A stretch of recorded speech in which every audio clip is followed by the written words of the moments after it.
today led by Pastor Alberto Delgado at the invitation of our District 11 Commissioner, Commissioner Robert Gonzalez. And then please remain standing after the invocation for the pledge led today by our Madam Mayor.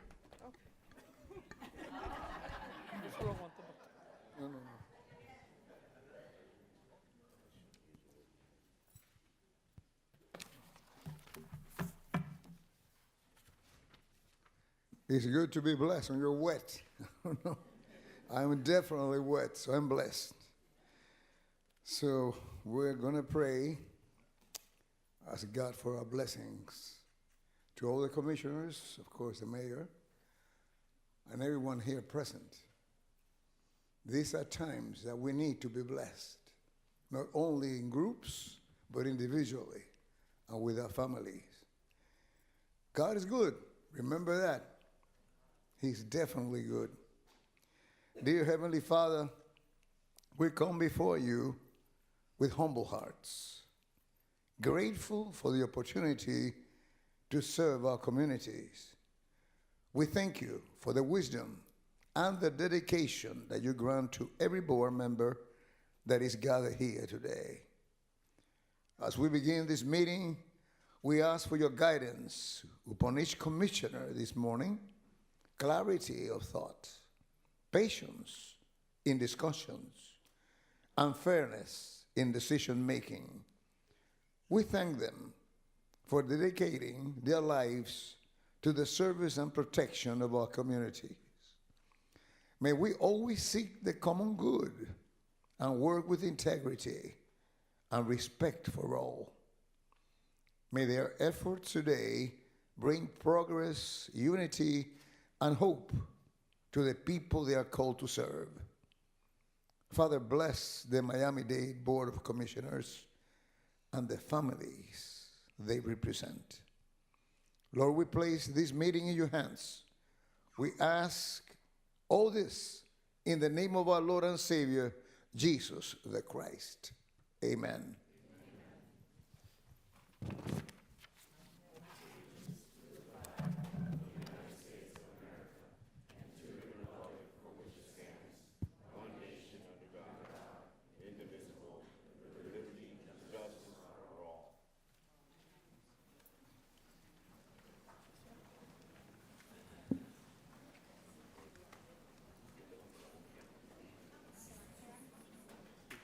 All right. You may be seated, and please quiet down in the back. All right, Madam Attorney, good morning. Can we move into a reasonable opportunity for the public to be heard? Good morning, yes. All right, I'm going to go ahead and open up reasonable opportunity. I have 2 speakers signed up to speak. I will call your name. Please come up, state your name and address for the record. You have a minute to speak. Please be respectful and speak on the item of which you registered to speak. I have Carlos Gutierrez and Priscilla Schmidt. Carlos Gutierrez and Priscilla Schmidt. You may approach the well. You have a minute to speak. Please state your name and address. Permítame un minuto, por favor. Manorial appointment, Director of Parks, Recreation, and Open Space. Mayor, thank you for this agenda item. I requested an appointment with the senator, or the speaker, the chair, and several, but nobody's called me back for different appointments in several public spaces under the Guano Island Act. I'd like to consider some of the parks for bird and marine preservation. Under 1858 Guano Island Act, I think the people have the opportunity to be heard on this item and possibly preserve some of our marine and seabirds and possibly sell it to the United States. Chair, how much time do I have? You have 30 seconds left. So like I said, I was trying to get an appointment with the mayor, yourself, and a couple other commissioners for the open item for 5 minutes, but I wasn't able to get that. So I chose this item, 2B, and 2B5. I mailed you a copy of my letter that came to me on my calling. I'll give it to you an exhibit to the Sergeant of Arms. And I mailed it to you and several of the commissioners. I'm requesting that the mayor and this body address the governor of Florida regarding a referendum. My question is, when a referendum is passed by the legislator or a county commission, Thank you, Mr. Gutierrez. Thank you. Appreciate it. I yield my time. Thank you. All right, Priscilla Schmidt. Good morning, board. Thank you for this wonderful opportunity to speak before you. It is my first time, so please forgive any ignorance on manners on my part. My name is Priscilla Carolyn Schmidt, and I live at 1595 Northeast 141st Street in North Miami, Florida, 33161. Good morning, Commissioner Bastian. Nice to see you in person. I am here on behalf of Fertile Earth Worm Farm. First and foremost, I am a mother, and my background is actually in a healer, not in politics. And I've been a member on and off with Fertile Earth for about 16 years now. Today, we are a successful for-profit business diverting waste from the waste stream via composting, something that is as old as dirt and that my 4-year-old knows how to do properly. I come before you with the agenda about the taxes being added to constituents regarding the waste stream because last fiscal year we spent $62 million shipping away our garbage instead of keeping it here and turning it into soil, even though Dade County is the largest consumer and user of soil, and we have a huge agricultural district. Thank you, Ms. Schmidt.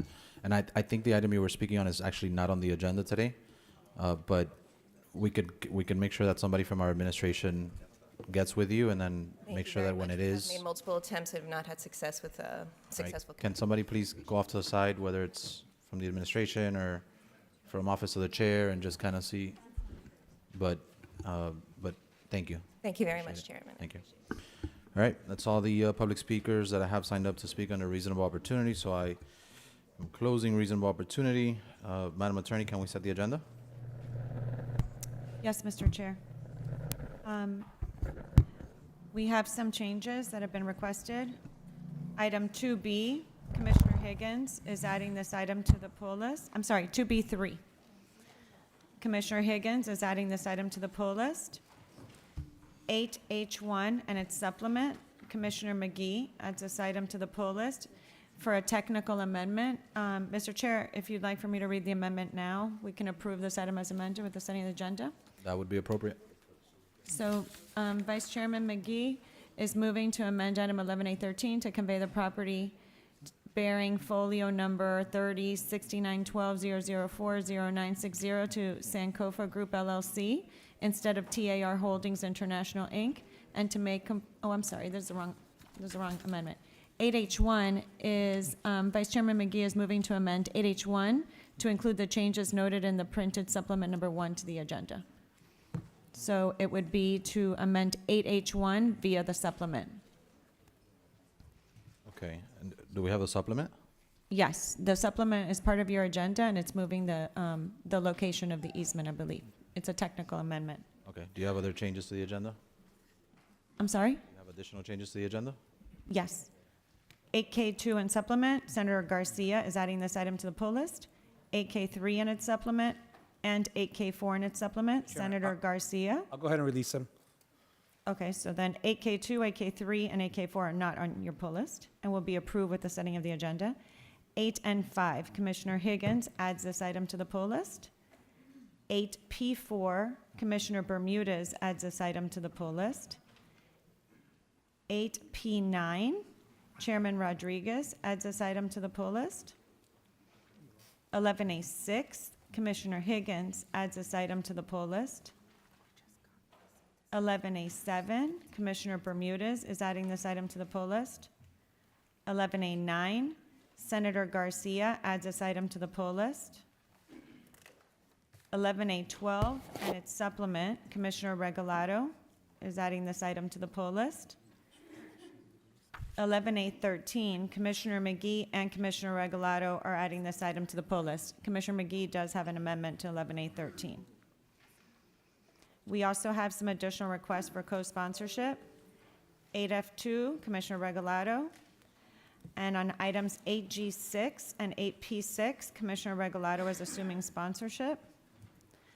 11A7, Commissioner Regalado, co-sponsor. 11A11, Commissioner Bastien wishes to be listed as a co-sponsor. The items to be considered at today's meeting would be those listed in the printed final agenda with the additions, deferrals, withdrawals, and Scrivener's errors noted in the chairman's memorandum and the items I previously mentioned. The commission will approve all of the items by a single vote setting the agenda except 2B1, mayor's appointment of the director of the Parks and Recreation and Open Spaces Department. Item 2B2, mayor's appointment of the director of the Water and Sewer Department. Ordinances for first reading, public hearings, ordinances set for second reading, and the following pull list items. And Mr. Chair, I just received word that Commissioner Gilbert is releasing 8F1. So your pull list items are as follows. Give me one. So the pull list items are 2B3, 8G3, 8G5, 8H1 and supplement, 8N5, 8P4, 8P9, 11A6, 11A7, 11A9, 11A13, and 11A12, 11A12 and 11A13. A motion to set the agenda is in order. It's been moved by Commissioner Regalado, Second. seconded by Commissioner Gilbert, and then Commissioner Hardeman on the agenda. Yes, on the agenda. I think you made a mistake, Madam County Attorney. You read in the record 8H1, and I think you removed that from the pull list because of the amendment that was read into the record for Commissioner McGee's item? Yes, with the setting of the agenda that was approved as amended. Okay, well, she just read into the record wrong, so it will be approved as amended with the setting of the agenda. And then the second thing, I have a question through the chair. Senator, on item 11A9, do you have a major question or some argument you want to hear, or? And I ask just because I have a flight, and I want to make sure I get to the item. Yeah, you can move it. I'm going to vote no. I just don't believe we should be spending $900,000 to buy a private a food truck. Yeah, it's not just for a food truck, but I understand your concern. So, does it need to be pulled? Is my question to you? I'm going to vote no. Okay, so can we take that item right after? Thank you so much. That's all. All right, so we have a motion by Commissioner Regalado to move set the agenda. It's seconded by Commissioner Gilbert. All in favor of setting the agenda signify by saying aye. All opposed, nay. Show the item passed. And then let's take up that one pulled item. Yes, thank you so much. I move to approve 11A9. All right, so Commissioner Hardeman moves to approve 11A9, seconded by Commissioner Regalado. All in favor signify by saying aye. Aye. All opposed, nay. No. All right, Thank you show so one nay recorded. Show the item passed. All right, Madam Attorney, is there an order for the mayor to present her appointments at this time, 2B1 and 2B2? Yes. All right, Madam Mayor, you are recognized for both of your appointments. Thank you, Mr. Chair.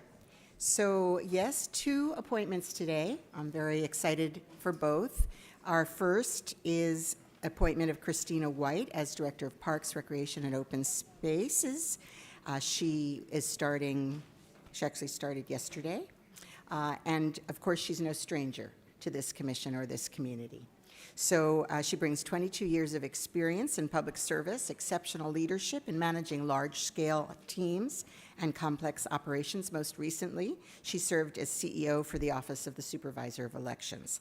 She was previously our Supervisor of Elections for nearly a decade, and she oversaw the largest elections operation in Florida, the 7th largest in the entire country. She served over 1.5 million registered voters here. And during her time in the county, Christina has demonstrated a strong record in strategic planning, operational oversight, budget development, and management. Also, her leadership in human resources, talent development have helped to foster a high-performing, success-oriented workplace culture. She has led very, very important civic education and outreach initiatives and deepened the public's understanding, trust, and engagement. So I trust that Christina will continue to lead in our Parks Department with the same commitment and excellence, and will keep building on the incredible work of our former Director, Maria Nardi. And I also want to take this opportunity to recognize Maria's leadership.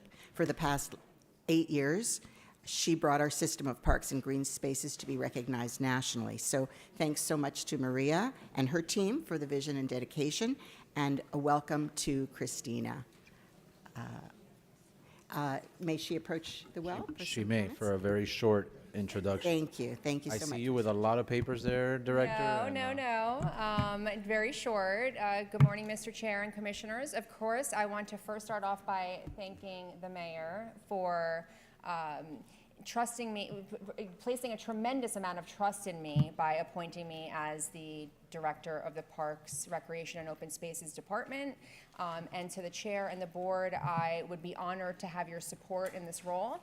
I have to say, I have always sought to be part of and lead organizations that have long-lasting and positive impacts on the community, and what better department to be at than PROS. In the few days that I have been there, it has already touched my heart. In fact, on Saturday, I was with Commissioner Bastien at the lovely Oak Grove Park, and it was a reminder of just how impactful these parks are to people's lives. And so I assure you that this is a responsibility that I will never take lightly.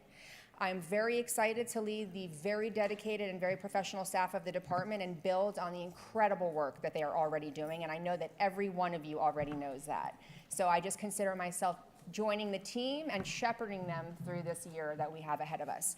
Lastly, I look forward to working with each one of you. I know you all have your priorities in your districts, with your staff, our partners and our residents, to make sure that we have access to our park system and that it continues to thrive, not just today, but for generations to come. So thank you very much. I appreciate the support.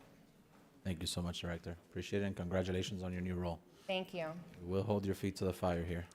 Yes. A little different than elections. And I will say this, I did get an opportunity to speak. I just want to say thank you to her on the record, to our new supervisor of election, Alina Garcia, who was so supportive and graceful of this transition, and had nothing but great things to say about you, and wished you well as well. So that speaks volumes of both your work there and your leadership there, and of course of hers as well. So, but thank you, congratulations, and Madam Mayor, good appointment, good decision here. Thank you. Thank you. Thank you so Thank much. you. Welcome. Welcome, Christina.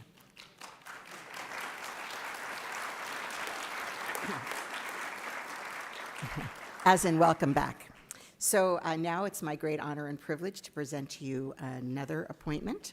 First-time county employee, Jay Fink, to be our Director of Water and Sewer. Actually, he started yesterday as well. So we're very excited to welcome him. He joins us from his most recent position in the city of Miami Beach, where he was Deputy Director of Public Works. He has more than 30 years of municipal experience. He led significant projects such as upgrading the Stormwater Master Management Plan by incorporating flooding projections during his tenure at Miami Beach, and he also implemented a capital program to modernize water, sewer, and stormwater infrastructure that dated back to the 1800s as the Commissioner of Public Works for the city of Worcester in Massachusetts. So we're going to continue to execute on Water and Sewer Department's $8.79 billion capital improvement program, the largest in the state's history, to build a future-ready water and sewer infrastructure system. And he has the experience and the necessary background to continue the work that was led by Chief Coley and for the last several months by our interim director, Amanda Kinnick. So I'm deeply grateful to both Roy and Amanda for their leadership and commitment. They have both stepped up to take on bigger responsibilities in our county while Water and Sewer continue to provide safe water and wastewater services to service our residents without missing a beat. And I am very confident that Director Fink will carry on their excellent work. So please welcome Jay Fink.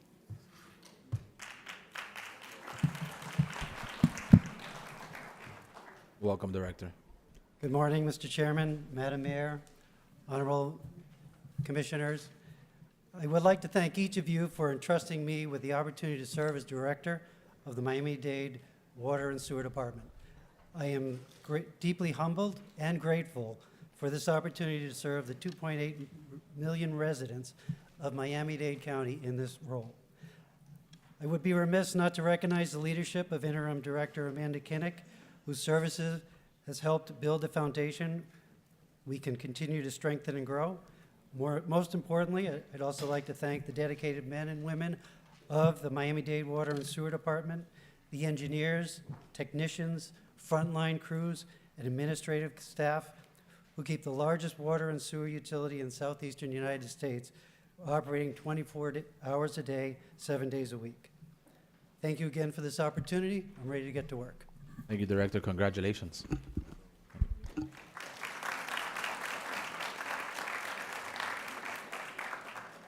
And there's your Herald picture. You'll have to live with it forever.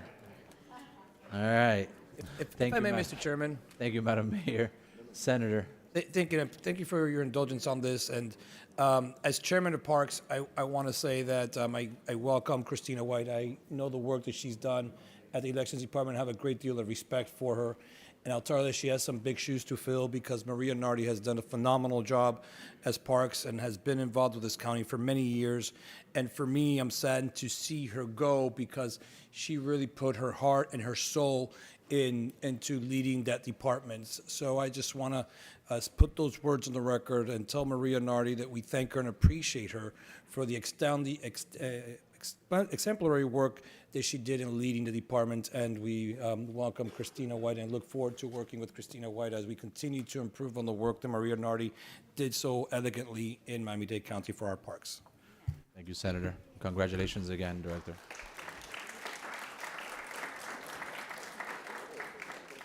All right, Madam Attorney, is it in order to go into first reading at this time? Yes, sir. All right, you want to go ahead and read the items and any bifurcations that have been submitted to you?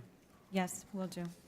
4A is an ordinance creating and establishing a special taxing district in the county, generally bounded on the north by theoretical Southwest 190th Street, on the east by Southwest 132 Avenue, on the south by theoretical Southwest 190 Lane, and on the west by theoretical Southwest 132 Path, known and described as Traeger Estates Street Lighting Special Taxing District, identifying services to be provided, authorizing and directing the mayor or designee to provide for the installation of streetlights, approving a street lighting agreement with Florida Power and Light, and authorizing mayor designee to execute the agreement, waiving provisions of resolution number R-13006, and providing for exclusion from the code and an effective date.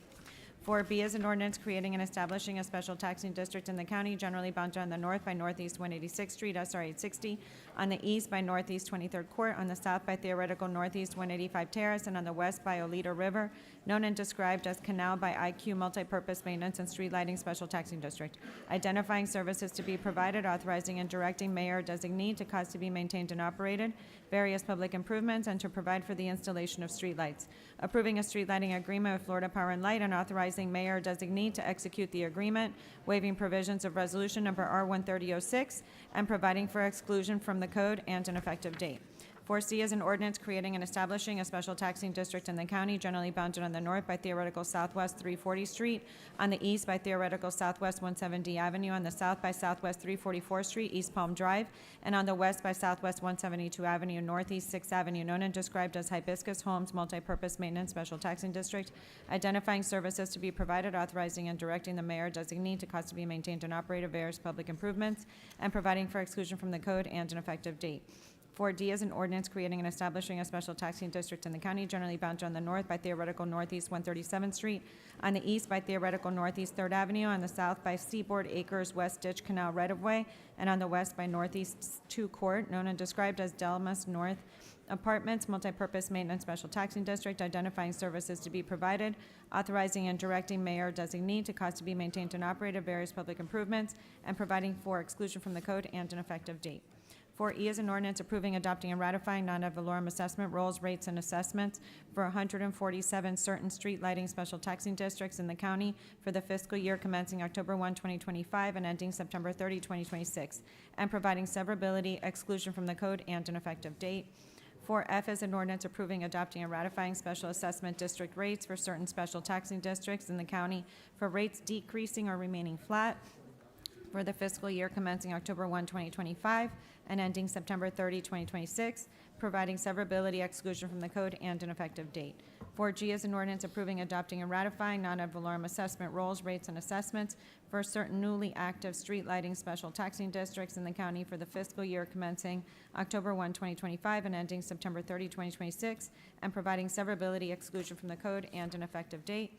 4H is an ordinance approving, adopting, and ratifying non-ad valorem assessment rolls, rates, and assessments for 22 certain multi-purpose maintenance special taxing districts in the county for the fiscal year commencing October 1, 2025, and ending September 30, 2026, and providing severability, exclusion from the code, and an effective date. 4I is an ordinance approving, adopting, and ratifying non-ad valorem assessment rolls, rates, and assessments for 11 certain security guard special taxing districts in Miami-Dade County for the fiscal year commencing October 1, 2025, and ending September 30, 2026, and providing severability, exclusion from the code, and an effective date. 4J is an ordinance approving, adopting, and ratifying non-ad valorem assessment rolls, rates, and assessments for the solid waste collection service area of the county commencing October 1, 2025, providing severability, exclusion from the code, and an effective date. 4K is an ordinance relating to Miami-Dade County Comprehensive Development Master Plan, providing disposition of application number CDMP 2024-9, located approximately 661 feet north of Southwest 320th Street between Southwest 197 Avenue and Southwest 192 Avenue, filed by Blue Nest Development LLC in the May 2024 cycle to amend the county's Comprehensive Development Master Plan, providing severability, exclusion from the code, and an effective date. 4L is an ordinance relating to Miami-Dade County Comprehensive Development Master Plan, providing disposition of application number CDMP 2024-16, located on the north side of Southwest 268th Street and east of Southwest 154 Avenue, filed by Blue Nest Development LLC in the October 2024 cycle to amend the county's Comprehensive Development Master Plan, providing severability, exclusion from the code, and an effective date. 4M is an ordinance relating to Miami-Dade County Comprehensive Development Master Plan, providing disposition of application number CDMP 2024-17, located on the east side of Southwest 130th Avenue between 226th Street and Southwest 224th Street, filed by Blue Nest Development LLC in the October 2024 cycle to amend the county's Comprehensive Development Master Plan, providing severability, exclusion from the code, and an effective date. Those are your first reading items. I do have a request to bifurcate the following items. Mr. Chair, you've requested to bifurcate items 4E, 4G, 4H, 4I, and 4J. And on item 4J, I also have requests from Commissioner Bermudez, Commissioner Regalado, and Commissioner Gonzalez to bifurcate that item. Which one was that? I'm sorry. The last one I spoke about was item 4J, but we have requests to bifurcate 4E, 4G, 4H, 4I, and 4J. All right, so we'll take the. Would you Yes, like 'cause me to move what's not the other bifurcated? one? 3 of them.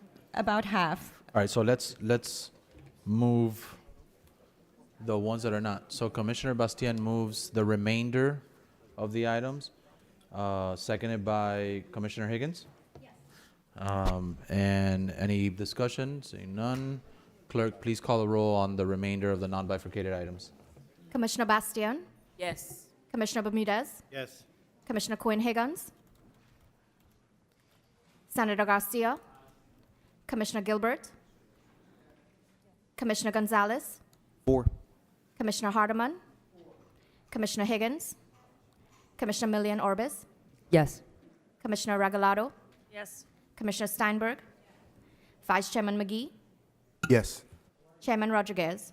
I vote yes. Motion passes unanimously. All right, can we take up item 4E?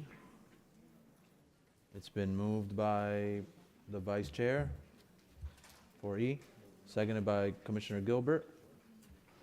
Clerk, please call the roll. Commissioner Bermudez? Yes. Commissioner Quinn-Higgins? No. Senator Garcia?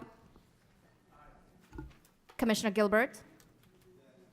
Commissioner Gonzalez? 4. Commissioner Hardeman? Commissioner Higgins?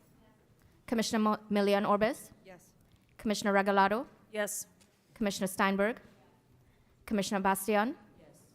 Vice Chairman McGee? No. Chairman Rodriguez? I vote no. Motion passes 10-3. All right, the item 4G is moved by Commissioner Gonzalez, seconded by Commissioner Gilbert. Clerk, please call the roll. Commissioner Quinn-Higgins? 4G. 4. Senator Garcia? Are we on 4J or 4G? 4G. 4G. Hi. Commissioner Gilbert? Commissioner Gonzalez? 4. Commissioner Hardeman, On readiness, is this 4G or 4H? I thought 4H. 4H was the one we 4G. pulled. You sure 4G didn't pass already? Or H? This is 4G. We passed 4E already. This is 4G. I know that. I think we passed 4G. No. Okay. What this says all about us is we're getting old and we can't hear. Yeah. G-E. 4. Commissioner Higgins, Commissioner Millian Orbis, Commissioner Regalado, Yes. Commissioner Steinberg, Commissioner Bastian, Yes. Commissioner Bermudez, Vice Chairman McGee, No. Chairman Rodriguez. I vote no. That was it. Motion passes 11 to 2. Okay, Commissioner Gilbert moves for H, seconded by Commissioner Gonzalez. Clerk, please call the roll. Senator Garcia, Commissioner Gilbert, Commissioner Gonzalez, 4. Commissioner Hardeman, Commissioner Higgins, Commissioner Millian Orbis, Commissioner Regalado, Yes. Commissioner Steinberg, Commissioner Bastian, Yes. Commissioner Bermudez, Commissioner Cohen Higgins, I vote no. Vice Chairman McGee, No. Chairman Rodriguez. I vote no. Motion passes 10 to 3. All right, 4I is moved by Commissioner Gilbert, seconded by Commissioner Higgins. Clerk, please call the roll on 4I. Commissioner Gilbert, Commissioner Gonzalez, 4. Commissioner Hardeman, Commissioner Higgins, Commissioner Millian Orbis, Commissioner Regalado, Commissioner Steinberg, Yes on first reading. Commissioner Bastian, Yes. Commissioner Bermudez, Commissioner Cohen Higgins, No. Senator Garcia, Vice Chairman McGee, No. Chairman Rodriguez. I vote no. Motion passes 10 to 3. All right, and 4J is moved by Commissioner Gilbert, seconded by Commissioner Higgins. Clerk, please call the roll on 4J. Commissioner Gonzalez, Commissioner Hardeman, Commissioner Higgins. I'm sorry? Thank you. Commissioner Millian Orbis, No. Commissioner Regalado, No. Commissioner Steinberg, Commissioner Bastian, Yes for now. Commissioner Bermudez, Commissioner Cohen Higgins, Yes. Senator Garcia, Commissioner Gilbert, Yes. Vice Chairman McGee, No. Chairman Rodriguez. I vote no. Motion fails 6 to 7. I move to reconsider. All right, there's a motion to reconsider the item. Second. It's been seconded by Commissioner Cohen Higgins. He was. He was on the winning side. Well, they are on the prevailing side. Wait, no. No what? You're not on the prevailing side. He voted no. You voted no. You voted no or yes? I voted against it. Oh, okay, so yeah, so. Yeah, But the second, is the second okay by anyone? All right, so all in favor of reconsidering signify by saying aye. Aye. All opposed, nay. Nay. Nay. I move to approve the item. All right, so there's a Second. motion to approve 4J, right?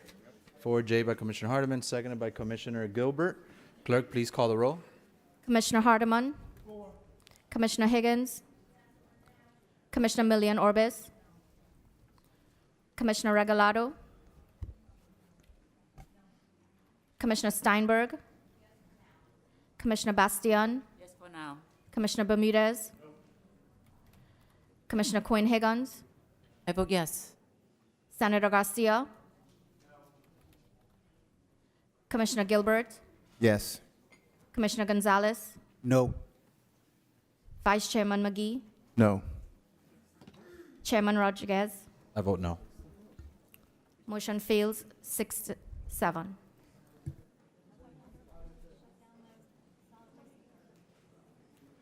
All right.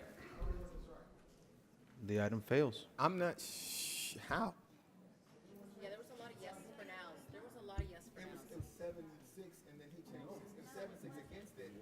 Clerk, would you like to call the roll again? Clerk, just call the roll again. Okay. Call the vote. Commissioner Higgins, Commissioner Higgins. I'm sorry, is that a yes? Yes. Commissioner Milian Orbis. That's a no. Commissioner Regalado. Nope. Commissioner Steinberg. Commissioner Bastian. Commissioner Bermudez. Commissioner Quinn Higgins. Yes. Senator Garcia. No. Commissioner Gilbert. Commissioner Gonzalez. No. There you go. Commissioner Hardeman. Vice Chairman McGee. No. Chairman Rodriguez. Yep, I'm a no. Motion fails 6-7. All right. Point of information, and just You're recognized, Commissioner. point of information. Okay. So, what we just did as a body was to not advance the item to set the fee for solid waste to committee, where if you disagreed with the rate, you would have an opportunity to change it. So in all candor, that makes no sense. Even if you don't agree with increasing the fee, you still need a vehicle to set the fee. You're going to need a fee, so you're still going to need the vehicle. So what we did was just kill the vehicle to actually set the fee. And that's not even getting into, it was just increasing it the amount it took to actually run the department. But if you questioned that, that's fine, and you wanted to have a lower fee or the same fee, you still need the vehicle. So we need to probably work with the attorneys and administration to work on timing now, because the timing of these things are very specific. And so now we're going to need a vehicle to actually set the fee to replace the vehicle that the board just killed. Yeah, can I ask one other question? Commissioner, let me ask you a question, actually. Process, yeah. To the attorneys and or the administration. What happens now? There is a fee. It's not that it's dead. It's not that we shut down solid waste. Let's not give misinformation. The garbage doesn't stop getting collected next week or next August or September, October, November. It does not stop overnight. What happens now? Because the vehicle to set a new rate is dead right this second, but what happens to the current fee? Does that go away? Does it get reset to a zero? Like what happens now, Madam Attorney? Can a separate vehicle be brought? Mr. Chair, we will be happy to work with the administration. Another vehicle may be brought. You still do have time in order to set this fee and this rate. I believe the deadline would be, if it's going to increase by September 25th, we would be able to do this. We still have significant time, but a new vehicle will have to be brought and in short order to be able to make the deadlines that are required. September 25th, not June. September 25th is the last date by when, but these are approved by ordinance, and they do require, in certain instances, mail notices. So it does require some long lead time, but we'd be happy to work with the administration to take care of this. Perfect. Thank you, Madam Attorney. Does that answer questions? Commissioner Regalado? Thank you. And just as a point of clarification, I think there's other ways to do this. This establishes a fee and it has a fee schedule and it ratifies the fee schedule that's attached. Right. So for us to say, yes, we can change it at committee, the vote is what the vote is here at first reading. One of the things that we've discussed at length, at committee is doing this a little bit differently. Specifically, I don't agree with everyone paying the same because it doesn't cost the same for everyone. And I think that's a conversation that we should, at a minimum, have, right? There are certain parts of the district where it is more expensive to pick up trash. There are certain parts of the district that recycle better than others. And I think those are conversations in a difficult tax year that we should at least have the opportunity to have, and we haven't had those. So we have discussed that when we've approved the contracts. So when you look at the contracts, you can see kind of what happens, and that there's different areas that pay more and that it's more expensive to move that trash there, or that the recycling isn't done as well as other areas. But one of the things that I requested that we considered when we do this is what's happening with the recycling, the folks that are being fined, what's going on with that money, and for us to take a comprehensive look. I don't think that just because a department is spending more money, we automatically pass that on to our ratepayers. I think that we have a broader conversation about what we're doing, and we explain to folks that we've done everything that we can before we pass it on to the ratepayers. All right, so thank you, Commissioner. And thank you for staying on the process and procedure because it is a first reading item. So, but Commissioner Cohen-Higgins, you're recognized. Thank you, Mr. Chair, and thank you to the attorneys for clarifying the questions.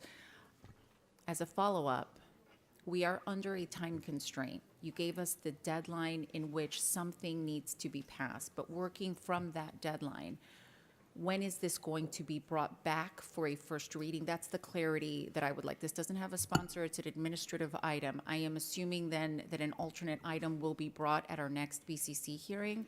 I'm trying to avoid a situation where we are backed into a corner and the item has not been brought forward again because it must be brought before the board. So what is the timeline that we anticipate that happening in? Madam Attorney. Yeah, because there's notice requirements that are hefty. So when will this return? Madam Mayor, are you going to answer the Commissioner's question or say other comments? Through the chair, we're going to get the deadline as was requested. I simply want you to realize that if we have to do a separate notice, there is a cost. So normally we do the notice with the trim. Otherwise, the estimate I'm being given is about $2 million for a separate notice. So that's the concern. Senator, $2 million for a notice? I'm sorry. Through the chair. Cohen-Higgins, you have the floor. I'm sorry. And Okay, they're discussing what the estimate would be, but it would be a significant cost. So that's the only thing to. Okay. Okay, so if we can be within the trim notice deadline, obviously that is to our benefit. So we can talk about that deadline. Understanding the cost of the renoticing and the implications of the deadline that we must meet, my question remains the same. When will this be brought before the board again in another form for us to vote on so that we meet the deadline and we don't have to spend another $2 million on notice requirements? When will this come back before the board? Commissioner, there is a scheduled board meeting for June 26th. We'd be happy to work with the administration to have an item prepared for first reading for June 26th. This item under your 15B1, had it been approved, would have been scheduled for public hearing and second reading at your July 15th meeting. To the extent we can still continue to meet that requirement, that would still be a target date, and that would also satisfy the August 24th trim notice deadline. So if we could, move it along, and we'd be happy to work with the administration to have that done, I think, Okay, and that's what I wanted to clarify, because we don't convene during the entire month of August. And so we literally have one additional meeting in order to bring this item back and meet the September 24th deadline and not incur an additional expense. So I just want to make sure that we're all on the same page, that we have one other bite at this apple, and it is our June 26th hearing. So we will have an alternate version of this on our next hearing. Thank you, Mr. Chair. Senator Garcia, again, on the substance of, not the actual item. No, I understand the substance of the item, but I think if we're looking to have a vehicle and looking at the time constraints that we have and making sure that we have enough time for public input, is there a way that we could move an item without any increase in it so there can be a vehicle so we can have the conversation and move it to committee and allow the public to have their say? Because my concern is the deadline that we may come into in August and not be here in August and then push to September, and then we're going to incur more costs. So I think we can move this item if It is my understanding that an increase has to be reflected. It cannot go up after today's date. But Madam Attorney, can you answer the Senator's question? That could be an option. Your question is if you can approve an item today with no increase? Yeah, move an item without and move a vehicle so we can move it to committee and have public testimony and so forth without the increase. These items don't require committee reviews, so that does allow for more expediency with moving this item along. We would certainly try to work with the administration to see if we could perhaps bring an item, it's at the chair's discretion to have it added on today that has no increase, during the course of this meeting. I don't know if they'd be able to do the necessary calculations to finalize the item today. If not, then we could prepare that item for June 26th and bring it to this board for first reading on June 26th and still meet the deadlines. Despite It's my your personal pleasure. vote on this item, I would allow that item to come on and have this board vote on it. So if you want to work on that and bring it on later during the meeting, I would be agreeable to that. With a flat fee moving forward, and then it could be discussed. Through the chair, I'm being told by our budget director that it would be better to bring it back next time. There's more detail that goes into this, and they want to consult with the property appraiser as well. That would be completely and entirely up to the administration, but I would be willing to put it on, shall you bring it at a flat rate. We'll look into it. Thank you, Mr. All Chair. right, thank you. All right, Madam Attorney. Actually, it's not a point of Sure, order. Gilbert. It's a point of information. One of the things, having sat on the commission and observed the commission previously, that I note is how history sometimes repeats itself. So last year, we had to increase the solid waste fee significantly. And the reason why we had to increase the solid waste fee significantly was because prior commissions, not ours, prior commissions did not track the CPI, the Consumer Price Index, what it costs to actually operate the system, with the actual revenue that was generated in the system. And so what they did was keep the rate flat or not raise it enough to match the increase in costs.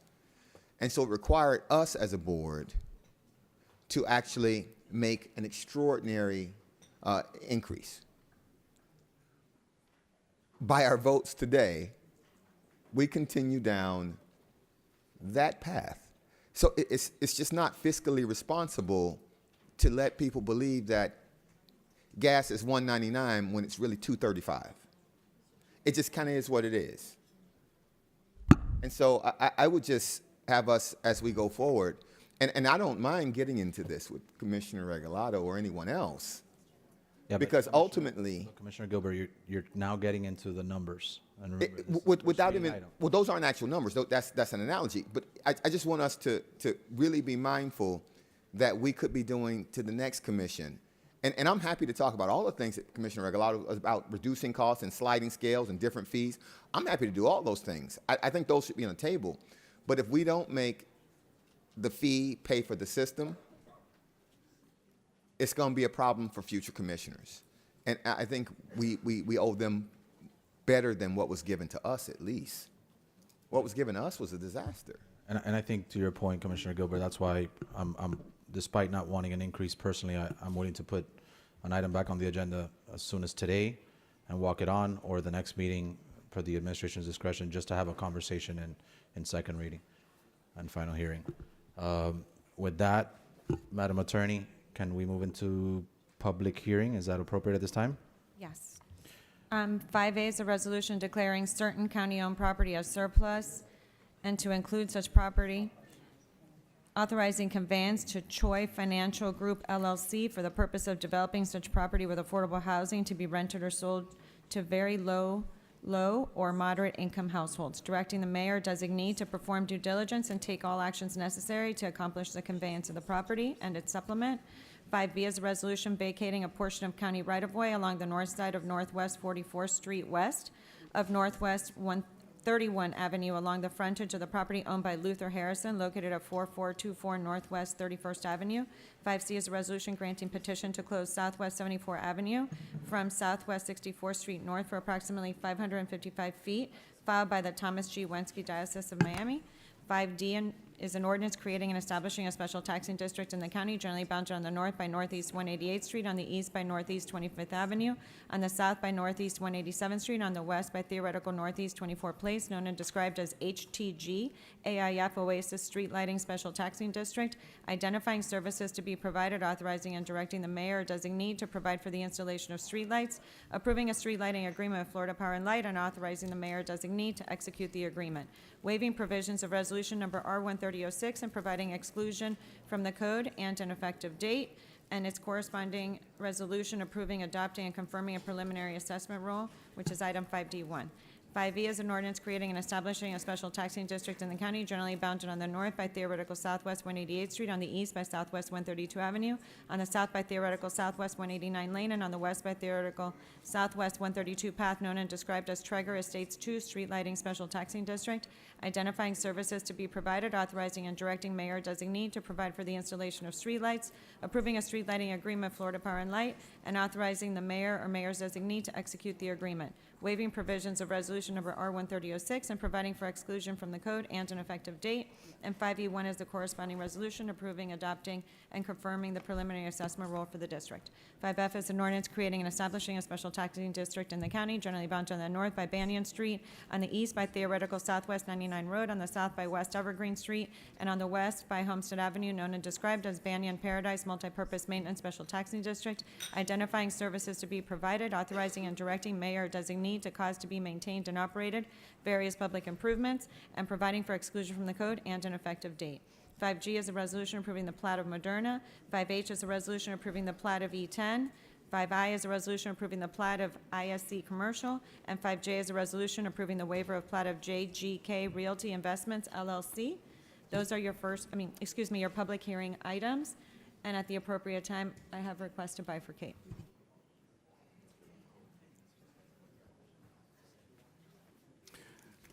Thank you, Madam Attorney. And are there any bifurcations?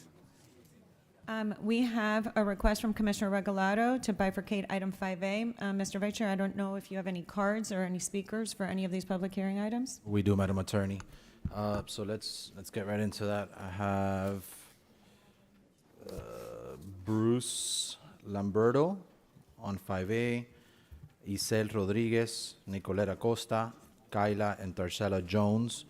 Please walk up to the well. You have a minute to speak. State your name and address. Bruce Lamberto. Isel Rodriguez.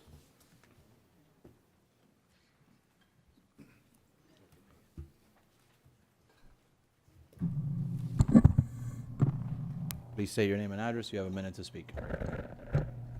The item of which you're speaking on.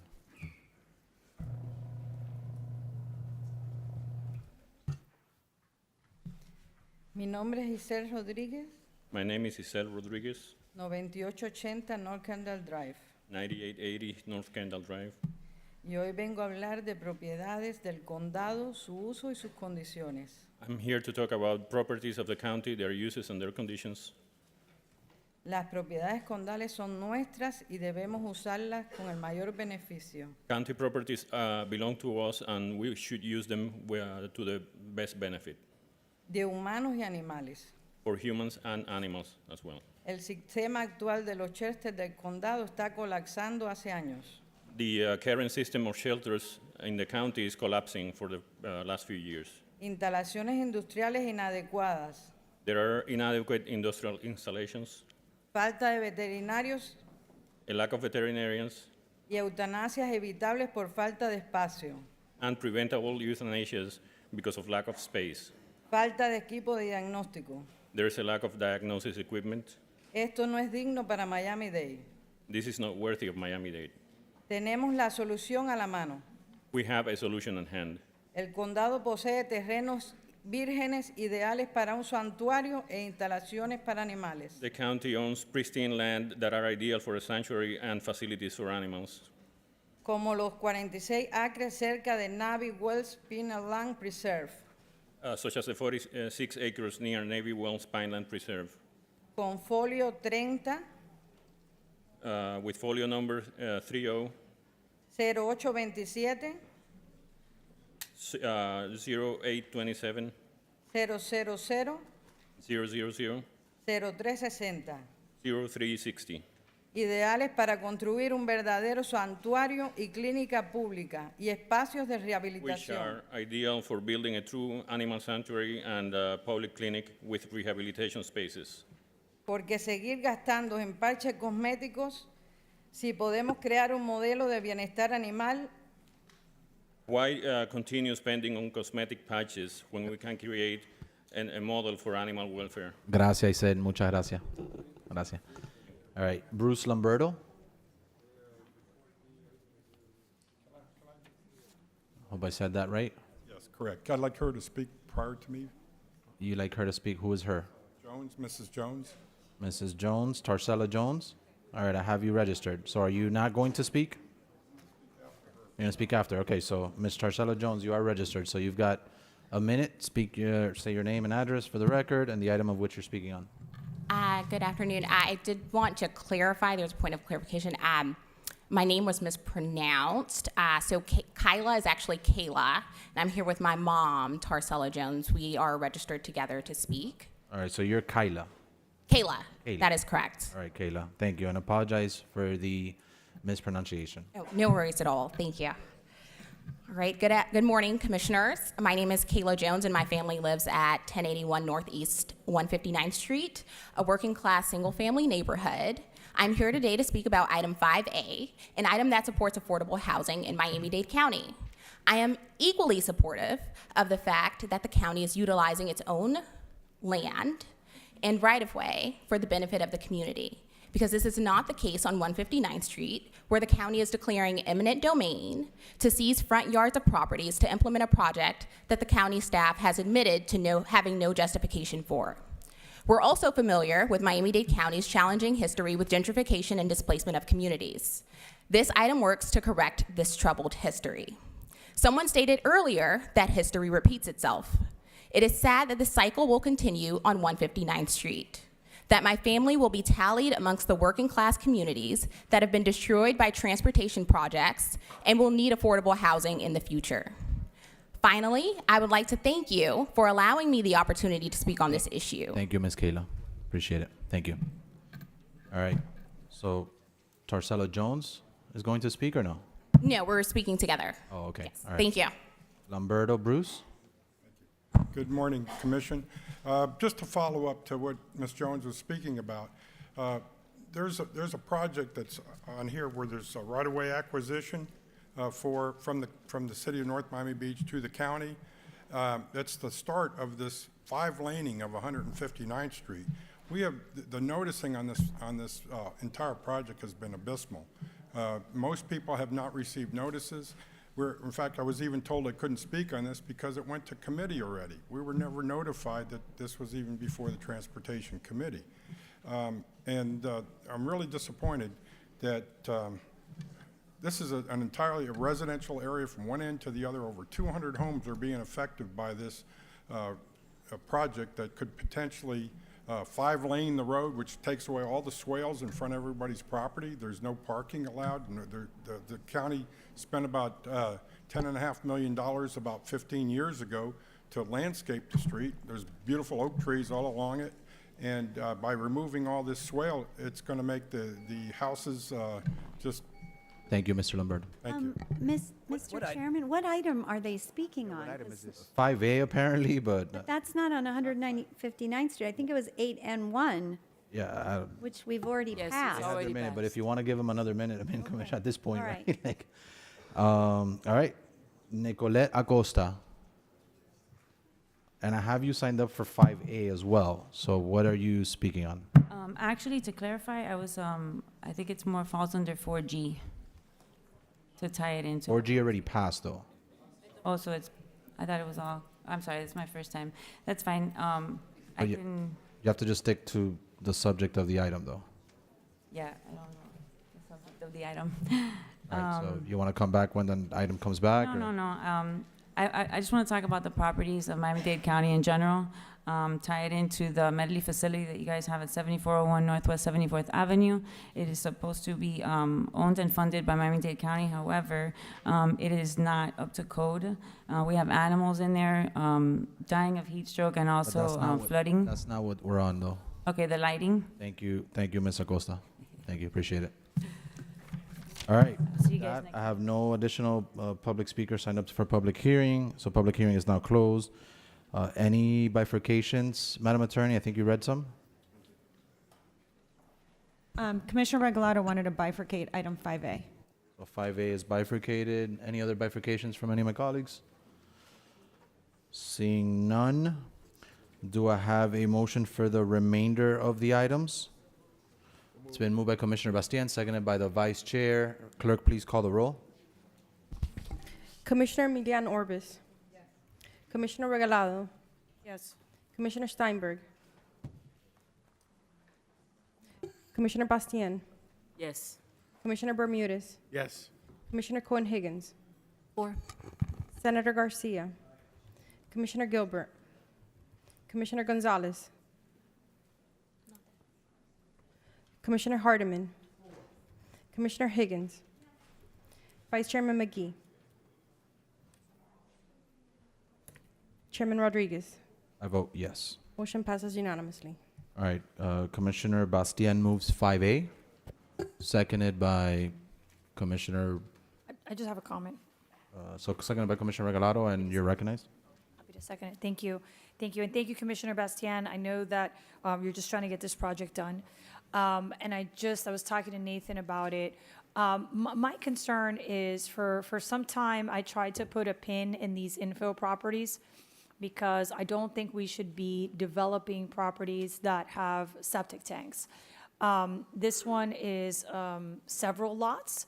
And it's going to come up in another item in Keone's district. But one of the things that I think we should be considering as a body is when we decide to move forward with these items and put in these septic tanks, that we require an easement so that in the future, if we can put a pump station or if we can connect, we don't have to buy land. Because the problem that I'm having on the water and sewer side is there is no land to buy. We won't even talk about the money that we don't have to buy it. There just is no place to put these septic tanks. There is no place to put these pump stations in order to connect and get rid of these septic tanks. So I just want you all to consider that. We can't do it when it's like a one-off because obviously you can't put a pump station, on a tiny lot. I was looking at the size of this to see if it was possible. I don't think that it is, but I think that it's something that we should all consider as we deal with these. I don't have infill properties in my district, but I will tell you that when I have commercial properties and residential properties that are being developed, and if they don't have connectivity, I do ask for an easement so that if we do not have the ability to put a pump station and to connect there now, a future board may have the ability to put a pump station and connect there when that becomes possible. So just something to consider. I just wanted to mention it because especially when we have 3 or 4 of them, it could be possible. So.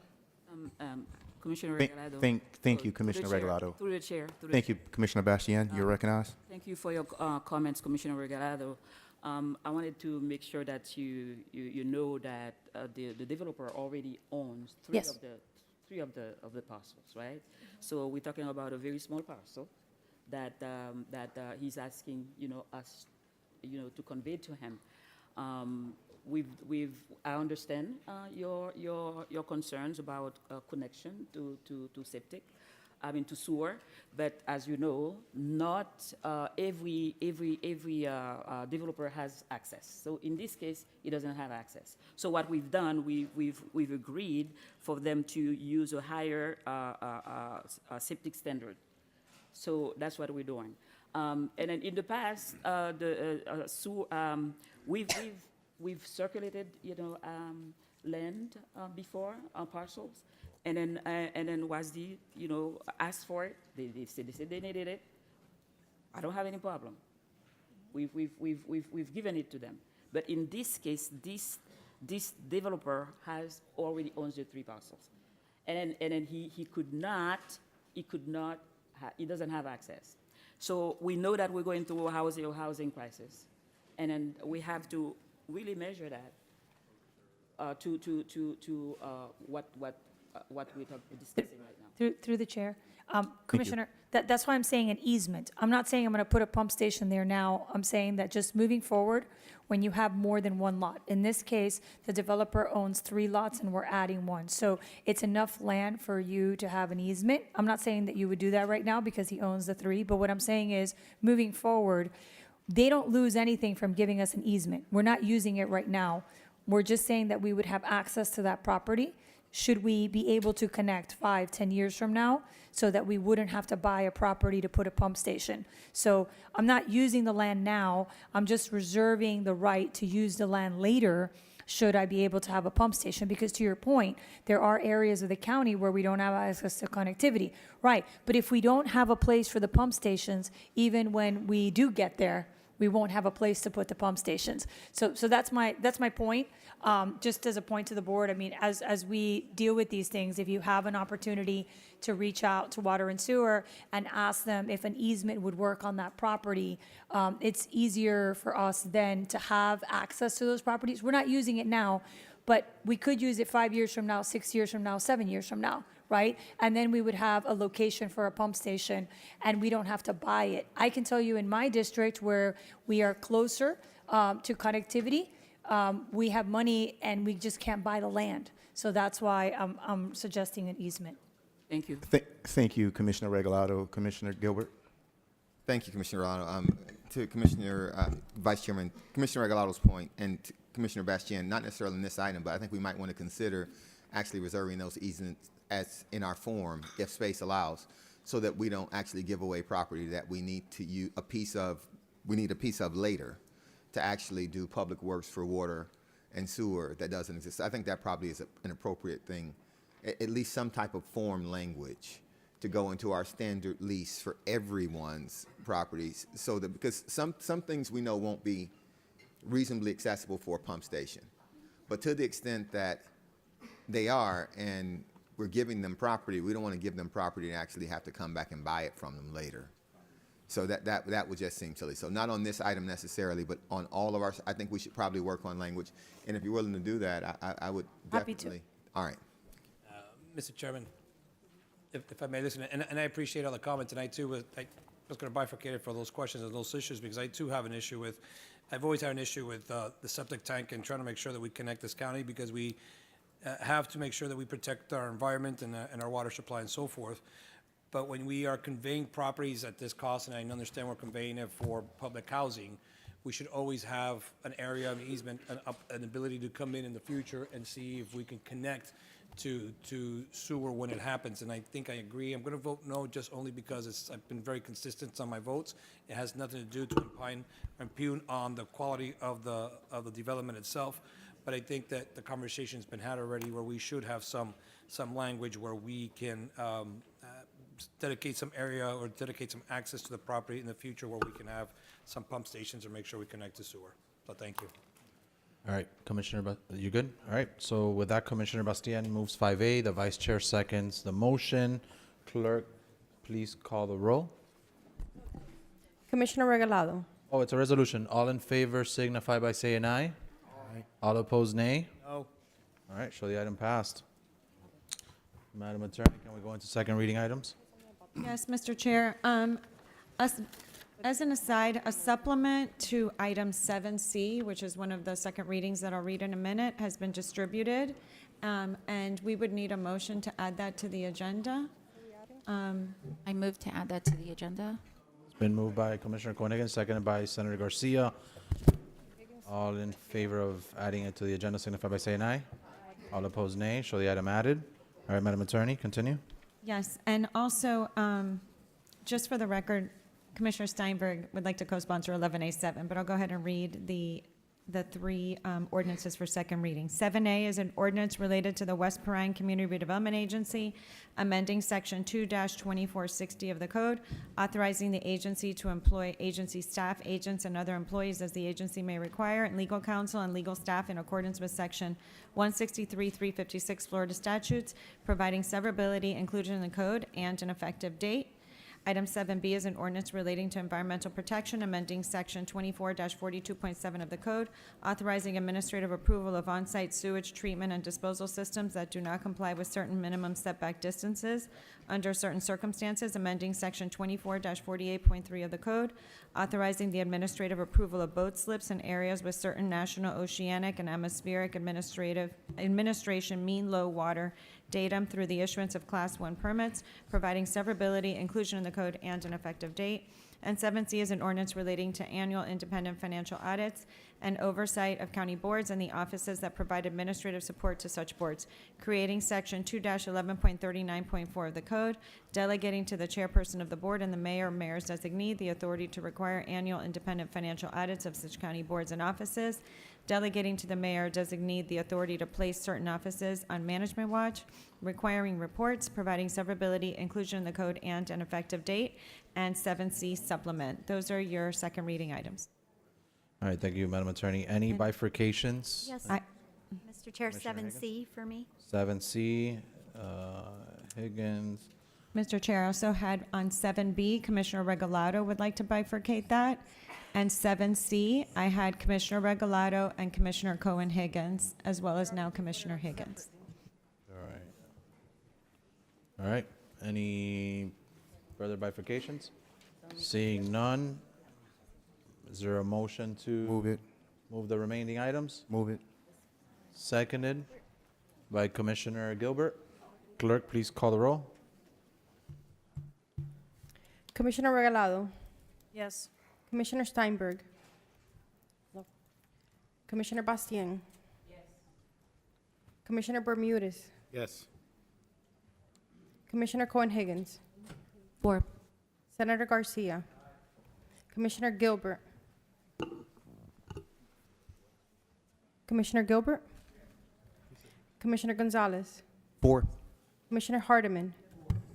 Commissioner Higgins. Commissioner Milian Orbis. Yes.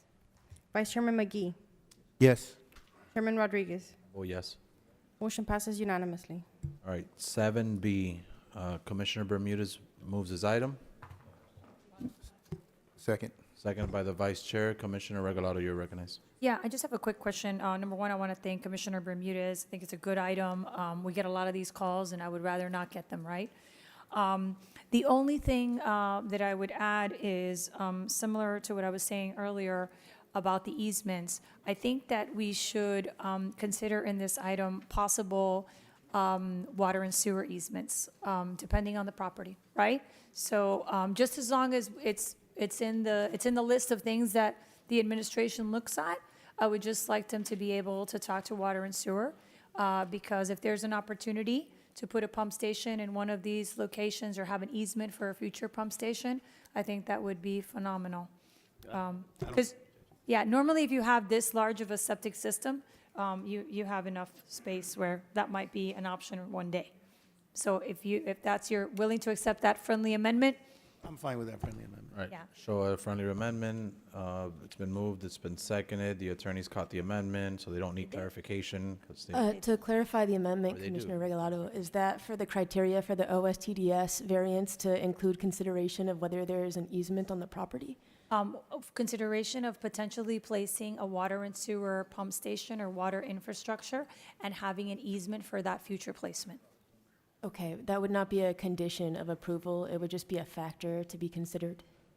I guess if the department determines that it's plausible, I think it should be. What do you think, Commissioner Bermudez? I think it's very hard to make it a condition, because then we have to come back but if it's a factor to be considered, and the department should at the very least look into it, and then obviously water and sewer can advocate for it.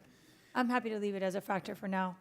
We'll see how it goes. As a fact. Yeah, we can, and see if, the whole purpose, and I understand Commissioner Regalado's purpose, which is we're looking for places we can actually put some of these pump stations. So I'm assuming some may work, some may not. So Right. There's very few places where they would work. That's why if they come back and they say that it could because of the elevation, right? All right. Sounds good. Let's take a vote. All right, clerk, please call the roll. As amended. Commissioner Steinberg. Yes. Commissioner Bastien. Yes. Commissioner Bermudez. yes. Commissioner Cohen-Higgins. 4. Senator Garcia. Commissioner Gilbert. Commissioner Gonzalez. 4. Commissioner Hardiman. Commissioner Higgins. Commissioner Milian Orbis. Yes. Commissioner Regalado. Yes. Vice Chairman McGee. Yes. Chairman Rodriguez. I vote yes. Motion passes unanimously. All right, 7C. Commissioner Cohen-Higgins moves her item, seconded by Commissioner Gonzalez. Commissioner Higgins. you're recognized. Yes. Commissioner Cohen-Higgins, in your list of organizations that need this outside audit, you have listed Vizcaya. In the resolution that actually established and allowed Vizcaya to become a 501c3, this board already requires that they hire an outside auditing agency. So they already do that. In the agreement that they have signed with the county, the county has the authority to inspect, copy, audit all of their books. So in addition to the annual report to the county, the outside audit, they are also filing the IRS Form 990. The other organizations you have listed are not 501c3s, so they don't have to follow all of these other laws. So I would make a friendly amendment that we remove Vizcaya from this list of organizations and save us the money that's already been spent on an outside audit.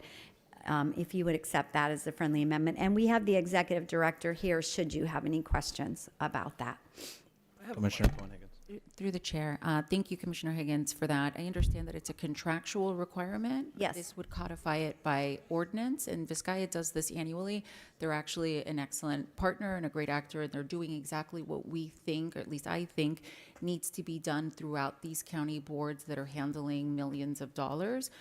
So they already do it. I don't know why they would want to be excluded if they're already engaged. Through the chair, this is not a county board. You are recognized, Commissioner Higgins, yes. Yeah, this is not a county board. Your understand item is talking about county boards. This is an independent, not-for-profit organization. Do we fund them? I understand. David, if he can approach, there was, as you can imagine, this was discussed at committee, and as you can imagine, there's a number of county boards. And I understand that this is not one of them. This is not one, this is not a county board, but the ordinance is not limited only to county boards. And we worked with the Office of Management and Budget to make clear the list of organizations, boards, 501c3s that are handling money and making sure that they're receiving the independent outside audit. And David, why, if you can articulate why Vizcaya was included, it was my understanding that they're compliant, as the commissioner stated, it's contractual, it's not codified by ordinance, but there was criteria that was outlined to include this very, very narrow list of organizations and boards. David Clodfelter, Office of Management and Budget. Basically, we used under the other boards section, with oversight and expenditure authority of county funds and or other funds, including federal, local funds, allocated or awarded to the county and the offices. But I also hear the commissioner's point, Commissioner Higgins' point of the 501c3, and as we spoke this morning, along those lines, I reiterated similar detail. Okay, well, I'm happy to remove it then, with his articulation stating that they're already doing it by contract. They're a 501c3. It's different. I'm happy to remove this guy. Thank you. But wait, I have a question on that now. Senator Garcia, then Gilbert, and then McGee. And Regalado. understand. Senator Garcia, I'll get to you guys. Everybody's going to talk. We all got questions on auditing people that we give money. I get it. Listen, Senator Garcia. I think it's extremely important for us to audit wherever there's public dollars being used. Simple, that's it. But where I understand we do that with Vizcaya, and this is not to single out Vizcaya. I understand Vizcaya is a great partner. I understand they do this already. But by them wanting to be excluded now, I ask the question, why? what is the concern? Don't tell me it's duplication of effort, it's gonna cost us more money. If you're doing it already, why does Vizcaya then is asking, push me out? You know, throughout my time in public service, when we have issues that come like this, there's something else behind it. So, and I know that there isn't, but you have to be careful when you ask these questions of a practice that's already being done. So I ask our administration, what's going on here? Why is Vizcaya now saying we don't want this when they're doing it already? Through the chair, if No, I- not through the chair, no. If no. I We're might not- but respond. You're not is- recognized, though, Okay. Commissioner. Will you please? You will be ma'am. recognized, just not at this time. Because The this senator was has my the floor. He asked a question of the administration. The administration can respond. You're on cue, but Commissioner Regalado not only represents Vizcaya, but is one of the pooling commissioners or bifurcating commissioners. So, David, you can respond, and then I'll go back to the commission. Commissioner, if I understand your question, you're asking what could be going on that makes them want to not. I'm asking, what benefit is it to exclude Vizcaya? Why would they not want to be part of, I mean, what's behind this? Honestly, I'm not sure. They do their own public audit as they're required, as, you know, their business laws state. They're included, as the clerk includes them, in the county's ACFR. So, excuse me, they're not including the county's ACFR because they are a 501c3. But what I could surmise is why they don't want to be included, I could not tell you. Okay, listen, and I think we're making a bigger issue of this than it really is. I think we all should treat everyone the same, and that's my 2 cents on this. All right, Commissioner Regalado, then Higgins, then I'll go in order. Let's go with Regalado. Thank you. I had serious concerns about this item at committee. I understand that it comes from a good place, but it does create other issues. And first I'll speak to Vizcaya, but also caught in this is the Adrian Arst. The Adrian Arst also has an operation agreement with us.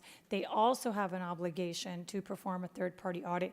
They perform a third-party audit, and they provide that third-party audit to the Department of Cultural Affairs. Now, speaking to the reason why these organizations don't want to be included in this ordinance is because they have a contractual agreement to provide an audit in a certain way and to provide it to a certain person and a certain department. And this ordinance creates other things that don't necessarily match up with their agreements. And that's the issue. So you could potentially see a place where they would have to do 2 audits. We could always go back and change this ordinance. So now they would have to be constantly vigilant as to what happens to this ordinance. So first of all, I don't understand why you think that because someone wants to be excluded from an ordinance because they already do the work, that there's something going on that's negative. I can tell you, as someone that has worked with Vizcaya for over 30 years, no, I mean, listen, I mean, guys, you got to be careful what you say up here, because we throw stuff around sometimes about organizations, and then people are like, oh, I said there's hiding something at Vizcaya. You know, no one's hiding anything at Vizcaya. Vizcaya does an amazing job. Guys. So I think you know, we have to be very careful on what this is actually about. I mean, when this item was presented to us, it was presented to us without having details as to who would be impacted. Then it was amended, and here at BCC, we now have who has been impacted. My phone was blowing up by the people who found out about this item and now know that they're impacted. And that's normally not the way that we do business. They did not have an opportunity to speak to this at committee. So now to disparage those organizations without giving them an opportunity to speak, I don't think it's fair. Now, if this is because you want to audit the homeless trust, then bring an item just to audit the homeless trust, right? Because clearly that's what it looks like it's about, unless there's something going on. All right, so we're not, be careful what we say on the microphone, Commissioner. No, I'm not. I'm very happy. I'm a supporter of the Homeless Trust, and I've been a supporter of the Homeless Trust for over 30 years. Commissioner, the homeless trust is not the only one out. Well, then the only one that's left is the domestic violence. I mean, there's a handful. Now that we know who is impacted by this, we know that it's only a handful of people. We're saying Exhibit A lists the affecting boards: the Adrian Arst Center, the Domestic Violence Oversight Board, the Homeless Trust, the Miami-Dade Economic Advisory Trust, and Vizcaya Museum and Gardens, right? That's what it says. I'm not making it up. I'm reading the item. So now that we know who the item impacts, let's be honest about why we are adding requirements to these organizations. So if there is a concern about one of these organizations, let's take this opportunity to discuss one of those concerns. Now, we already established at committee that the administration already has oversight and that the administration already has an auditing mechanism. And it was said that that was not enough, that you wanted a third-party outside audit. We had a lengthy conversation at committee about how the administration puts money aside to do the administrative audit of these organizations. But we said that that wasn't enough, that we wanted something more. Then we talked about who was going to be paying for this. So the question still remains, right? Who's going to pay for the third-party audit? What, if this is so important, how are we going to vet who these third-party auditors are? Are we going to have a pool? Are we going to decide? How involved are we going to get? So you excuse me if it looks like a witch hunt, but I would like more information, and I definitely will not be supporting because I don't think Vizcaya needs this headache. I don't think the Adrian Arce needs this headache, and I haven't had the opportunity to speak to the organizations that would be impacted by this. I think it started coming from a good place, but now that we have more information, I don't think that it's something that this board should be supporting. Thank you. All right, so Commissioner, I was supportive of the amendment. I'd urge you to not accept it as a friendly amendment at this point, because now I'm getting bothered by all of this. But with that, so I would urge that you don't accept the amendment as your colleague. But I'm gonna go to Gilbert, then who else on this side? I know Higgins has been patiently waiting, even though she had one stab at the apple. But I'll go back to Higgins. Then I'll go to Gonzalez, and we'll bounce back and forth. So Gilbert, Higgins. Thank you, Mr. Chairman. And my actual question doesn't have anything to do with the area we've gone down thus far. Let me just say, though, I think that it's a fair request that we audit where we spend money. I don't think, and so I don't get into, I don't assign nefarious motives where a fair request of the exercise of our discretion and our duties exist. So I think that that's a fair thing for us to look at, just as number one. Number two, if there are organizations that are on this list that have a contractual obligation to audit, it would be easy enough without all of this to just say, add the item, add a line, or if a contractual obligation to audit exists, this satisfies it. I mean, that satisfies the ordinance. It'd be easier enough just to do that. I mean, so that is, I think that we're making was a lot to do about relatively nothing. But my question was about what do they call it? They call it management watch, and I just want to be clear on the boards that report to the chairman. So if something's wrong with a board that reports to the chairman, I'm okay with them being audited. I'm okay with them, being restructured. But management watch allows the administration and the mayor to come in and take over them. And I think in those instances, if something reports to the chair, i.e. it reports to the board, if something is wrong with their audit, then I think it's incumbent on the chair and the board to fix it and not the administration. That'd be my only observation. Otherwise, I'm supportive of the item. Thank you, Mr. Chairman. I'm on this side. Commissioner Higgins first. Yeah, first of all, I just want to clarify, Senator Garcia, Vizcaya did not call me. I called them. So they did not ask to be out this, but in 2020, I was part of the group, as the whole board was, as Vizcaya was becoming a 501c3. Rather than being a county-owned property, they thought that, and I think wisely so, we've seen this through the years as they've worked together, that they would be able to obtain grants and funds for their historic preservation message in a way that would be different if they were their own 501c3. But of course, this is an institution that's very important to the county, and so I was part of the team that approved the resolution for their operating and management agreement. So I remembered that we had already required an outside audit. And so it was me that said, are you doing the outside audit? Yes, we provide it every year. And what worried me about this is now we were going to make them pay twice. They're paying and we're paying. So that was my concern about Vizcaya. They were not trying to like get out of any nefarious thing. They are already being audited independently, not by their own accountant. And we are doing a secondary check and audit of that independent audit. So I just wanted to be very clear that it was me who raised this question because I was part of the team that approved their original operation and management agreement when I was sitting on the dais. So I do really think Vizcaya is in a different perspective.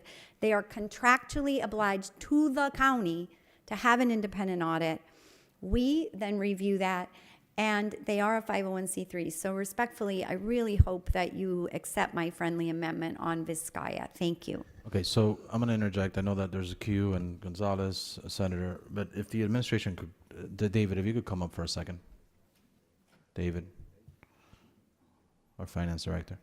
Can you, I've got time, and we're running on time today, so can you walk me through the differences between what Commissioner Cohen-Higgins's financial transparency ordinance does and the current audit that Vizcaya and some of these other boards listed do today versus what's being required in this ordinance? So what, is there differences? Is it is the only difference who they email the audit to?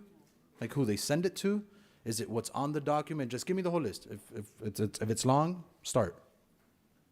Well, I think the main difference is, and Commissioner Higgins started off with her explanation, is if these entities, by their business, the way they created their business and the designation of who that business, whether it's a 501c3 or, they're already required to do an audit, which is in essence the same public audit that we perform with an outside auditor. So, I mean, that's the main, that's a major difference that I see here as part of the conversation. David, they're required by who? The state of Florida, the county? The state of Florida primarily. Okay, and then, so they do this third-party audit, and who do they send it to? They file it with the the 501c3. What happens? Well, Walk us through it. If the organization, if we have a grant with them, just as a note, we ask them for their budget, and in sometimes, most cases, depending on that grant or the way it's structured, we may ask for their financials. We may. Most likely we do, and I can't speak for every grant that ever existed, but yes. Now, the clerk, as our fiduciary, already does any dollar that is county dollars is included in their audit. So that, I just want to say that. I mean, if it's a county dollar, it's included. Now, what this item is asking for, I understand, for them, a separate audit to happen to make sure that, to show what is done with the dollars that we give that organization in a comprehensive look. In other words, not just the county dollar, but these other dollars and how the county dollar may support the other funding, etc. Well, a full financial audit, not just of the county dollars, but the entire finances is what this ordinance does? That's my understanding. Because we want to know that if taxpayer dollars are going to any entity, that they're compliant with our generic policies, even if it's not the county dollars, but the entity itself. Well, specifically the agreement, the contract that we do with them to give them the dollar. In other words, I mean, Vizcaya, we have a grant agreement with them for GOB funds. So in the grant agreement, we make sure that they utilize that funding the way that the GOB prescribes that they do. Okay. So I think I see them, but is the Vizcaya representatives here? Can the executive director come up or? As the director comes up, Commissioner Gilbert had a great idea of, those. Wait, Mr. Chair. Because we've been laboring this point, I think those organizations, and if Mr. Chairman, please indulge me on this because I am. People are saying that, Cut you off had I not. that I said that something nefarious is happening at Vizcaya, and if they came out that way, I don't believe. I think traditionally when we've seen organizations that try to exclude themselves from it, that's what I've seen traditionally in my political life. However, I know that they are a gem of this community. I know what they've done, and I think what we're trying to get here is to make sure that we audit those public those boards that are receiving public dollars, and we don't know what's happening with those dollars. However, we see that Vizcaya already has a contractual agreement with the county to do these audits. I think it's important, maybe we can just add an amendment, those that already have these audits that are being performed, financial audits, be excluded. Wait, respectfully, Mr. Chair, can I clarify? Because with all due respect, Mr. Clodfelter, Not be excluded, but. we're going through a rabbit hole that I think Mr. Clodfelter can help and clarify because I was in committee. Commissioner, I Excuse me. recognize not for debate. Okay. Let me finish Go ahead, finish. my thought here. Not be excluded, but those that have those contractual agreements, allow that audit to suffice the current resolution ordinance that we I'm have. going to go to you in a second. Let me ask the executive director. Listen, I'll make that as an amendment. Okay. All right. To the executive director, is that what the senator just brought up? Is that agreeable? Is there a reason you don't want this audit outside of financial restraints, that it costs double? Clearly, we're not trying to incur a secondary cost and audit. You do one already. Are you amenable to providing that audit in full to the county? Is there pushback on that? Hi, Joel Hoffman, Vizcaya's Executive Director and CEO. If I can just say, we are grateful for our partnership with the county. We love our partnership with the county. It is a very constructive and productive and positive partnership. I appreciate Commissioner Higgins explaining the background here. We do a complete financial audit of all of our revenues and expenses every year. They are not only of our county-sourced revenues and expenses. We provide that to the county's finance department and to the Cultural Affairs Department, which is our point through the mayor's office. We are subject through our operating and management agreement to sunshine laws and the Public Records Act. Everything at Vizcaya is completely open and accessible to the public, and we're happy to share it with you. I think it just seemed odd when Commissioner Higgins brought it up that there are many other not-for-profits that receive large, generous sums of funding from the county that were not on the list. So we just wondered, but we trust you to do what is best, and thank you for giving this as much consideration as you have. And that is a fair thought process. Thank you. And thank you for your service. I have been there, visited. I have gone to your district, Commissioner Regalado, and visited Vizcaya, and it is obviously beautiful, as everybody knows. I encourage everyone to go out and take their tour. Commissioner Gonzalez. Thank you, Mr. Chair. And, I don't appreciate the rabbit hole we're going into, right? I really don't. Because all of this was already discussed in committee at length. And Mr. Clodfelter, I consider you one of the most mathematically prepared folks in the district, right? I consider you a very intelligent human being. But sir, when you're going down this line of questioning, it begs the question as to whether you were paying attention in committee or not. Because I feel confused. At committee, Commissioner Regalado rightfully brought up that why are we going to spend more money on audits, which is exactly what Commissioner Higgins just brought up. From what I understand, you came up to the stand, sir, and you are the one who proposed that you would choose certain organizations that already have auditing powers and auditing funding so that this ordinance does not cost the county any money. Is that correct to the sponsoring commissioner? Yes, to a certain extent at committee, this was fully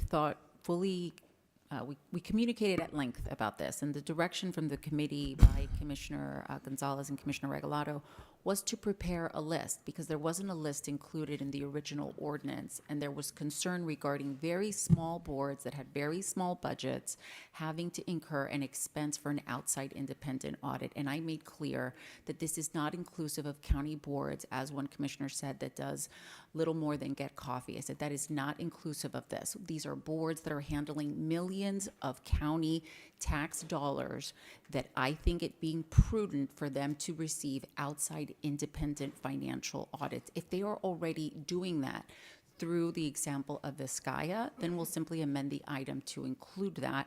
But that was my understanding at committee, and it was up to the administration to come back with a prepared list of those boards that would be applicable and appropriate to receive this outside independent financial audit, not to be duplicative, but in order for that transparency to take place. So this list is the list that was prepared by the administration. And so, Mr. Clodfelter, with all due respect, when we're going down this rabbit hole and Commissioner Higgins brings up the exact same point, rightfully so, why would you not answer the question as it is posed? Why wouldn't you give an explanation of what happened in committee? And because the exact question from this commissioner was, why did your department single out those very organizations? Commissioner, these entities were chosen based on the description in the item. If I misrepresented something in committee, I apologize. But looking at the item that my staff and I did, we came up with this list. And with all due respect, Mr. Clodfelter, did you pay attention during the committee? Did you pay attention to the ongoing conversation between Commissioner Regalado and Commissioner Danielle Cohen-Higgins regarding the cost and regarding finding organizations that already have an auditing mechanism? Did you pay attention during the committee, or did you just look at the language and forget about the entire conversation we had in committee? Because if that is the case, sir, with all due respect, why are we even going to committee? Commissioner Gonzalez, I'm sure that the director was paying attention. Let's just mellow it down. You may answer the commissioner, but let's reel it in. Sir, I think I paid attention. I was standing here in committee in the same spot. And I thought based on the definition of these boards, I thought that's the same thing. In Vizcaya's case, they already do the public audit. Yes, correct. So is that why you recommended Vizcaya? Because they already have a funding mechanism? Yes. If I did not make that clear, then absolutely. okay. All right. So just to be clear, before we move on, the reason that you recommended all of these organizations is because they already hold a funding mechanism for that independent audit. And yes, and also I elaborated on my explanation because Commissioner Higgins brought out the explanation of a 501c3. If I've confused anyone in my answering or explanation, I apologize. Okay. Thank you, Mr. Clodfelter. Thank you, Director. Commissioner Orbis, and then I'm going to go back to... Thank you, Mr. Chair. I'll start by saying that I am supportive of the item. I just wanted to get some clarity. The Domestic Violence Oversight Board is a board that is in the Office of Community Advocacy, and it serves in an advisory capacity to the County Commission. I know that there's a distinction between the board and the trust and where their funding comes from. I just wanted to ask, where will the money come from for that audit? Because they fall under the Office of Community Advocacy, which reports to us. David? Through the chair. Madam Attorney? Mayor, just for clarification, my understanding is that this doesn't apply to the advisory boards that don't have access to significant. I have them on But the they list. do have access to funds, right? They So they have a different status. Yes, please, David. That's the same thing. My understanding is the same, Mayor. I mean, the question is still, where is the funding coming from for their audit? Commissioner Cohen-Higgins. Thank you, Mr. Chair. This is kind of disappointing to me. To answer your question, Commissioner, the Domestic Violence Oversight Board is an advisory board that reports to the Office of the Chair. Their board budget is very small. They have a trust, however, that has $34 million in it, and it would be my preference that the annual financial outside independent audit be funded through the trust, which is what holds the lion's share of the money, which is why it was added to the list. That's my understanding. I'm not sure why that wasn't just articulated on the record, but hopefully that answers your question. Thank you. Yeah, that's what I was asking, because to my knowledge, I don't think they do an audit currently. So this would be adding to something. This would be adding the audit to something that they don't currently do under the Office of Community Advocacy. So I just wanted to clarify that. And in this case, Director, we discussed this in our briefing. It's for the trust, not for the bagels and donuts that they might purchase for a monthly meeting. Okay. All right. Vice Chairman? Thank you, Mr. Chairman. To David, let me ask you this question. Currently, Miami-Dade Economic Advocacy Trust, in its current form, does that trust, by contractual obligation with us, is that trust responsible for providing an independent audit as of today? I'm sorry, which trust are you MD. asking for? Indeed. IMDEET? They do perform their own audits. And, Mr. Chairman? You still have the floor. Yeah, independent audit, correct? Correct. They just had one based on last fiscal year financial. An independent by a third party. Yes, and in fact, they work with the clerk to do so. Well, this is where I'm going, because I don't want to go down that rabbit hole. I guess my recommendation would be, would you be supportive of the organizations that are listed here that are already currently doing independent audits, to allow those independent audits to step into the stead of the request to have them to do another independent audit? Would you be willing to accept the independent audit that they're already doing instead of requiring them to go out and spend more money? Well, I mean, it's up to the sponsoring commissioner now. No, I get that, Mr. Chairman, but also, and thank you, Mr. Chairman, but also, Mr. Chairman, I'm reading this memo that's attached to 7C. What's happening here, especially the memo that was provided by Kathy Burgos, our Chief Community Service Officer, it appears that her memo expands the power of the mayor's office, also restricts the powers of the BCC. So what I'm trying to do is find a way that's a win-win for everyone, where these organizations are not duplicating spending, but instead can use the exact same independent report to stand in the stead of the one that's being required. But is this, just to clarify, Vice Chair, is this different than what we just discussed throughout the discussion? Yeah. So the discussion went like 15 different ways. And the reason why I'm asking this targeted question is to get us back in queue. The queue I'm asking to put us in at this particular moment is simply saying, if there's already a contractual obligation to have an independent audit, can we use that independent audit to stand in the stead of the required audit under this particular item? So, Commissioner, I just want to clarify something. The clerk is our fiduciary. They are required to perform audits and also account for every county dollar. So I just need to clarify that. So if it's a requirement for audit, that should be, the clerk should be answering whether they accept that or not. I'm not the finance. But if there's, hold on, because now I'm confused, all right? If there's a requirement, in your words, David, if there's a requirement for an audit, then when the sponsoring commissioner requested of the attorneys to draft this ordinance, the attorneys would have come back and said, no need, Commissioner, great thought process, I love where your head's at, but no need because it's already required. But the attorneys didn't say that.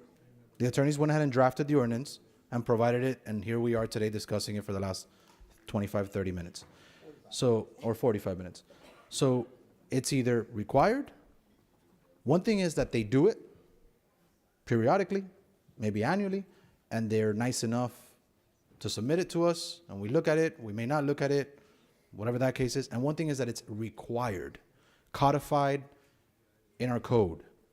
I guess that's when the vice chair says it's already required. Is it required? If maybe the attorneys can respond to this, the administration, but any of these boards today, are they required to submit financial audits by a third party to Miami-Dade County government?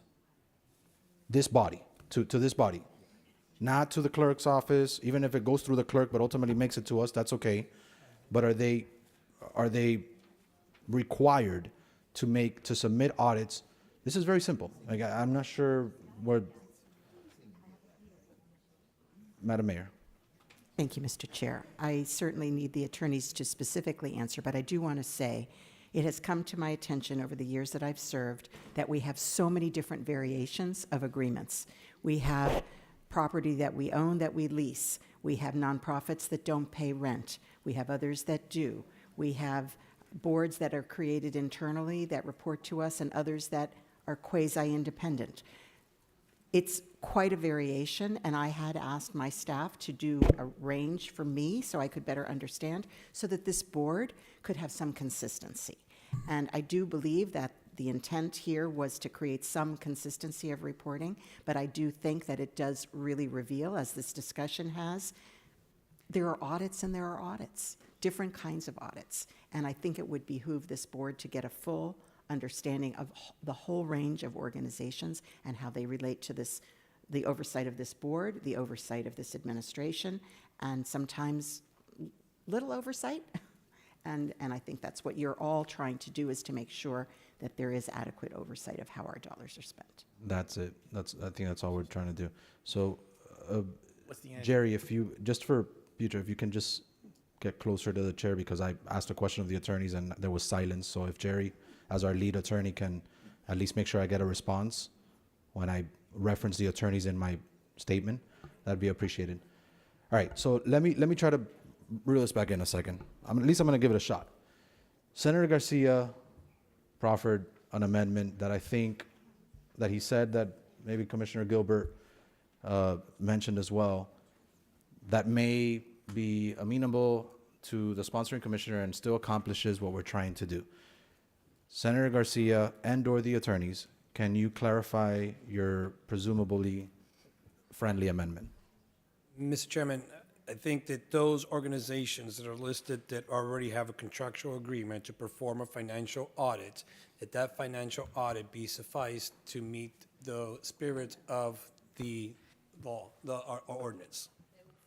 Satisfy. Thank you. Upon submitting it to the county? Yes, ma'am. Okay. Yes, sir. Is that amenable to, is that a friendly amendment? Is that?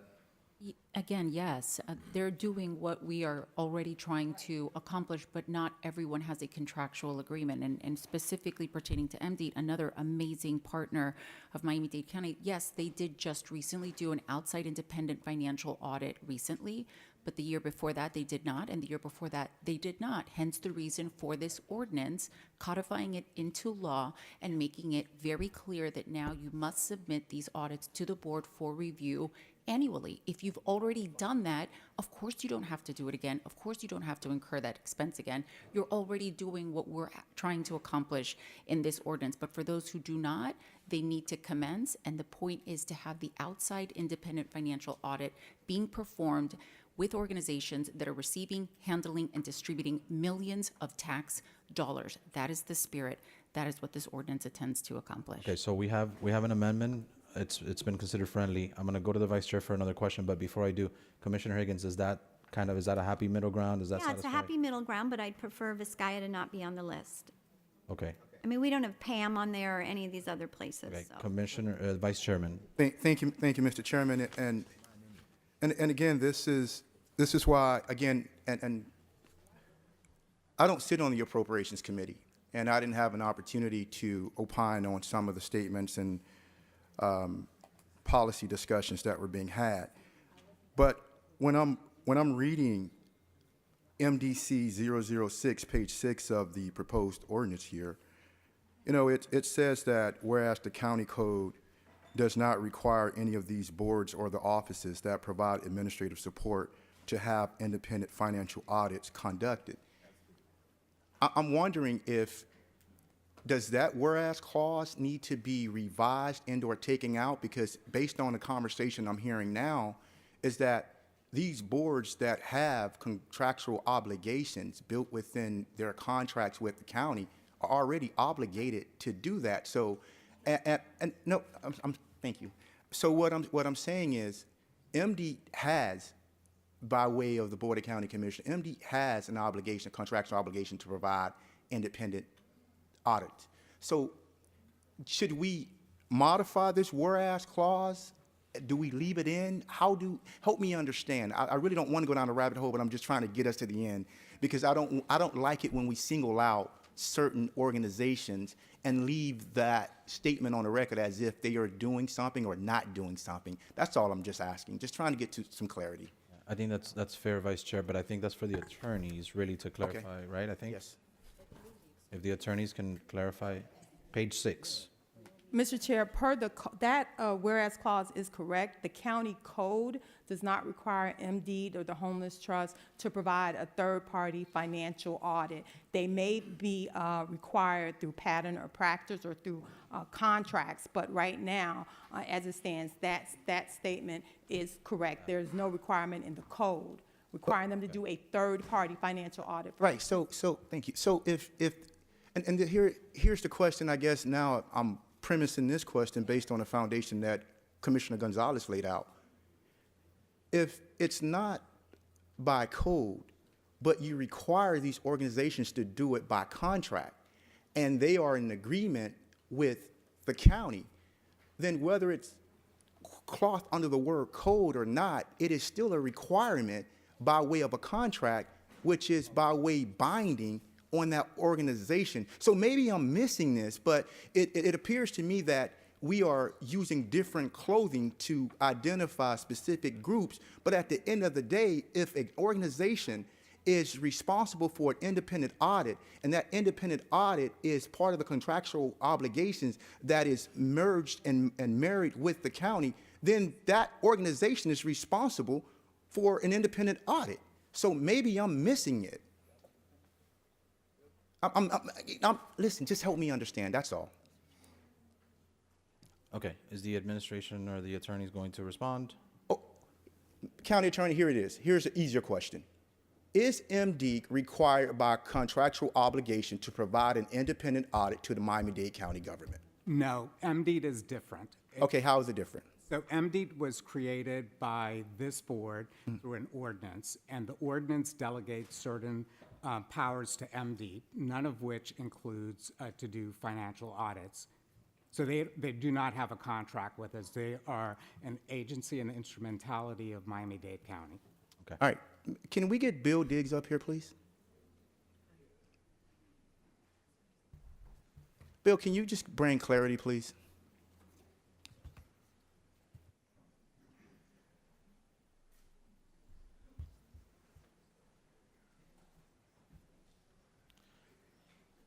Bill, introduce yourself. Name, title, and address. Right. Good afternoon. Bill Diggs, Executive Director for the Miami-Dade Economic Advocacy Trust. If you could bring clarity to your financial audit requirements. Yes, I can.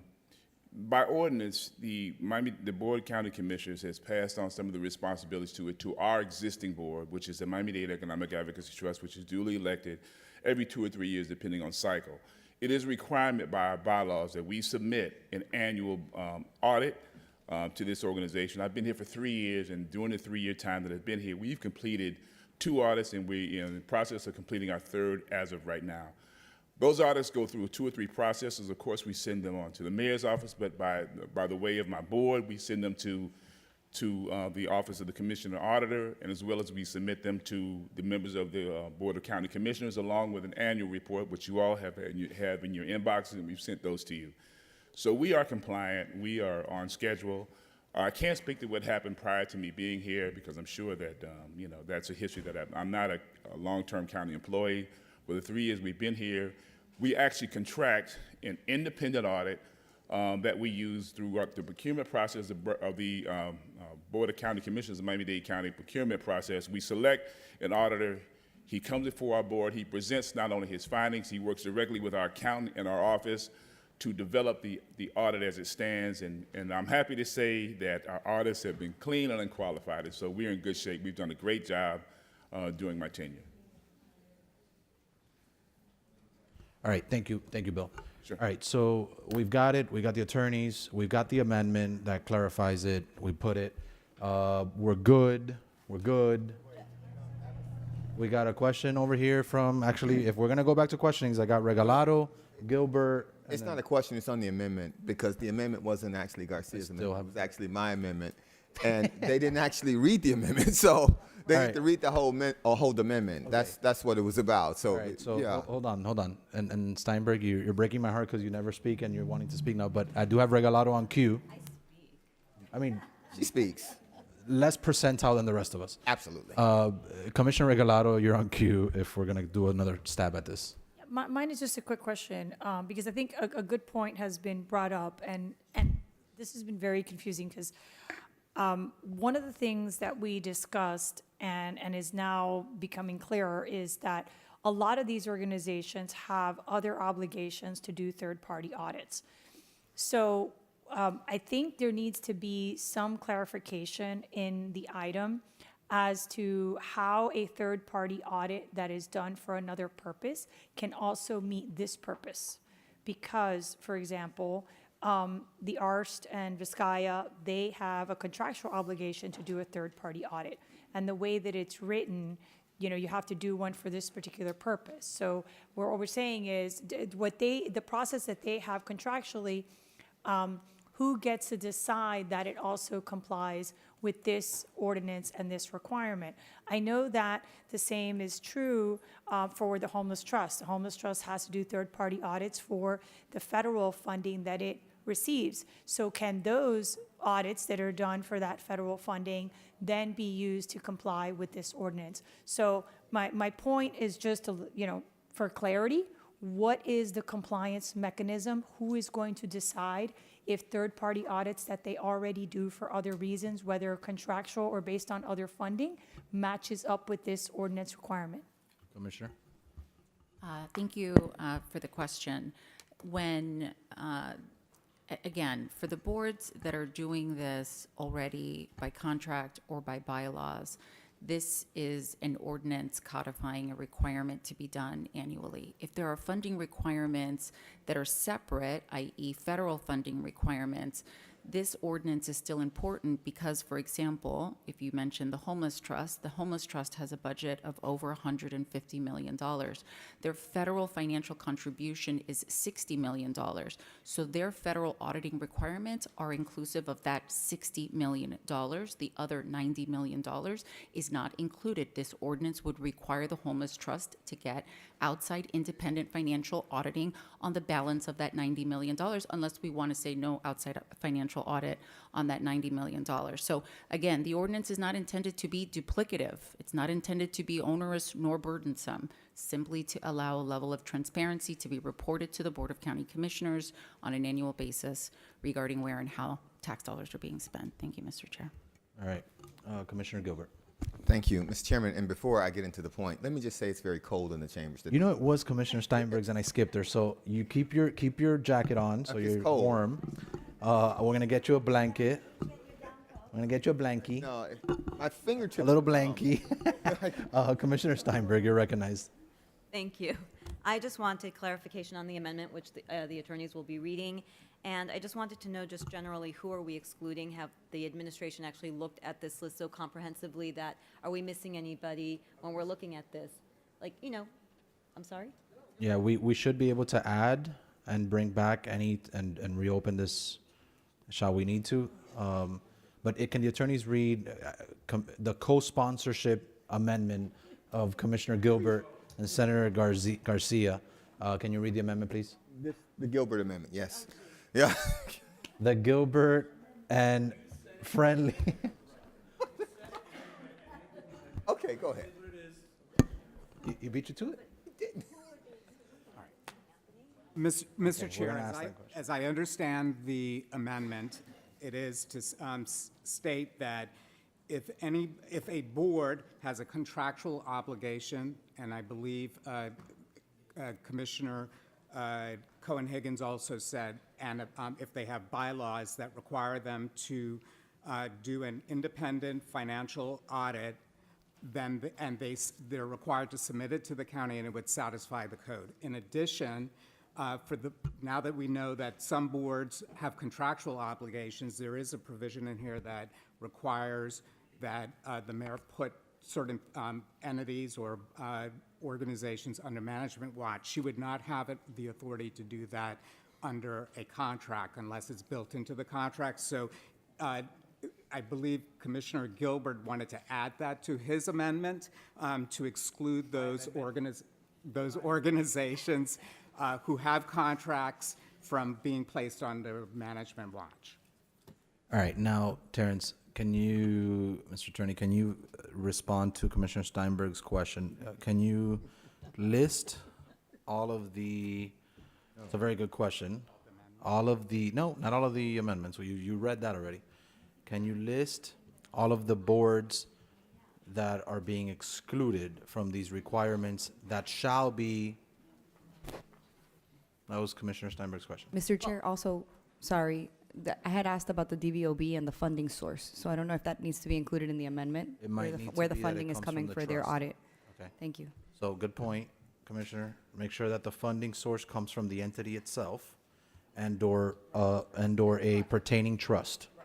Like in general, for all of these, right? That it comes, the funding source is from the entity themselves and/or trusts that are related to the entity. In this case, it's the trust of the one that Commissioner Orbis brought up. My point was merely, if we're going to single out some entities, are we leaving anybody out? And so I don't know if it behooves us to list anybody and just make it a catch-all, or make, because then otherwise they'd have to come back and revise and revise and revise, because, who are we to pick kind of the winners and losers as to who have to actually report, right? If we want this, and I think it's really in the well-intentioned, and, I know what Commissioner Cohen-Higgins worked on this, and I know she's relying on the administration to provide her with accurate information. And so I don't know where everybody's at on that. So I think it may be appropriate, but it may have to be a little surgical. I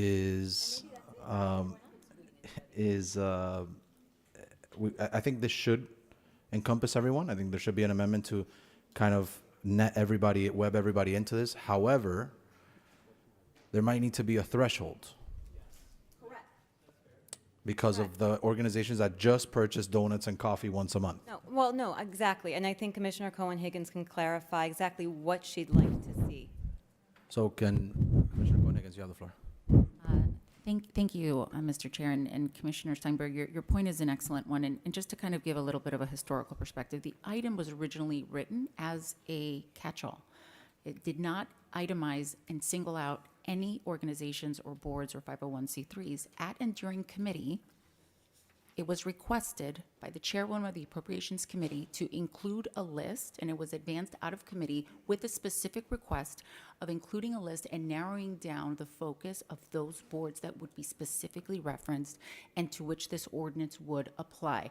That was done at the request coming out of the Appropriations Committee. It now lands before us with a list, and I specifically articulated during the committee hearing that we kept it overbroad intentionally, but if we want to narrow it down to a specific list, I'm happy to do that because I just want to get the spirit captured of this ordinance. So I'm happy to remove the list and make it more broad. I'm happy to do that because, again, that was the form in which it was originally drafted. However, to help it get out of committee, the amendment was prepared the way that it is before us today. And so I am happy to follow the will of this board. Again, the spirit of this ordinance I've articulated clearly enough at this point. I just want to bring this in for a landing. Thank you, Mr. Chair. I do think it should cast a broader web to include everyone, but we do need a threshold. Mr. Chair. Who said Mr. Chair? Yeah. Yes. Oh, Commissioner Bastien. Wait, you just skipped me, Mr. Chair. The threshold, I guess, is in the amendment, or is in the memo, right? Which is the the federal requirements for state law. 500,000. So I guess that's the threshold, right? Is that fair? It's Florida statute? We just follow Florida statute on this? Simple. Through the chair, Florida Statute 496.407 already articulates thresholds in a similar manner, And the statement that was amended at the beginning of this discussion, added by the administration, includes that language and says that the ordinance shall be consistent with that Florida statute, unless I'm mistaken, and it has those thresholds in it. So if we want to amend to make it broad and just have financial thresholds, which I believe in the ordinance articulates a threshold of 500 to $1 million, I'm happy to do that, but that's already been contemplated. Okay, so I've got Commissioner Gilbert still patiently waiting. You did get your amendment in your name, though. So Commissioner Gilbert, then Bastien, then Regalado and Bermudez. Thank you, Mr. Chairman. And thank you for making it warmer in the room, too. I appreciate that. Thank you, Aldo. Yeah, it's... No wonder I'm sweating. The amendment, I think, is important. I'm comfortable with thresholds. I'm comfortable with the item. I'm a little confused why, if it was made more specific to get out of committee, why folks are arguing about it right now. The specificity that was added, that seems a little perplexing to me. But, Mr. Chairman, one thing I would note is there's a difference between, and I know that the sponsor of the item accepted people who have contractual obligations or are obligated by bylaws. And let me just, and I can be comfortable with that because I'm comfortable with the organization. I'm comfortable with MD, their bylaws. More than anything, I'm comfortable with their executive director. But I want to note that organizations can change their own bylaws. And so there's a difference between their bylaws and a contract with us. A contract with us means we're giving you money and you have some contractual obligations. When the contract runs out, we stop giving you money. Your bylaws are subject to your approval. So we should be mindful in that distinction when we actually amend the item, because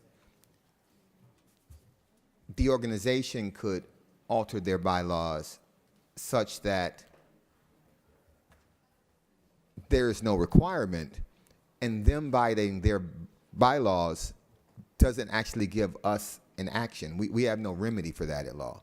So if they don't abide by their bylaws, we don't have a remedy for that. So those two things aren't exactly the same, even though we lumped them in together.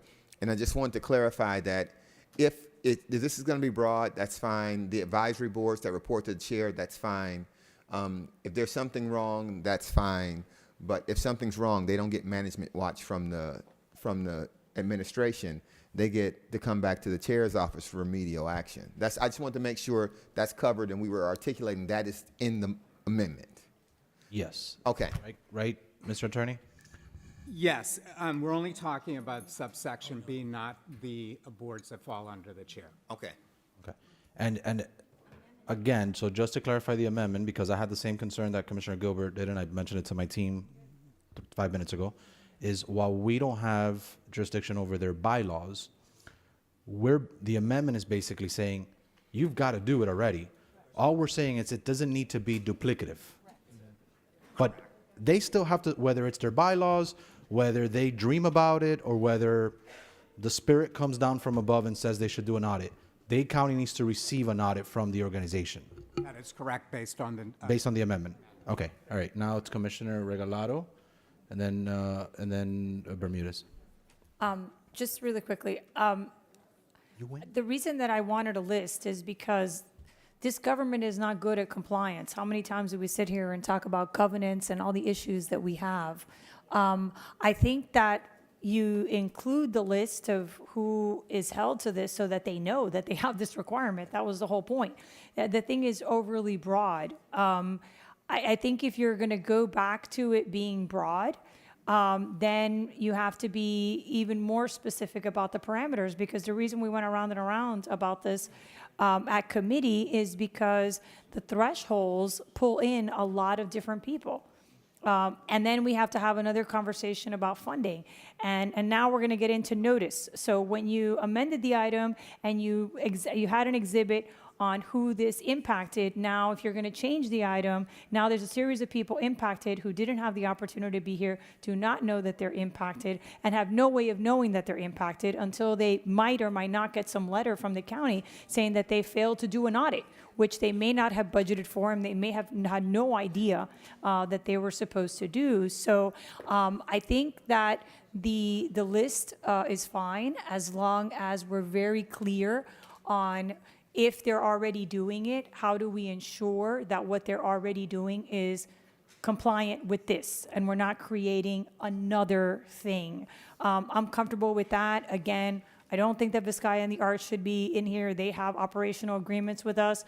I think they should be taken out.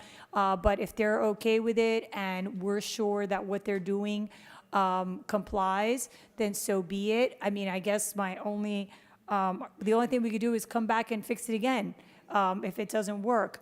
But I am against a broad net that does not provide people with notice or with the opportunity to speak on the fiscal impact and without having information for this board. Because the reason that we got to a list in the beginning was because of notice and was because of the fiscal impact.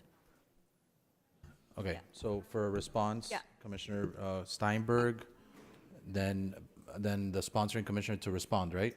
Okay, and then Bastien and Bermudez.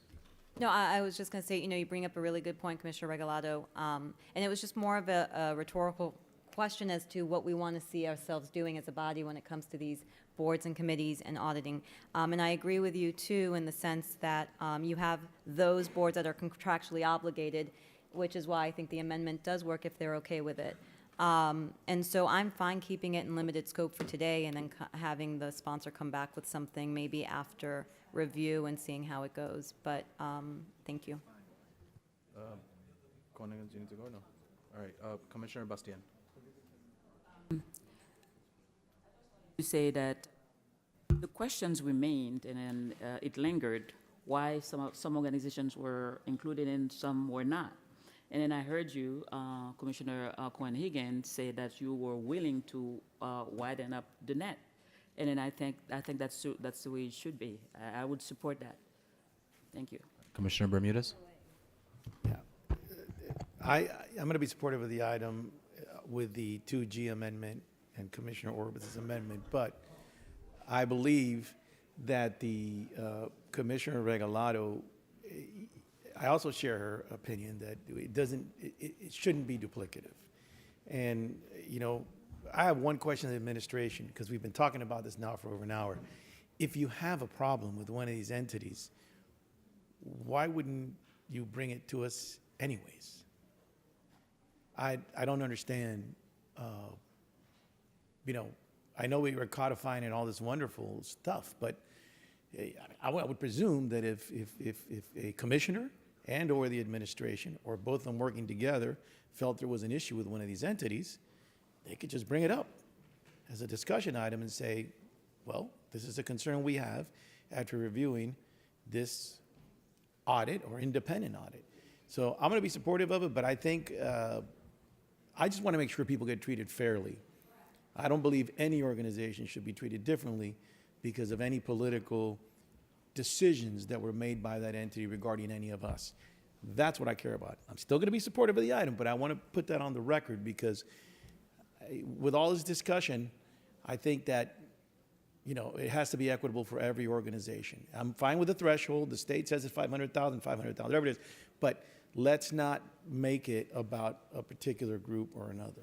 All right, fair enough. So I think I think that's fair, and I agree, Commissioner Bermudez. All right, so there's a motion to move the item as amended by Commissioner Cohen-Higgins, seconded by G Square. And the amendment, attorney, if you want to clarify, and are we going to finally cast a wider net, or are we going to bring that back? Leave that to the sponsor. I think we should just do it now. Through the chair, I have a co-sponsor, and I certainly look to his valuable feedback on it. Again, the way that this was originally written and when it was placed on an agenda for first reading and noticed and published to the public, there was no list. It was without a specific list to address the concerns that have been repeated by several of my colleagues that I take into account. And to be clear, so I would like for the list to be removed because it seems to be the will of the board, and I appreciate those comments, so it doesn't feel as though we're singling any entities out, again, the way that it was originally drafted. And the amendment that was added this morning by the administration specifically references Florida Statute 496.407, which says for organizations with revenues greater than $1 million, that their finances shall be audited by an independent financial audit. That is going to be incorporated by reference into this ordinance, and so that is the threshold that my colleagues have been calling for as well. And so I think with the amendments, with the threshold specifically referenced and referred to, it is at a position now where the will of this body, I think, is ready to vote. I'm certainly comfortable with those amendments, and I believe my co-sponsor is as well. Thank you, That's Mr. perfect. Chair. Good job. All right, thank you, co-sponsor. G1, it's, well, actually, you're G13, but, yeah, 1G, 1G. All right, so seeing the item moved and seconded as amended, Clarence, beware, this could have another 45-minute round. No, this is going to be a quick question. I just want to make sure that the sponsor of the item also is accepting Commissioner Gilbert and Commissioner Garcia's amendment about the contractual obligations, bylaws, and no management watch related to those organizations. Yes, and Commissioner Milian Orbis's amendment as well. Well, regarding the funding source. well, that's out of the exhibit. Thank you. So there won't be a list. Taryn. It was just a question about where the funding source would come from. Right, and the funding to pay for the audit comes from the organizations. And/or trust. Or the trust funds.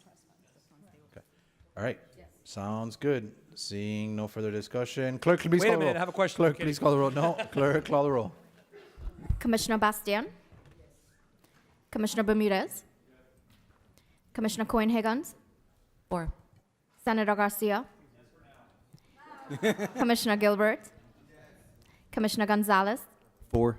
Commissioner Hardeman, Commissioner Higgins, Commissioner Milian Orbis, Yes. Commissioner Regalado, No. Commissioner Steinberg, Vice Chairman McGee,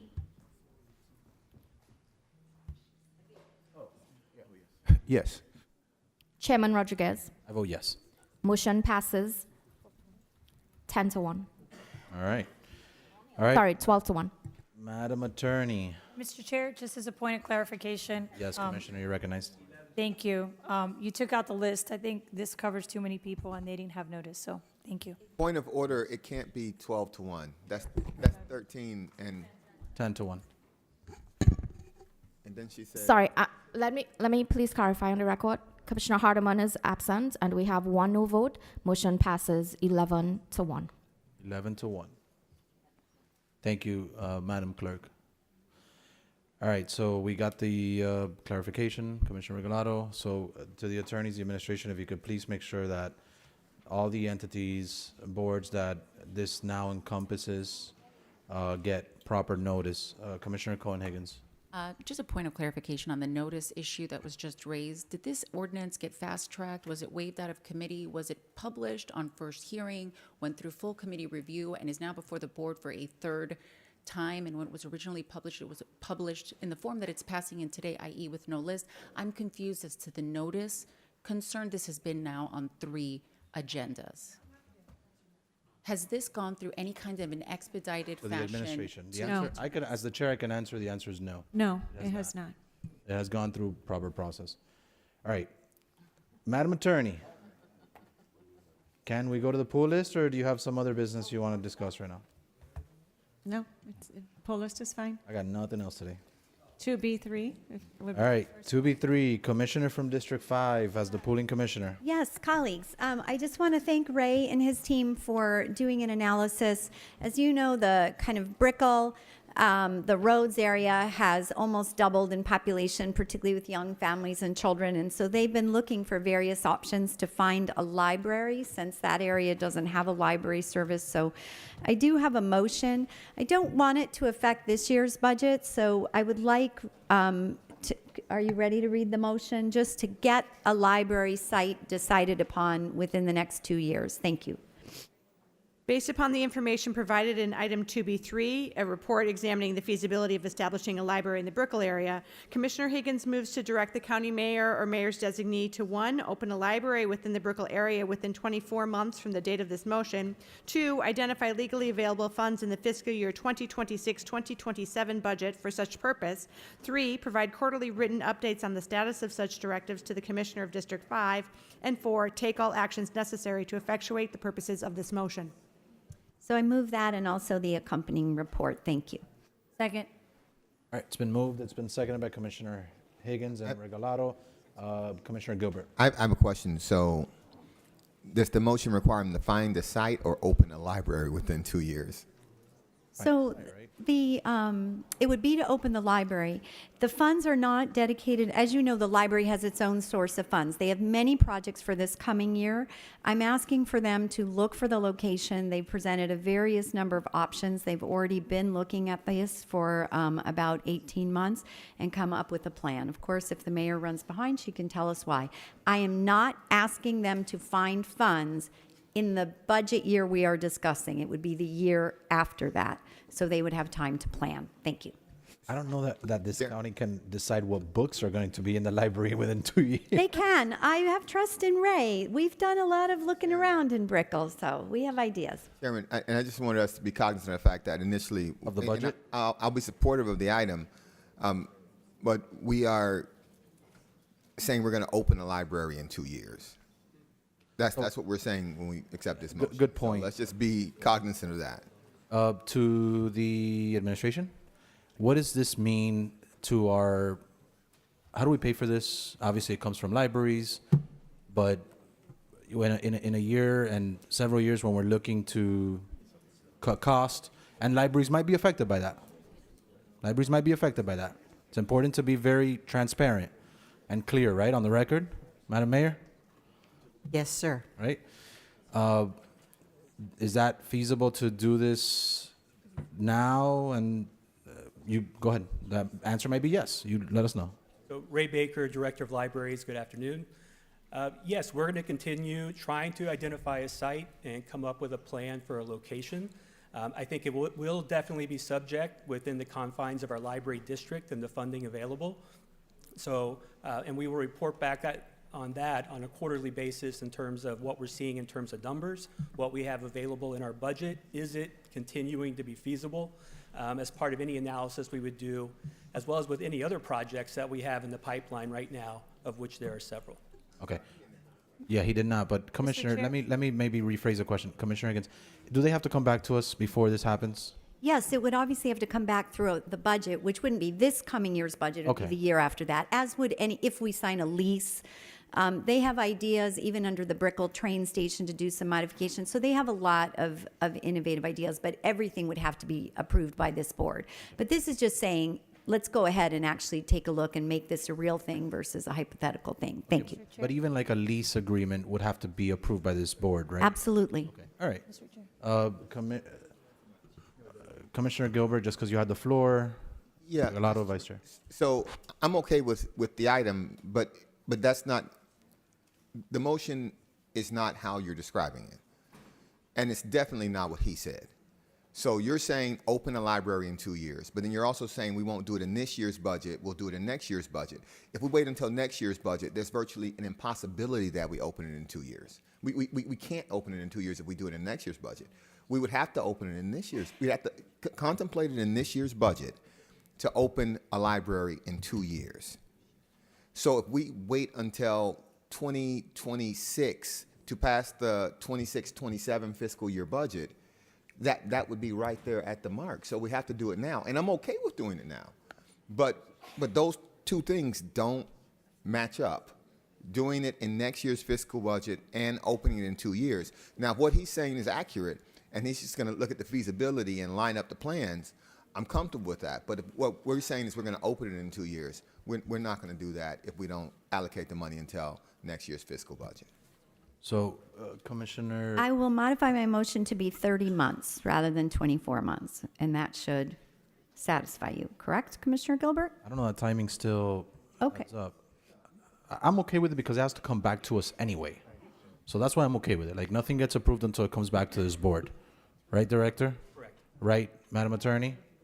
Correct. Any contracts or leases would have to come back. Okay, Commissioner Regalado.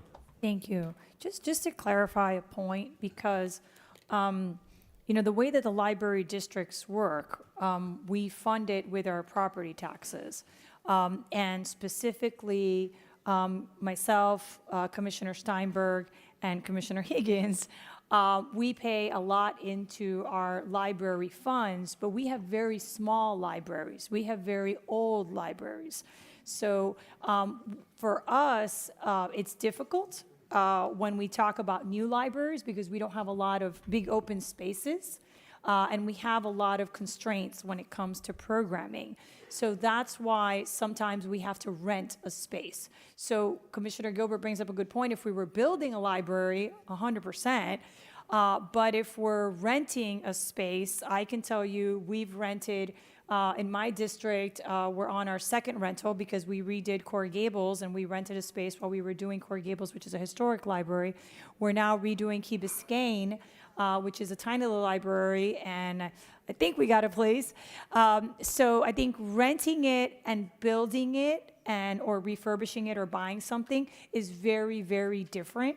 Ray has a great team, and one of the things that we try to do is be equitable in the service, right, that we provide, because other districts have very large libraries with a lot of programming, and I know that the three of us are constantly trying to explain to people why ours are smaller, historic, and don't have as many facilities. So and even if you were to impact the library fund, which, by the way, has never been politically popular, and I would tell you to Google that before you go down that road, because this county has seen this before, and it did bring people down from everywhere.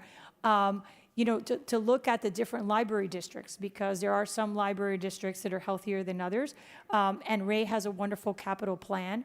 And I think when we look at certain pockets of our districts, we would like to provide more services, and we should each have the flexibility to do that. So I'm happy to support. All right, Commissioner, actually, I have the Vice Chair in line and then Bermudez. Thank you, Mr. Chairman, and thank you, Ray, for all you've done. My question is very simple. I do recall about 4 years ago, I inquired about not having a library inside of Florida City. And from my understanding, there were going to be a report or some study, or someone was going to look into that. That's 4 years later, and I haven't heard anything. Is there a possibility you can add this to your list of to-dos to study the Florida City area, number one, and help me understand why Florida City hasn't been considered as a location for a library? And secondly, if you can look at how do we go about, or what do I need to do to get Florida City on that list to become viable as it relates to receiving a library similar to Brickell? Yes, Mr. Vice Chair. Thank you. J.C. Bermudez. Yep. Yeah, first of all, I love libraries, Ray. You're doing a great job. I travel, and I understand, I believe, what Commissioner Higgins is trying to do. Let me just be clear. The largest library isn't Commissioner Higgins' district, because it's right across the street. South Miami has a relatively large library. Coral Gables does, Miami Beach does. So if I understand, and I'm supportive of this item, what Commissioner Higgins is trying to accomplish in an area where there's a lot of young families that probably don't want to leave the area because coming back is difficult. She's looking to be able to provide some sort of library that will probably be a lease, because I don't see anybody finding land in Brickell unless it's ours to build something in 30 months. I agree with Commissioner Gilbert on that. Now, a lease, I could see happening, and I'm supportive of that, because her goal, even though we have this large library, the largest library right here, right across from us, is to try to get to those families. So I'm going to presume Ray's probably going to, in your discussions, will probably be, can we find a library that will serve people in the area, that will probably be a lease, so those young families can walk to the library, right? Is that what we're looking at? Yeah, yes, sir. In the options that are in the report, Two of the options are, one, looking at some of the new development projects that are coming up in the area, to see if we could find a storefront space, or looking at existing leasable space in the area to establish a location. Okay. I think, and you know, the vice chair was asking about an area that may need that, you know, and I think there's the easiest way, at least in the modern era, let's call it, the easiest way is to first have a satellite kind of, or a lease library, and then when there's enough usage, then you go ahead and try to find the funds to build something permanent. But but to say that we don't have large libraries, we do have a lot of larger libraries in many districts, in most districts, I think.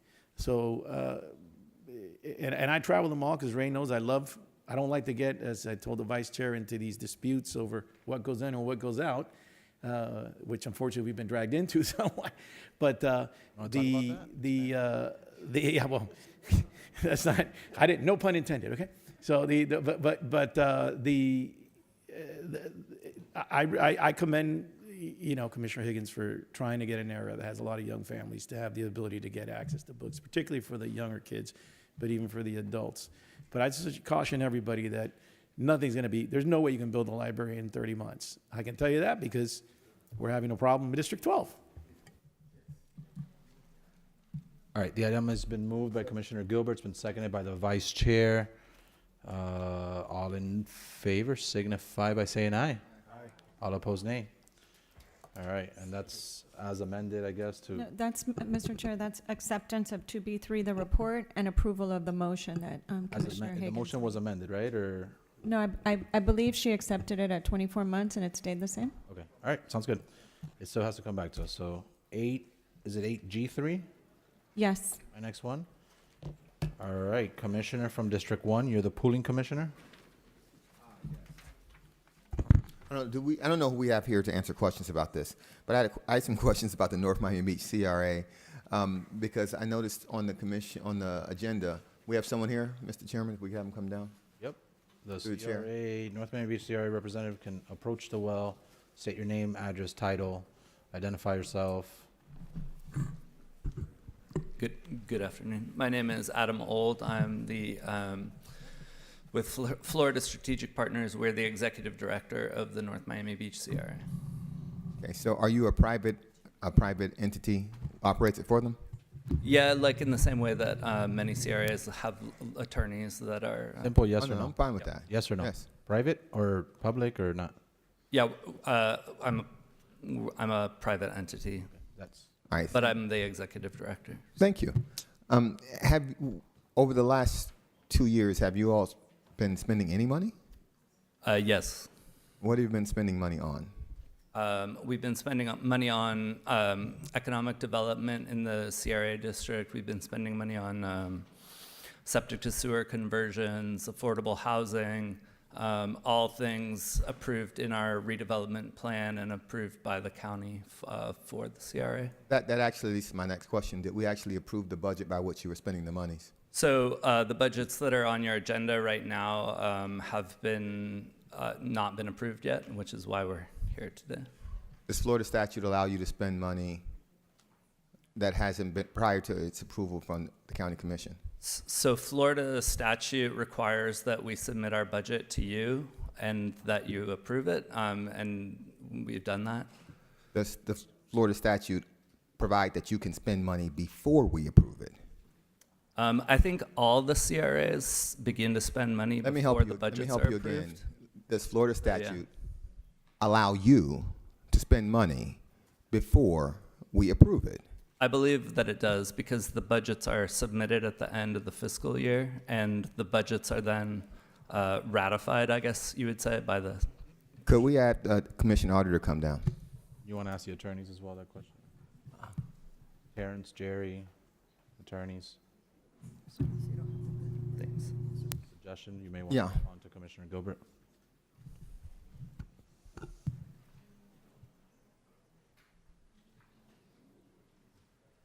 As the commissioner auditor, I think the commissioner does auditor the might be slowest walk with, as tall as he is. He has a long gait and a slow walk. It seems he's got the longest legs in this chamber right now. No offense, but he's got basketball injuries. We love you, Yinka. Yinka, I know that different CRAs are constituted differently, but in the organization of this particular CRA, are they allowed to spend money prior to our approval? Our understanding is that they're not allowed to, and the budget should be approved by the commission prior to spending money. But I'll defer to the county attorney's office for.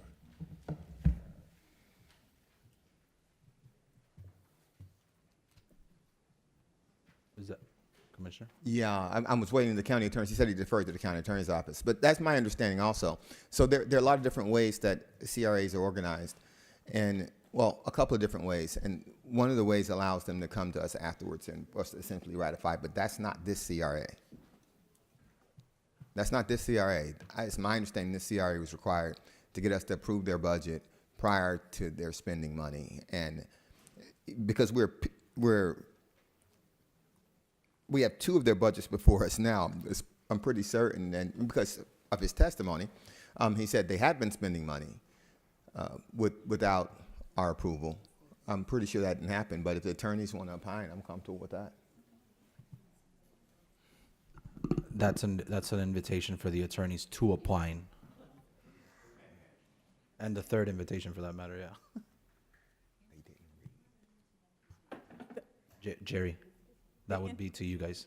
She's about to answer. The interlocal requires the county to approve their budget before they expend funds, but the statute also requires the county to fund the trust fund even without our approval of the budget. So even if we haven't approved the budget, we've got to put, per the statute, we've got to put the money into the trust fund, but the agreement does require them to get our approval, the commission's approval before expending funds. So, Mr. Chairman, let me clarify that, because county attorneys do something very interesting sometimes.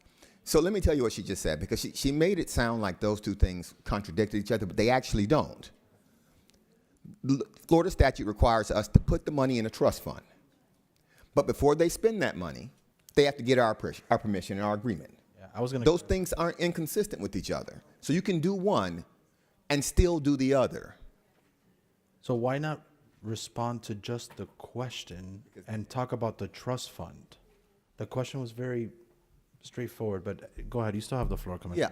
Yeah, and so that would be my point. So you stated previously that you're an attorney who, from a private entity. No, I'm sorry, I'm not an attorney. Okay, you're from the private entity and you all operate as executive director. Correct. I just need to understand from our perspective, why then should we approve the money that you already spent without our agreement?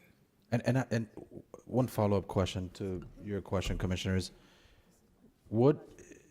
to manage a CRA, is there a state license? Is there a requirement? Like I have a license for my, I need a CAM license to manage properties. Right. No. Or a real estate license. Is there an education sort of? No, there isn't. These budgets were submitted to the county before I became executive director, so I hope that clarifies something. Each of the CRA budgets that you'll approve on this agenda, as well as other agendas, are now spending money without you having approved their budgets. They've been spending it since their start of their fiscal year.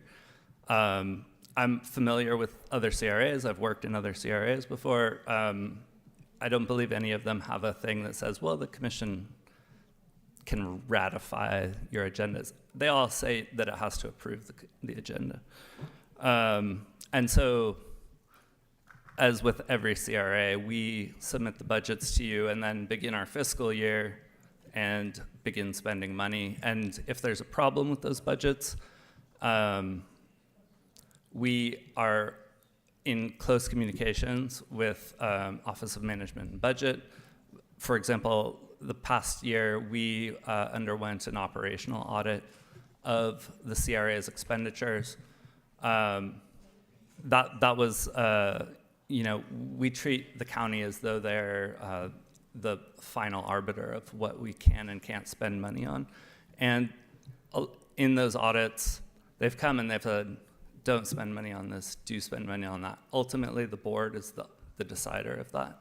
Mr. Chairman, just to cut him off because he's going down, and just FYI, the more you talk, the more questions I'm going to ask.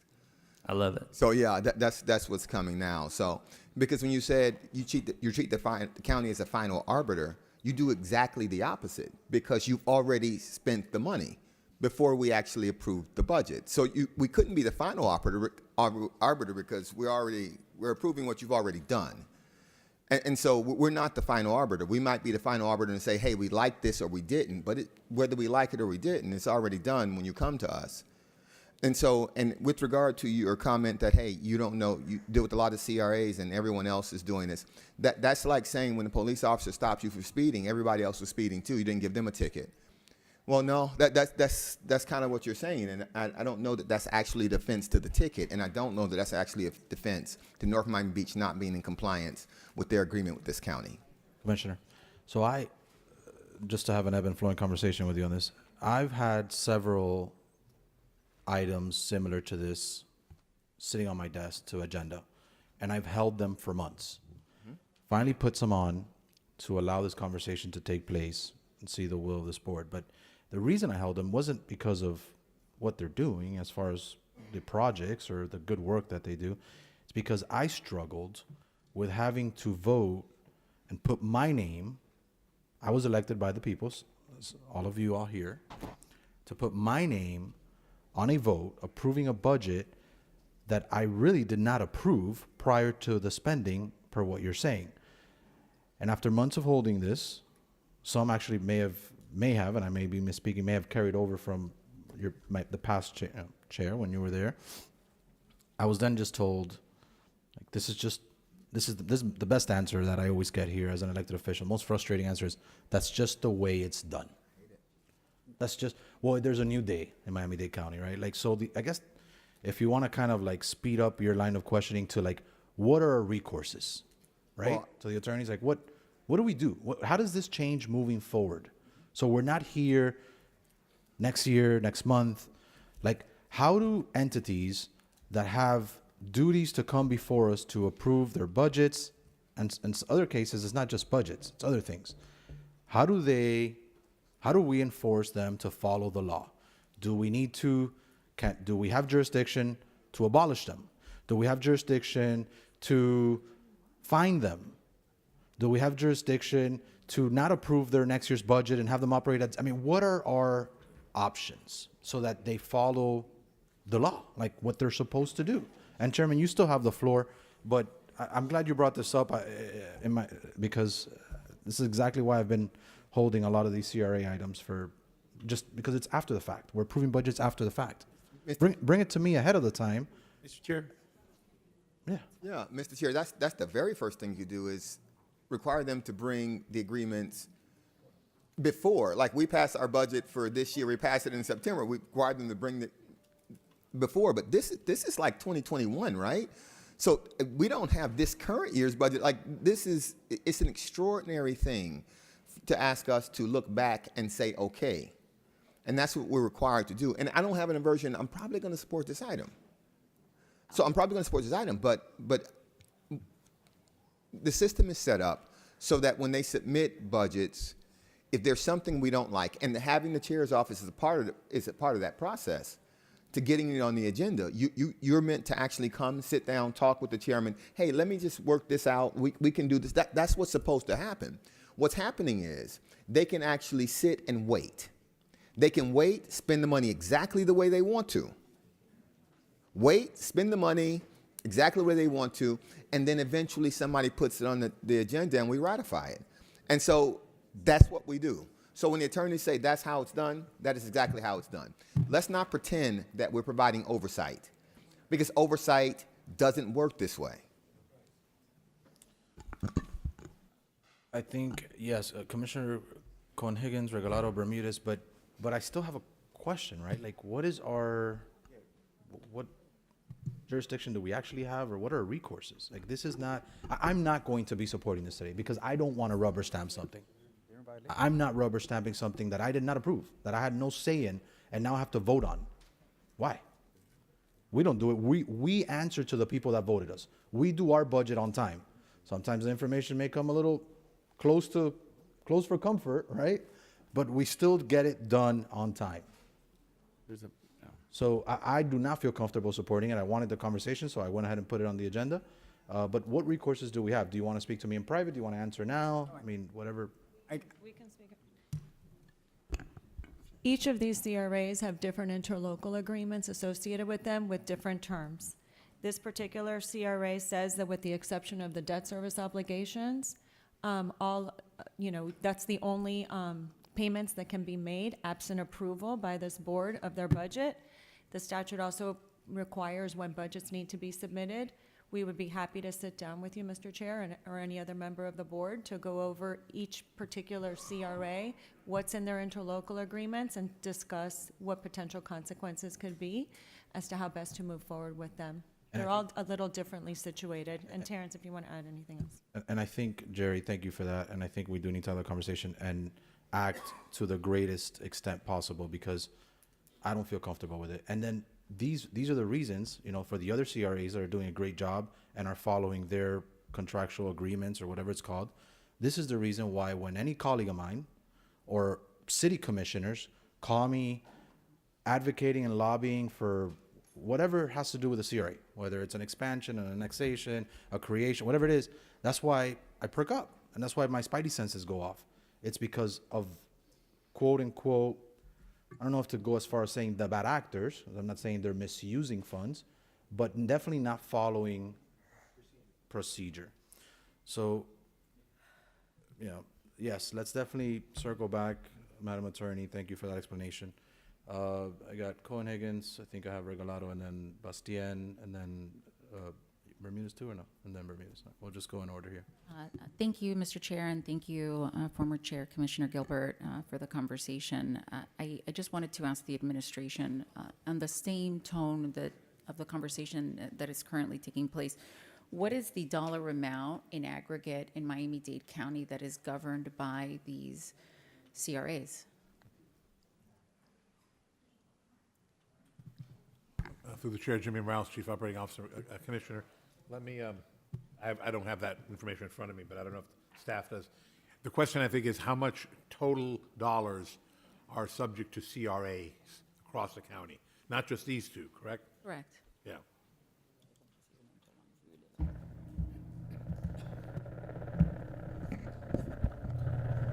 Thank you. Good afternoon, Vivian Cao, Office of Management and Budget.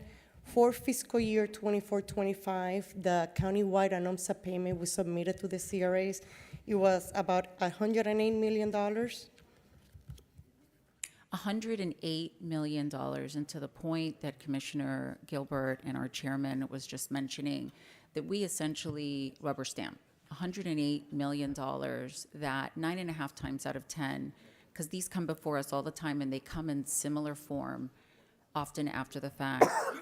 That's a lot of money that is being obviously circulated for very, very good reason. But we do need to look into some reform here in Miami-Dade County on the same kind of tone and temperature that this board has taken thus far regarding transparency and accountability. That's all I needed to know. Thank you for clarifying that. 108? Thank you, Mr. Chair. And if I could get the Office of Budget to come back up, please. Because I don't want to go down a rabbit hole, but this is a little bit concerning. So I guess if you could stay up here, ma'am, but my first question would be to the executive director. And sir, by no means am I trying to pick on you, but you are the executive director of this very CRA, is that correct? Correct. And the explanation that you gave when Commissioner Gilbert went through this line of questioning was that you've sat on other CRAs and that other CRAs spend their budgets before they get approved by this commission, correct?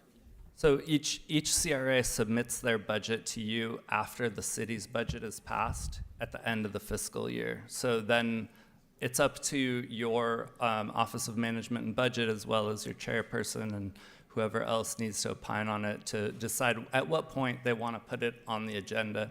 For example, these particular budgets that you have in front of you now, have been available for you to pass for a significant amount of time, but they're just. Sir, I completely understand that, but did it ever cross your mind that as the executive director of this very CRA, you should perhaps read the contract that binds your CRA with Miami-Dade County? Did you ever think of that? Well, I've read it. So if you've read it, sir, are you saying that you read that contract, knew that under that contract, as the county attorney is stating, you were not allowed to spend the money of your budget until we approved it? You read it, you knew as the executive director you cannot spend that money, but you decided to spend that money anyways because it's you. So I don't necessarily agree that that's what that the agreement says.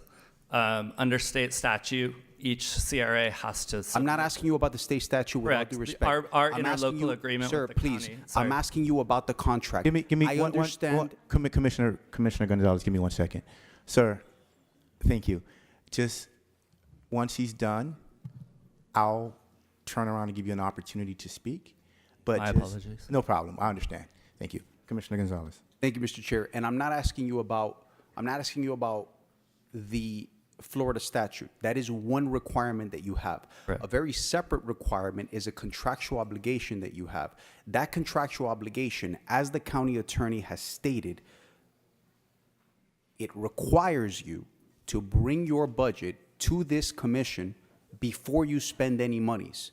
You have said on the record that you have read that requirement and figured that because you don't agree with it, you were going to spend the money anyways. Is that correct? We have brought the budget to this commission. After you spend the money? So at the end of the fiscal year. Which is after you spend the money? No, we spend the money. Sir, Sorry. I'll recognize you. I'm okay? sorry. Thank you. No problem. Go ahead. Go ahead. I'm sorry. So, right. So every CRA, as they're built, they submit the budget to you, and it's up to you when you hear that budget. It could be years later, for example, here. Sir, with all due respect, I'm not asking you how other CRAs operate. I am asking you specifically, sir, because you are the executive director, and I'm not trying to pick on you, sir, but you're going through this line of questioning. I'm asking you specifically, in your CRA that you are the executive director of, sir, you have just said on the record that you have read the contract that is approved. You've read the contract that binds your CRA with the county commission. The county attorney in this very meeting has stated that in that contract, you're required to come to the commission before you spend any money.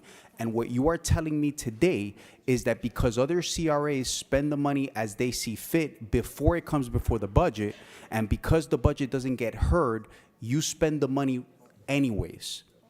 I'm not sure if I said that. That's not exactly how I meant to say it. So what I'm saying is, I think and I would need to look at the contract in front of me to give you the precise language, but I believe it says we must submit our budget to the county for approval. And we do that, and that is something that then you approve in the time and fashion that you see fit. If you want to approve it the next day, you can do that. If you want to approve it 2 years later, I think the auditors at OMB have said that should occur more quickly. Okay, I understand. And also, I mean, I think I'd just like to also emphasize, at the beginning of my tenure as executive director, I did see this problem. These budgets existed and were sort of floating here at the county. I began to rearrange our future budgets so that we could collect a bucket of affordable housing money, which I know is a priority of this board as well as the administration. And that money is unspent. So there is, if for example, Okay, I understand, sir. And look, we don't have to get into specifics, but just to drive in the point, right? The point I'm trying to make is were you aware, because maybe today is the first time you became aware, and that's fine, sir, that's completely fine, but were you aware that prior to spending any money in your budget, this board had to approve it? Were you aware of that? I was under the impression that the board would approve the budget during the, the following fiscal year, and that money was understood to be Thank you, agreed sir. to in the interlocal Thank you, agreement sir. with So the county. it was your impression, and you believed as the executive director that you could spend the money, you submit the budget, and we approve it whenever we want. Correct. Got it. Now to the budget office, right? Aren't you supposed to be regulating these folks? Aren't you supposed to be watching these folks? Are you aware, and maybe you're not, and I need to know that. Are you aware that there are CRAs that are submitting budgets after they have spent monies that are required to get approval from the board before they spend monies? Are you folks aware of that? Through the chair. Yes, you're recognized. Good afternoon, Commissioner. George Fernandez, Office of Management and Budget. Yes, Commissioner, we are aware. Unfortunately, because of the timing when the CRAs and the cities approve their budgets, by the time we get them in October, we constantly go through them. If there are issues, we may go back and forth with the CRA. And as soon as we have that item prepared, we try to get it on the board's agenda as soon as possible. So there have been circumstances when we've turned budgets back and for example, ask clarifying questions. How does this comply with state law? Where is it in your redevelopment plan? Because we want to make sure what we're bringing the board is a good item. I understand, but with all due respect, right? You represent the county, and you represent the county's interests. And so if there is a binding duty in a contract, if you're allowing them to submit these budgets late, and then you're bringing them to us after they spend the money, I mean, I don't want to say that you're condoning this type of behavior, because it's still a breach of contract, but sir, why wouldn't you make this board aware? And if you have made this board aware, right, I don't think that we would be rubber stamping these budgets, and we would, at the very minimum, ask, what are you doing so that this doesn't keep happening? Well, Commissioner, through the chair. You're recognized, sir. Thank you, sir. We constantly work with our CRAs, our partners out in municipalities. We continually try to get these budgets to the board in a quicker manner. We are aware of these interlocals and the way they work, but unfortunately, because of the timing and the way that it's structured, it's difficult to get all these items in October, for example, at the beginning of the fiscal year. And we try to get them on the board's agenda as soon as we can. So with all due respect, sir, what you're telling me is that because it's difficult to do it in a timely manner, it's okay to breach the contract. That's not what I said, sir. What I said was, when we review them to make sure they're correct. We are not going to bring an item to the board that's incorrect or not factual. So that's the time we need. In terms of if they spend money, if they spend money that they shouldn't have spent on an item, we won't bring that to this board. We will make them amend that item, and they would have to give us an amended item to move forward. I understand that, but by that virtue, none of the money that they spend before we approve is money that they should spend. Well, Commissioner, if they're spending in accordance with their plan and state statute, that's not something that we can say don't spend money on. Yes, sir, but with all due respect, you represent the county, and the county has a contract by where the county requires that they first get our approval before they spend that money. Why would you find it okay? Why would you find it okay for them to spend the money prior to getting approval? Through the chair. You're recognized, George. Not that I find it okay. It's, how can I better explain this? If they spend money on something that they shouldn't spend money on, that would be the city's responsibility. I completely understand that, sir, but by virtue of the contract, they shouldn't spend the money, period, if we haven't approved it. And look, man, we don't have to keep going down this rabbit hole, but at the end of the day, this is supposed to be your responsibility, with all due respect. You're supposed to be looking over these folks to make sure that everything is being followed correctly. This gentleman right here had no idea that this requirement existed. All I'm saying is that that's very concerning. So, if through the chair, if Thank I may. you. No. Listen. Thank you so much, but he didn't ask a question, so I'm gonna just move to the next one because I want to move us forward. But I hear you. I'll give you an opportunity. Trust me. Thank you. Commissioner Bastien. Okay, that's your preference, Commissioner Bastien? All right, Commissioner. Thank you, Mr. Chair. Just a question to the director. When did you start with the CRA? So, I'm sorry, who's asking? That's me on the corner. Sorry. I'm way on this corner. I started in, I believe our contract started August of 2023. But when did you begin with the CRA? Yeah, I began that same day. Of 20 what? 23. 23, okay.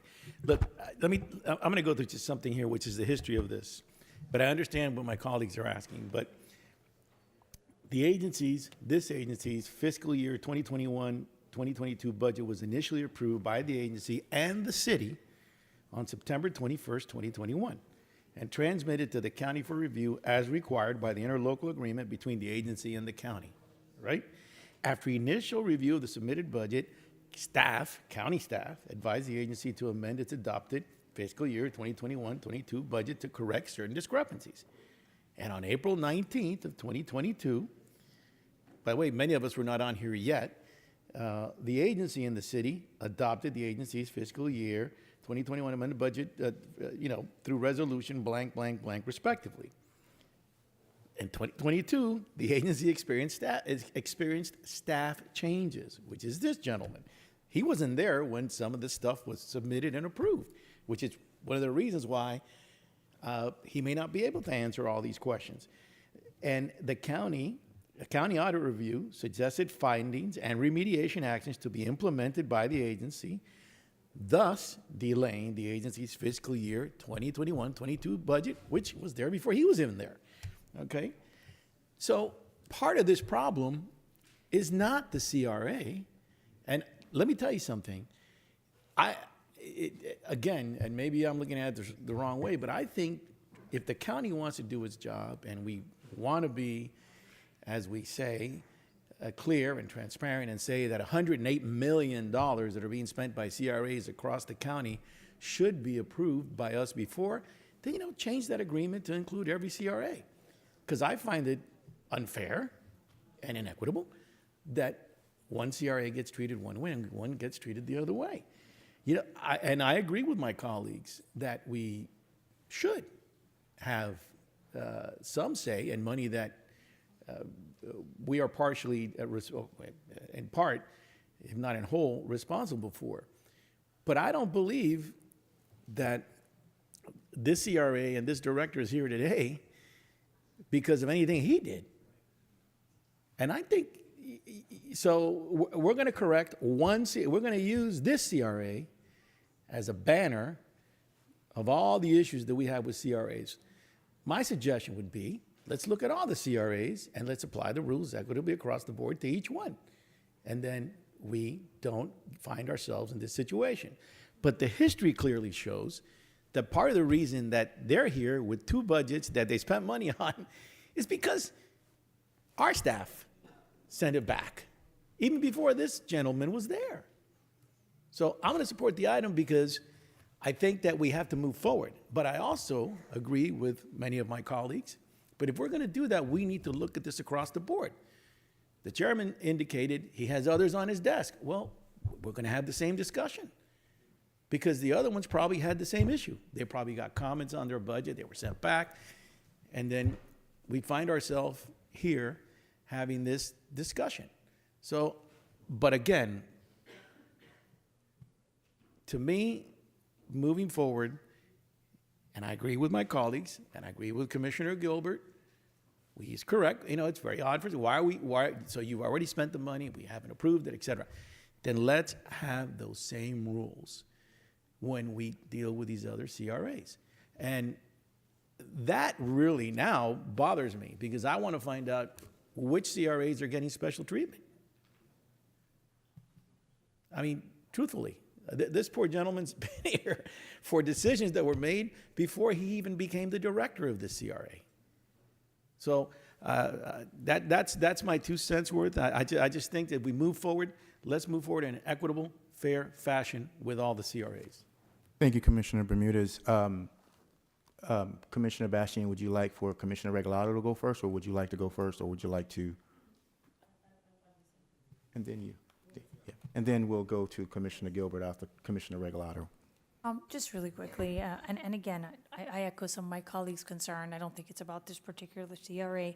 I would say that I'm concerned about the administration's follow-through with the CRAs. I mentioned this at our transit committee. Commissioner Higgins passed an item that requires certain CRAs to participate in transit. And I asked the question like, hey, who's doing what? Who's paying what this year? So I think, we need to take a better look at this.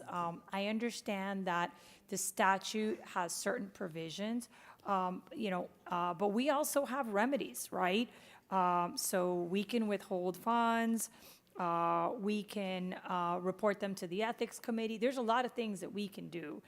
We haven't taken a hard stance against CRAs, but it might be a good opportunity to look at all the interlocals and to create a better housekeeping mechanism.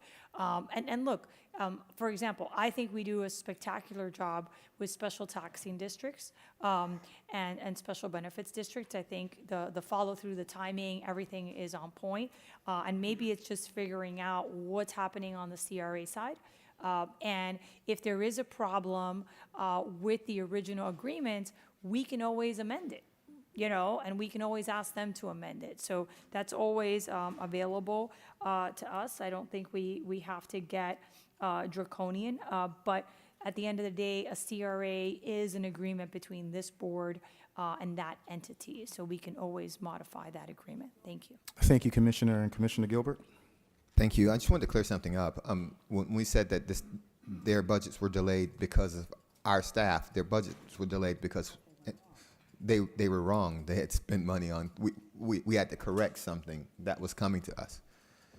And it isn't your fault. This isn't about you. The CRA exists independent of, who takes over as management. So this isn't personal to you. Yeah, I'm not familiar with the back and forth that happened in 2021. So that isn't about this particular executive director, but we just need to be clear. This was not done properly. This was not done properly.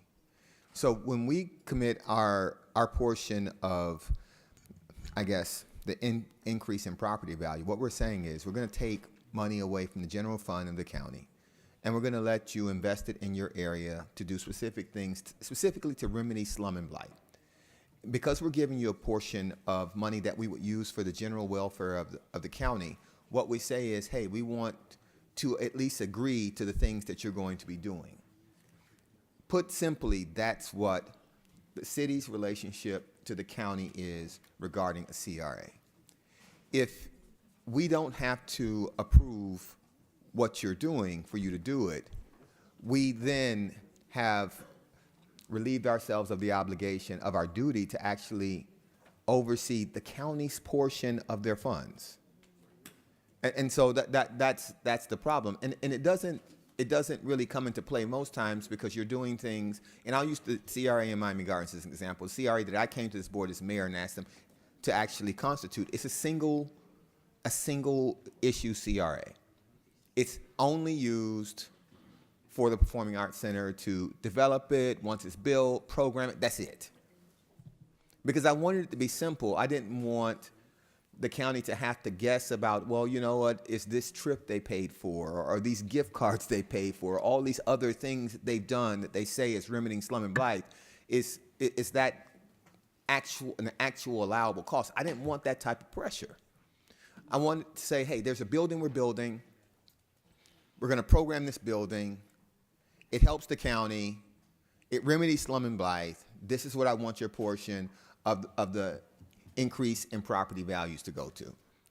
That isn't this instance. They have broad powers to, within Slum and Blight, actually propose spending money.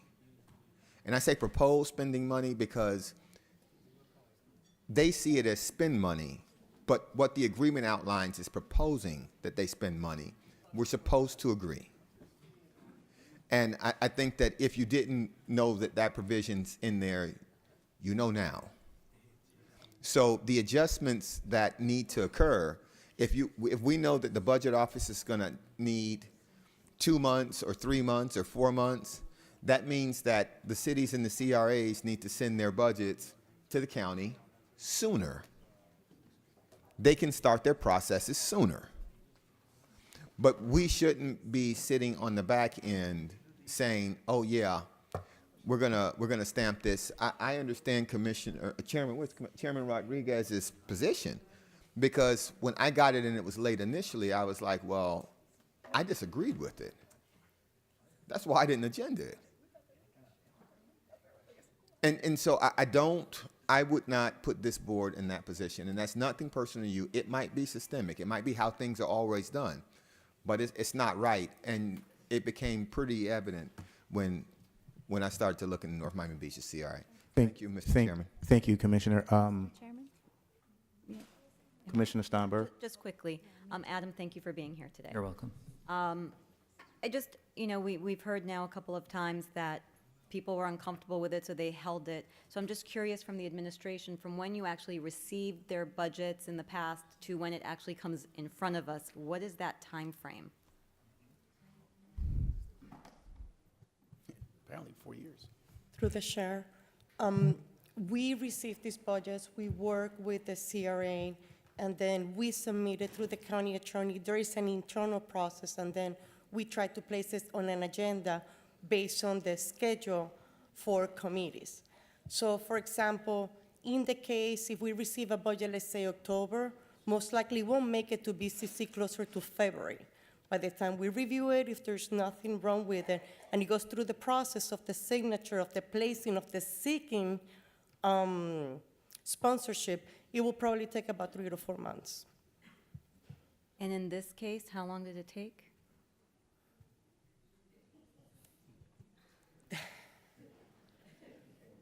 The item, we did receive the item, we did go back and forth with the CRA in this item, and the item was submitted, and it was presented, and I believe it was submitted through the legislature process end of September, end of 2023. So, that's unfortunate. All right, thank you. So look, I got a quick question really quickly, and I'm going to go to Commissioner Higgins. I believe she's next. Can you come back up really quickly?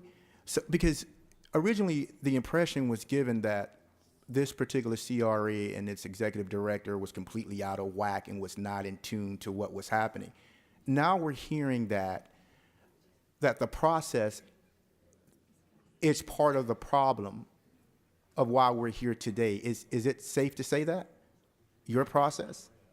I don't believe the process is part of the problem. So you did admit earlier that that budget was submitted in 2022 after it was modified based on your sending it back. They modified it, then they resent it to you. You received it in 2022 based on a statement that Commissioner Bermudez made. Now we're here in 2025 on a 2021 budget. I'm just wondering, we're not saying... The final documentation from the CRA was received in 2023.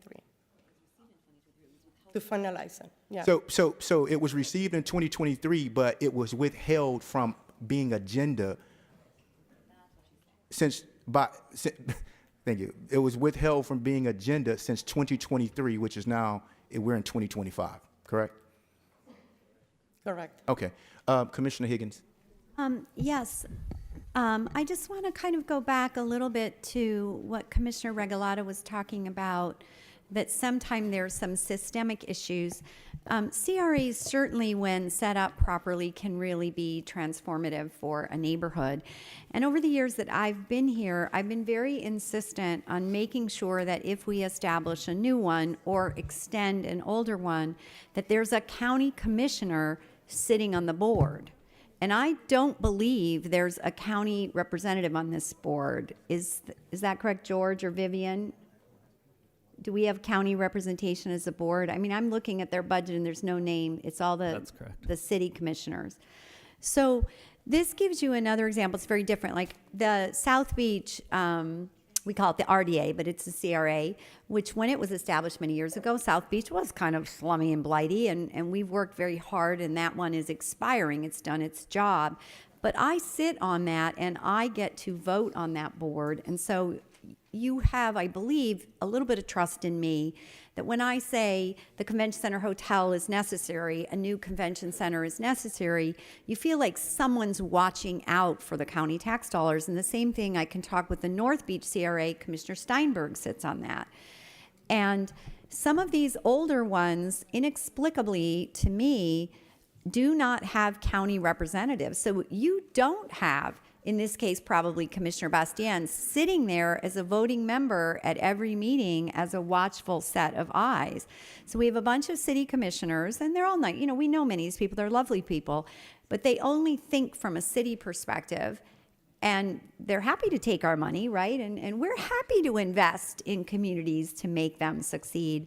But we don't have anybody there every day as part of the budget development process and the project approval process. So I think fundamentally that is something, and I've been pretty consistent. Any CRA that doesn't have a county representative on it, I've voted against it, and I voted against those extensions. I think the Omni CRA had never had a county rep, and I sent it back to the city with a county rep.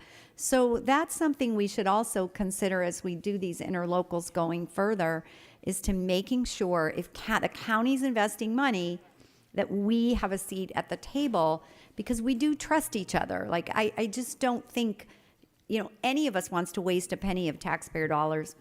And then the other thing I want to remind these CRA folks is you're going through a city process first, and you're prioritizing the city process first, and the county's kind of an afterthought. And in this case, it's clear the county's an afterthought because we don't even have a seat at the table.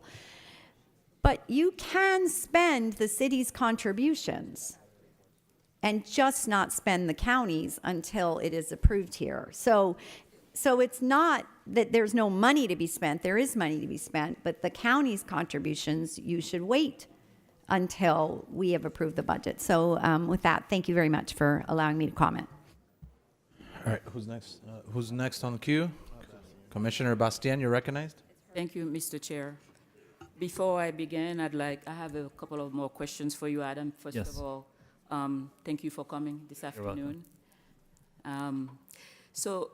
Besides the North Miami Beach CRA, which other CRAs do you manage?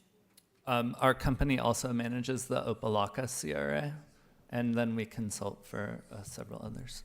And then do you spend money in the Opelika CRA before approval from this board? It's the same as all the CRAs. They all submit the city's budget when it's approved, and the CRA budget gets submitted at that same time. And That's then a yes? Yes, correct. That's a yes, thank you. I wanna start by saying that I remain committed to removing slum and blight in not only the CRAs in District 2, but all the CRAs in Miami-Dade County.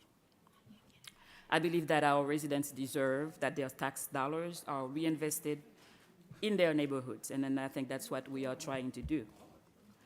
I'm not gonna pretend, colleagues, that all the CRAs are perfect or that they are being implemented the right way. That's sort of what I'm saying. But what we have here today is a situation where this group has submitted their budget to this county since 2022. And I'd like to put it on record by asking some questions. When I look at Exhibit A, I see two staff two staff were present at the time this budget, the first budget was submitted, Arthur Soray and Joanne Milor. Arthur Soray and Joanne Milor have not been part of this organization for 2.5 years, right? Correct? I believe that's right, yeah. Thank you. I have a few questions for the OMB. When did you receive the budget for from the North Miami Beach CRA? Early 2020. David Clodfelter, OMB. Pardon me? In the early months of calendar year 2023. 2023. Right. And then why has it taken so long to be placed on the agenda? What happened? Well, Commissioner, I can't tell you exactly all the details, but I can tell you for sure that this was in the system in August, September. It was reviewed, signed, and forwarded, and it wasn't placed on agenda. We were shooting for, I think, January committee of 24. You said 2022 or 2023? 23 and committee early, based on the process, 2024. Wasn't it submitted before and then it was sent back? Yes, staff went back and forth, as they do with all these budgets. When they're given to them, it does take time to make sure that the budgets follow the interlocal agreement and every I is dotted and every T is crossed. By that time, we took, as soon as we could, these items to be placed on agenda. So the delay was caused by who? Commissioner, I can tell you when we submitted it. I can't tell you why it wasn't placed on agenda. I'm not sure we submitted it. Thank you. So these budgets, from my review, were submitted, from the time Commissioner Oliver Gilbert was chair. And to conclude, after the Opaloka, had issues, had problems in June 2019, and then was reprimanded by the Florida, by the Auditor General, right? Commissioner Gilbert, you, despite the fact that they, as North Miami CRA, spent money, which you confirmed prior to our voting, approving it, right?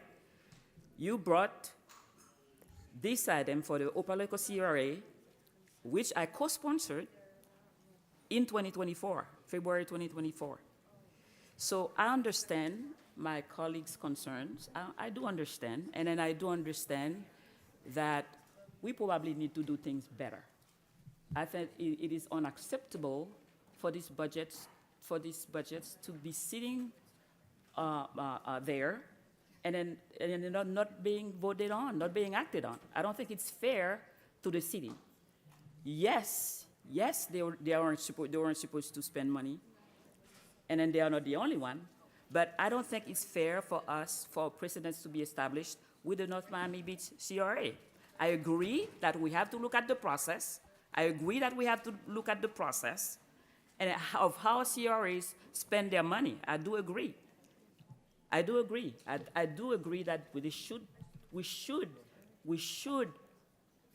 make sure that the budget is approved before the CRA spend the money, but I don't think it is fair for us to make an example of the North Miami Beach CRA.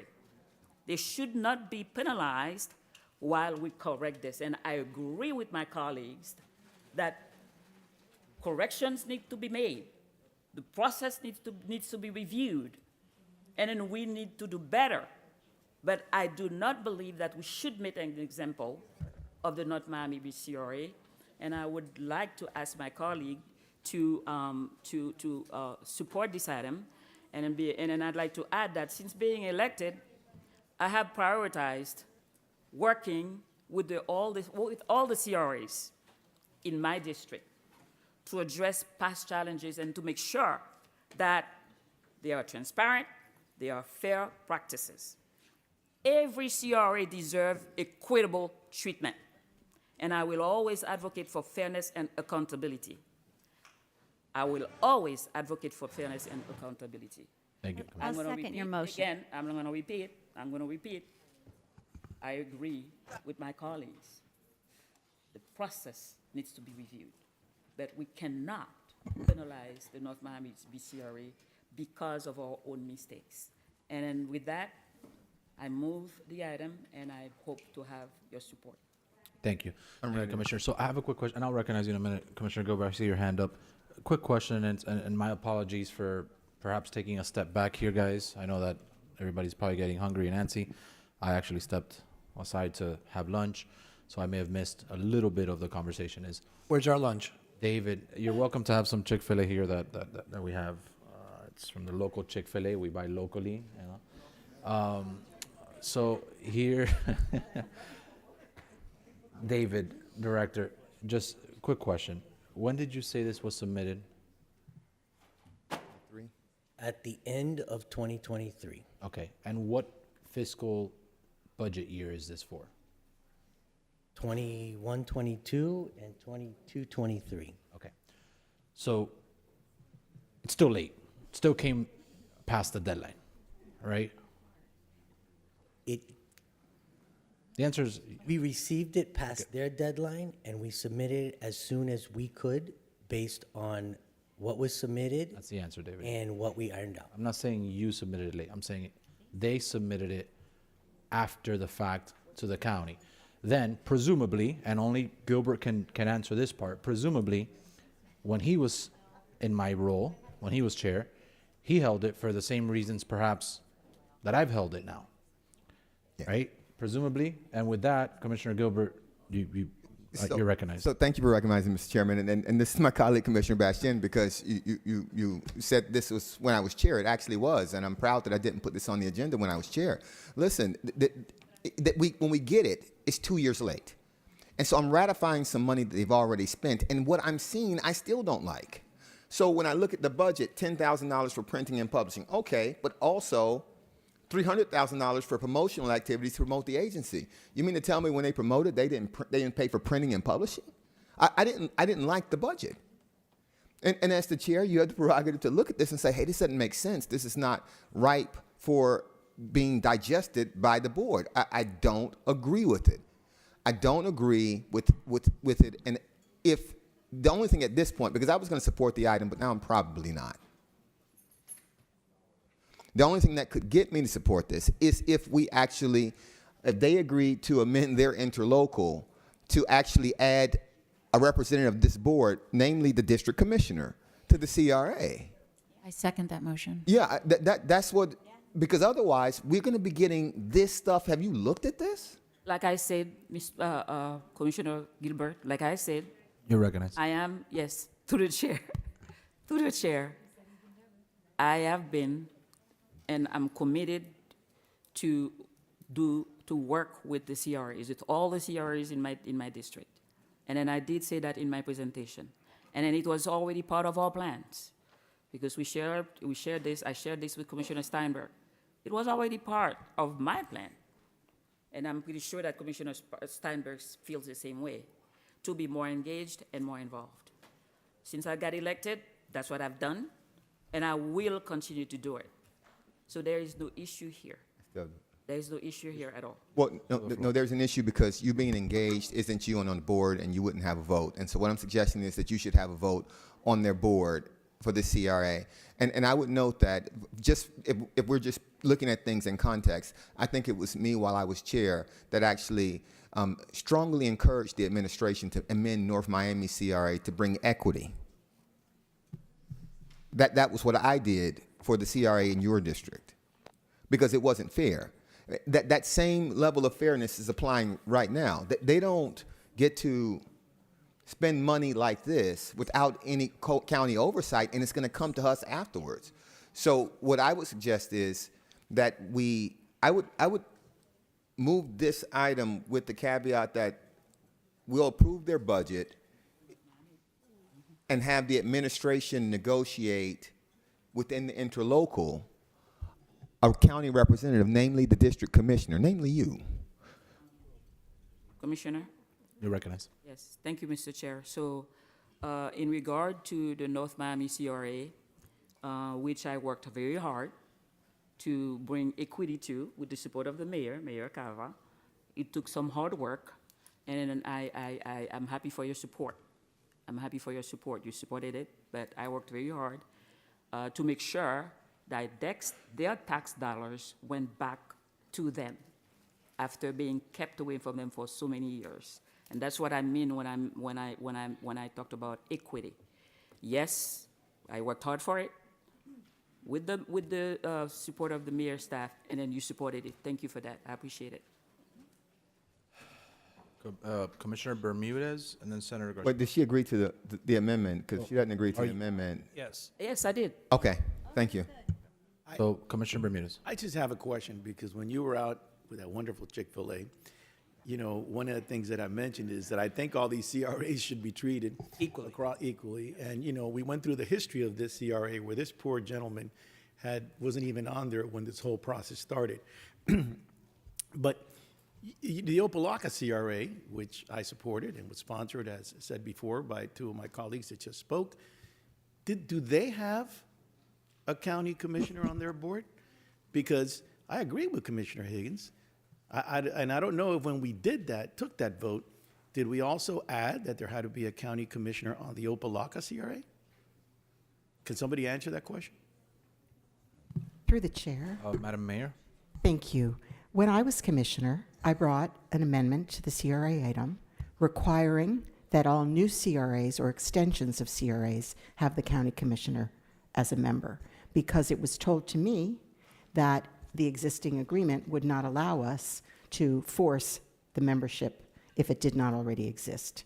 So it's being discussed here today to do that, which will be the opinion of the attorneys whether we can do that. But I just want to say, hindsight, it was definitely my concern that I share with all of you that the county commissioner needed to be directly involved in each CRA wherever possible.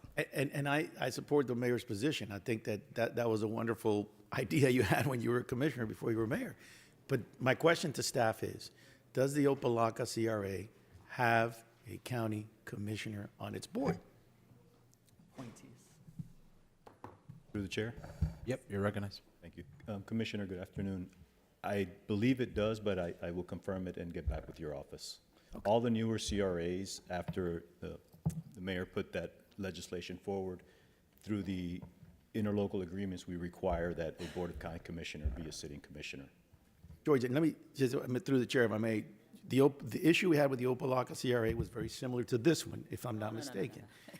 No, I'm saying that's worse. I'm saying about the budget, we were actually approving, I just looked at the item, we actually went and did something similar. We went back, right? Or am I mistaken? Or is the item incorrect as listed on our site? No, the item is correct. Okay, so we did something, I'm not going to say the exact same thing, but similar to what is being asked of us to do today. To go back, right, and approve something that money may or may not have been spent. I don't know the specifics of it, but we actually went back in time also. So that's why I don't understand why this one should be any different. And that's why I feel when I make a comment that everybody, and really moving forward, I really think, I don't know what we're going to do, but I do agree with Commissioner Gilbert on his friendly amendment. And I don't know if can or cannot be done. And Commissioner Higgins' idea, I think, is a good one also, because, but we need to look at these CRAs from A to Z then, because if not, we're going to keep on being in this position. And what I don't think is fair is to treat, Opelika differently than we treat North Miami Beach. That's all I'm saying. Chairman, I can explain. Because Senator Garcia was next, but he's... Yeah, I can answer that question. I believe that I brought an item to appoint Janie Beverly as the representative from the county for the Opelika CRA. So I think that I delegated it. I think that already does exist. I think that that's the case. You can, yeah? There are two county representatives on the Opelika CRA board, and one is appointed by District 2 and one by District 1. Okay, but again, let me go back, because that's not what Commissioner Higgins said, and or the mayor said when she was a commissioner. There is a difference between a county commissioner sitting on there and a person appointed. I'm fine with that too, by the way. But in the motion, as I understood it here, the county commissioner would sit on this CRA. Or her designee. Listen, Okay. it's so, and I think the compromise at that position was the county commissioner at there, because some of us don't want to sit on CRA boards, but we get to actually designate someone to represent the county interests, and so she gets to appoint somebody, Opalaka, as do I. Let me also point out that, you know, we're doing this Opalaka versus North Miami Beach. Let's be clear, Opalaka CRA was not what was under audit control, I don't think, by the state. That was the city of Opalaka. They're actually two different entities, not to quibble about civics, but they're two different entities. And so I just want to be clear, because we don't want to say that they were doing something improper when that hasn't actually been the case.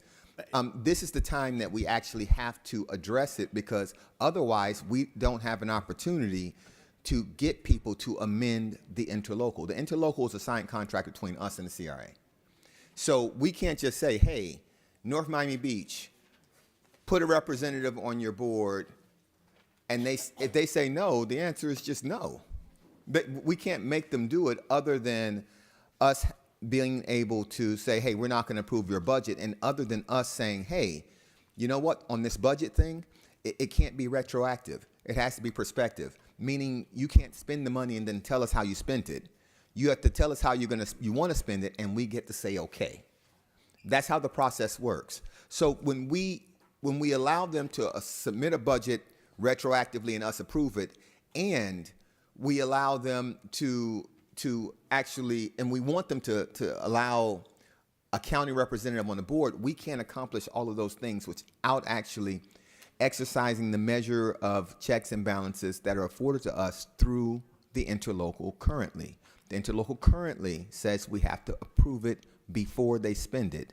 So this is the time, if we want them to do something, whether it's add a county representative or something with regard to transit, or this is the time that we should do that for every CRA.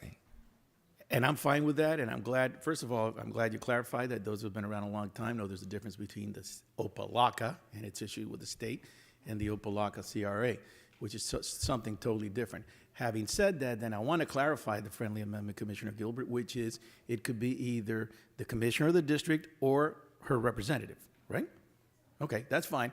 And then the only thing I would say, I also agree with you, and I think the rest of my colleagues, that it should not be us going back and approving a budget that the money's already been spent. But as we move forward, yes, let's look at all the CRAs. Let's treat every CRA equally. All right, thank you, Commissioner. So to clarify, Commissioner Gilbert, the amendment is across the board. You can't, so this is the challenge, and I think this is what the mayor faced when she brought her item initially. We can't require every CRA in a group to actually amend their interlocal, because every CRA's interlocal is not before us right now. So when you try to do that, the CRA is then saying, a good example is the CRA that expires in, I don't know, 40 years. We have no mechanism other than the budget, their budget that's in front of us, to get them to actually approve amending their interlocal. So we can't do it across the board in this item. So we are, but just to clarify then, and I get what you're saying, you're absolutely right. I guess to clarify is, we're voting on the approval of their budget in arrears. Shall they renegotiate the interlocal to include the, it's not, so if they come back and say non-negotiable, a man goes to his board says no chance, the budget is not deemed approved. It's not deemed approved. Okay, all right, just to be clear on that, so their budget is not really being approved today. It's conditional on renegotiating the interlocal agreement between the county and the North Miami Beach CRA to include a county commissioner and or its designee. But why would we do that, Mr. Chair? I mean, all this. That's it. I'm clarifying the amendment. I'm just clarifying the amendment. No. That's no. You could. Because both the Opalaka CRA and Miami Garden CRAs have their budget approved for the years of 2021, 2022, 2022, No. But Commissioner, we're talking about The North Miami Beach CRA is the one that we're on right now. Yes, but we cannot have different preferential treatment and then different treatments for. The idea is not to. The idea is not to. Have that. And I something to the chair again. Commissioner Gilbert, you indicated that the city of Opaloka and then the CRA was different.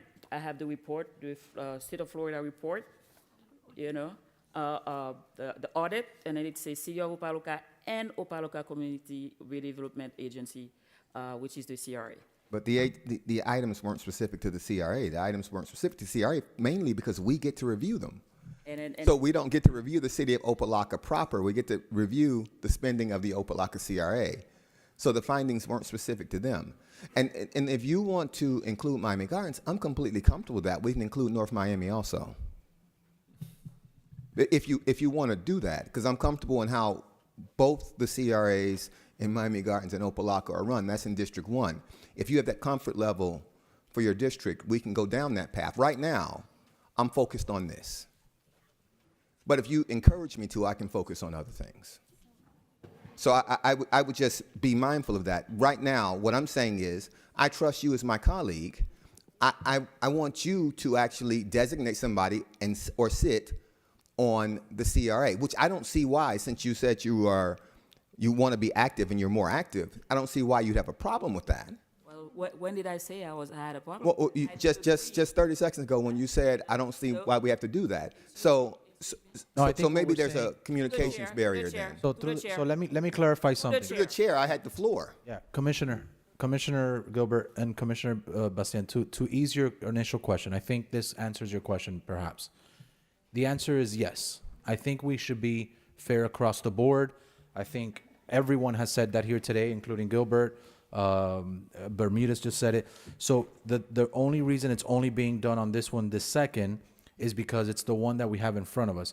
Future CRA budgets that come before us, it shall become the practice of this board to apply the same rule. Like, we have another one coming up, right? Which is, we have another one that's pulled here. And it says District 8, the District 8 and 9, District 8 and 9 Naranja CRA. It may already apply. This CRA may already have commissioners that serve on it. I don't know, but the point is, yes, we should, to answer your question, you're right. We should apply this across the board, and I think Commissioner Gilbert is in agreement with that. Yeah. So, all right. Mr. Chair, just to clarify, as we move forward and things come in front of your desk, can we just put them on and try to have the same rules for everybody? Oh, absolutely. I just struggle with when it comes in after the fact. And even though this one, yes, was obviously held from prior administration, Chair, it was late from the beginning, though. From the get, it was late. So either way, this one was late, no matter how you slice it. But yes, once they come to my desk, I usually, as you all can attest to, I'm pretty fair across the board with all of you, right? I think to the best that I can remember anyway. But Vice Chairman. Thank you, Mr. Chairman. And you know, it's almost as if we have to be very careful with the terminology and the passion that comes through these particular microphones. It's because, you know, we just painted the picture that Adam to the world was incompetent. We just painted the picture that his credibility and reputation should be questioned. And we did. We did, because we gave the impression that Adam is not competent enough to carry out the wishes of his board in the form of a document, in the form of a budget when it comes before this dais. And then we found out subsequently through questioning that, in fact, it wasn't Adam's problem or Adam's fault that this situation is currently in front of us. And so, Adam, I publicly apologize to you if anyone's watching this and get that impression that, you know, your business is not to be brought on or analyzed for future business. And I don't want people to get that impression that you're not, because from what I can see, you're very competent in what you do. And secondly, if I'm hearing everybody correctly, Commissioner Bastien did not agree to withhold this budget subject to a an agreement with the North Miami Beach CRA. What I've heard was she would subsequently look at this, however, but she wants the budget passed in its current form, which I am in full support of. And maybe Commissioner Bastien, maybe I misheard you, but if you can clarify for me that you want this budget passed, this 2023, but 21, 22, 23 budget passed, so that you can move forward, and then subsequently, you're going to have these conversations to get them in proper posture. That's what I want to make sure I heard correctly. I agree. And before you answer, and I agree, I also want to apologize for any past discrepancies from prior administrations prior to your company. How long have you been with the CRA? Since August of 2023. 23. We're in 25, right? Has the 2024-2025 budget been submitted to us? So as part of this process, I'm working with OMB back and forth to make it acceptable for y'all. So the answer is no. So it's been submitted. It hasn't been voted on yet. David? David? Director? It has been submitted. It's David Clodfelter, OMB. It has been submitted. Staff is still working with the CRA on the item. What does that mean? What does it mean it's submitted or working, and when was it submitted? What does that mean? Because this is important for us to know, but it's important for the gentleman's reputation as well, right? To the vice chairman's point. Vivian Cao, Office of Management and Budget. We have received some versions of the budget, but we keep on having issues with the budget. We understand we need to amend the fiscal year 20. You are amending the 23-24 budget, and the 24-25 budget might be amended as well. We've been working with the CRA to try to get this accomplished. Okay. Once again. I don't have the dates exactly when they were submitted, but we've been going back and forth. So as far as I'm concerned, it's late. Is it late because it's not to our liking, or they didn't submit? Is there like a code, right? Is there like a procedure, a procedural book of like your budget needs to be submitted via this format? And is that what's wrong? Like, what's the back and forth? The issues, and I'm talking right now from my recollection, the issue with the budget is we're unable to balance to the prior year budget, right? So every time you submit a budget, you start from the current budget that you're having, then any amendments or any changes, and then it will give you a future year budget. We are unable to balance down to the numbers. So in fairness, it's still like ongoing from prior administrations, if you would call it that, right? Like it's still kind of ongoing as why you haven't been able to match it up. So you're trying to submit it on time, but because prior administrations didn't do it accurately, your bookkeeping department now is not matching up. Is that fair to say? That sounds accurate to me. Okay. All right. So, Vice Chair, I know that I think that it's like a middle ground, right? So it's late again, but you're trying to do the right thing, right? And and I'm sorry to interrupt. As I mentioned, we have a set aside of like county TIF, for example, as you've said, that is waiting in an affordable housing bucket that has not been touched yet. But by the way, no one's asked you, and I know that there's a board to the CRA, but presumably, right? But do you see opposition with this amendment of renegotiating an interlocal so that the district commissioner sits on the board? Is there an issue? Do you anticipate an issue with that? So I can't speak for our board, obviously. We are in right about the process to open up the interlocal with the county again. We would be happy to renegotiate that as, obviously, again, I'm not a party to that as the board, but I've worked on CRAs that have commissioner representatives on the board. I think it can work just fine. Perfect. All right. So, Commissioner Bastian, this is obviously your item, and the CRA sits within your district. I know a portion of Commissioner Steinberg's as well, but a very small portion, she may add. But I want to make sure that you have clarity on what the amendment represents, because it is your sponsored item. Whether I agree with it or not, I want to make sure you understand what the amendment actually does. So if the attorneys or or Commissioner Gilbert wants to clarify the amendment, make sure Commissioner Bastian feels comfortable with it, so that she fully knows that this is not. It is so that my understanding is it's adding you as a board member to negotiate. It's not happened yet. It doesn't happen today. It's for the county to negotiate with the CRA for you to be on the board of directors of the CRA, or if you cannot serve on the board for whatever reason, you can appoint somebody to serve on the board. But there's one important piece, which I agree with, but there's one important piece that I want to make sure you captured is if that's not done, if their board comes back and says, which we don't anticipate they would, but he can't speak for his board members. If the board comes back and says, we don't want a commissioner on our board, we don't like Marlene, we don't want her on our board. All right, I'm being funny now. Wrong timing. Timing was off. Sorry. But if they come back and say no, the budget is not approved. That's the amendment, as I understand it. So I want to make sure that you're good with that. Well, Mr. Chair, I really would like my colleagues to consider passing the item as is right now. I agree to continue the discussions, as I said before, pertaining to participating for Commissioner Steinberg and I to be part of the board. This is something that, what was that?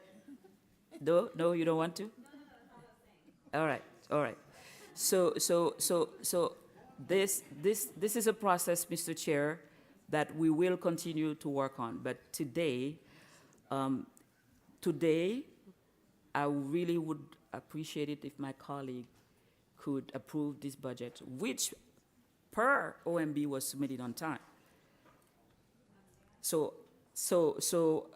that's where I am right now. Commissioner Yes. Steinberg, and No, then I apologize. No, I support whatever Commissioner Bastian is pushing forward. The majority of the CRA is in her district, and so I want to respect that district bounds and make sure that if that's what she wants, and I'm sure she'll bring an item forward to actually, amend the interlocal thereafter. Is that correct? I'm very interested in that, and I want to do it. And like I said before, since I got elected, I've been very intentional about looking at the CRAs in my district to make sure that they are implementing and then doing what they're supposed to do, and then being good steward of our tax dollars.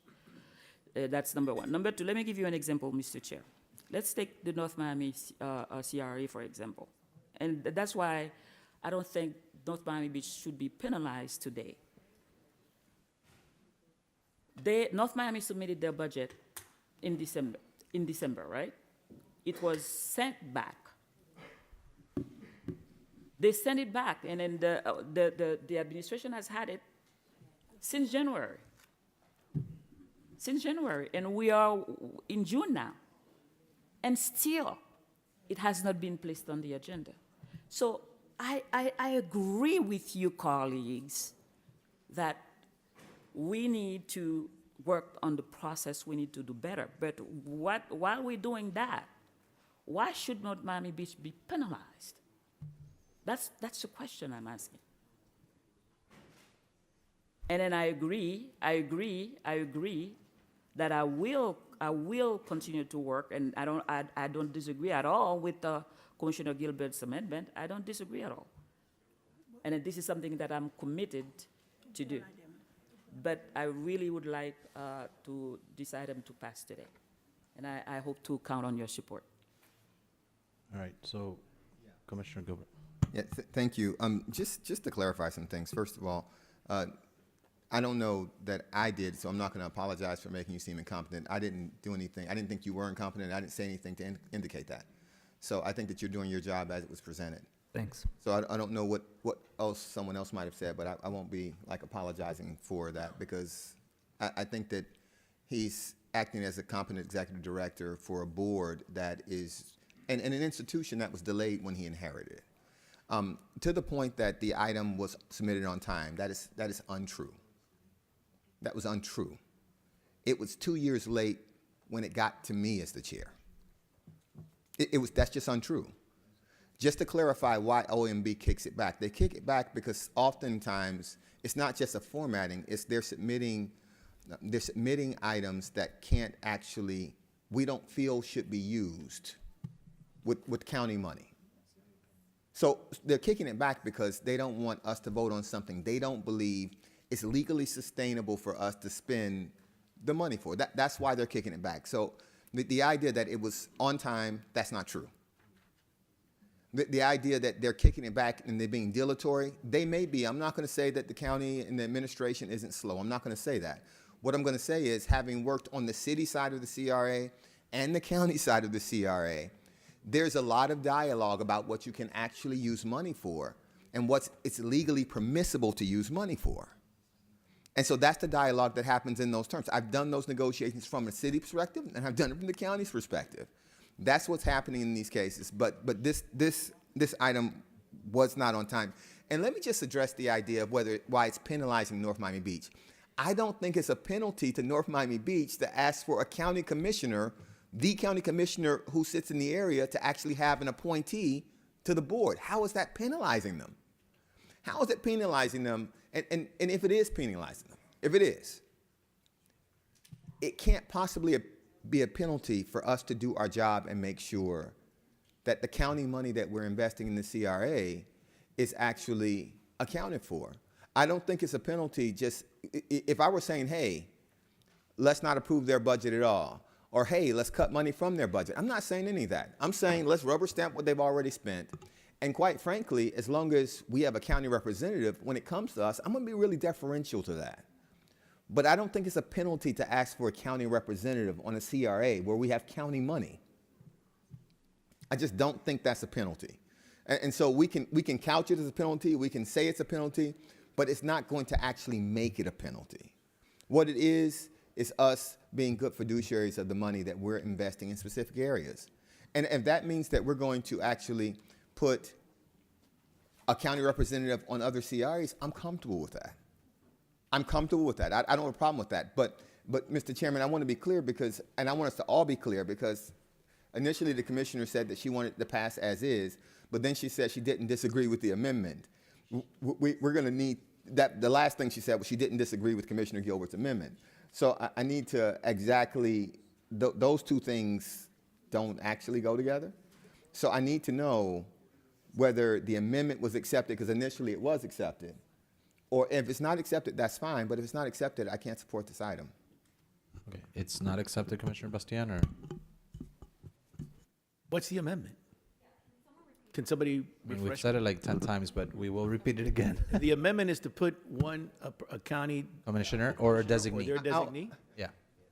Yeah, the amendment is simply this, that the commissioner or designee, the direction to the mayor to renegotiate, the budget is approved, subject to North Miami Beach renegotiating with the mayor, their interlocal, to add the commissioner or the commissioner's designee to the CRA board. Is that proper? Is that right, attorneys?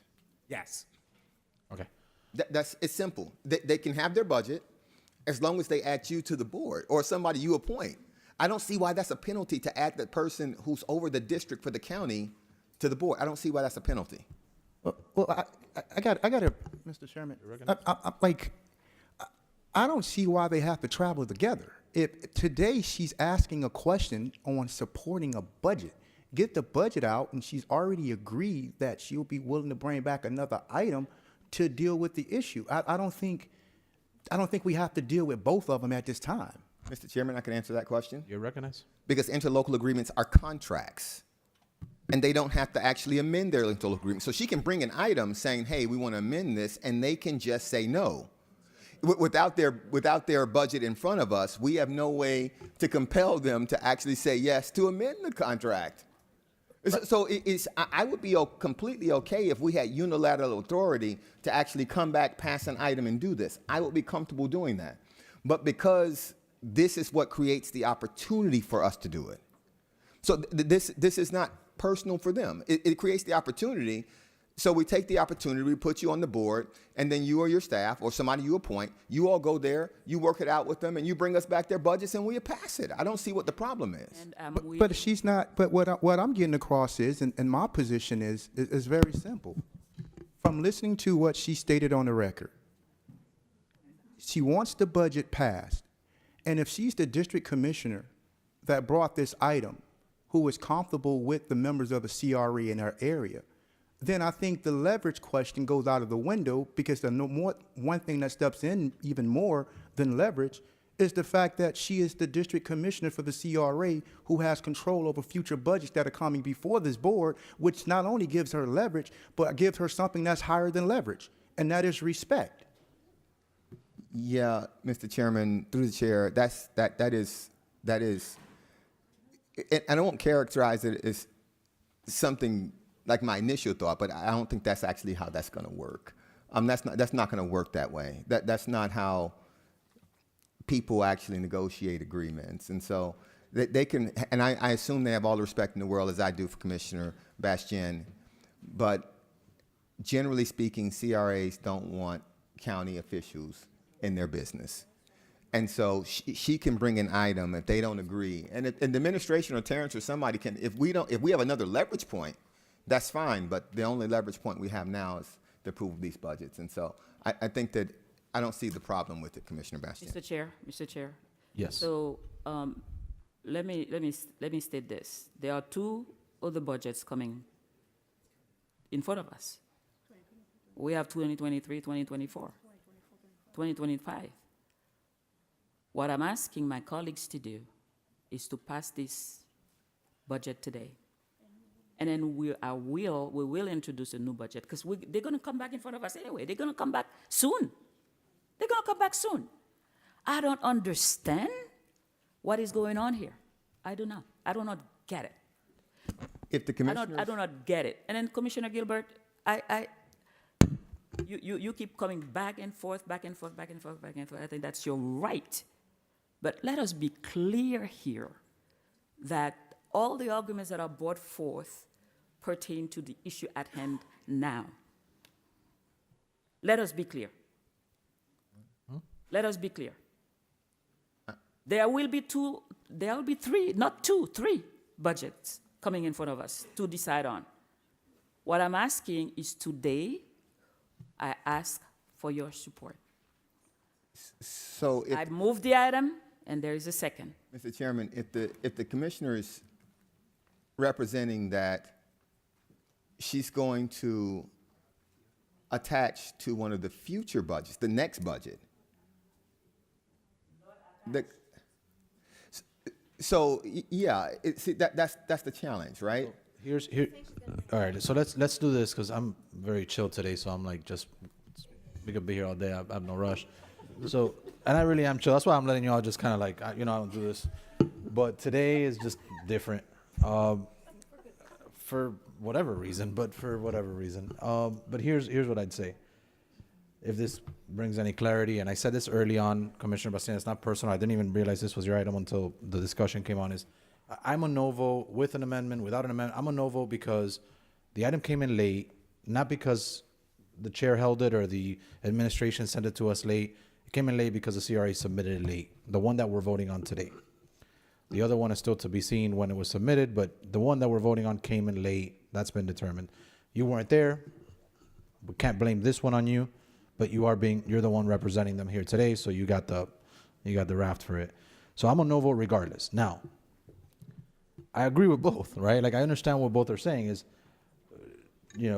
why don't we just do it now as an amendment or a motion or something? It's very simple, actually.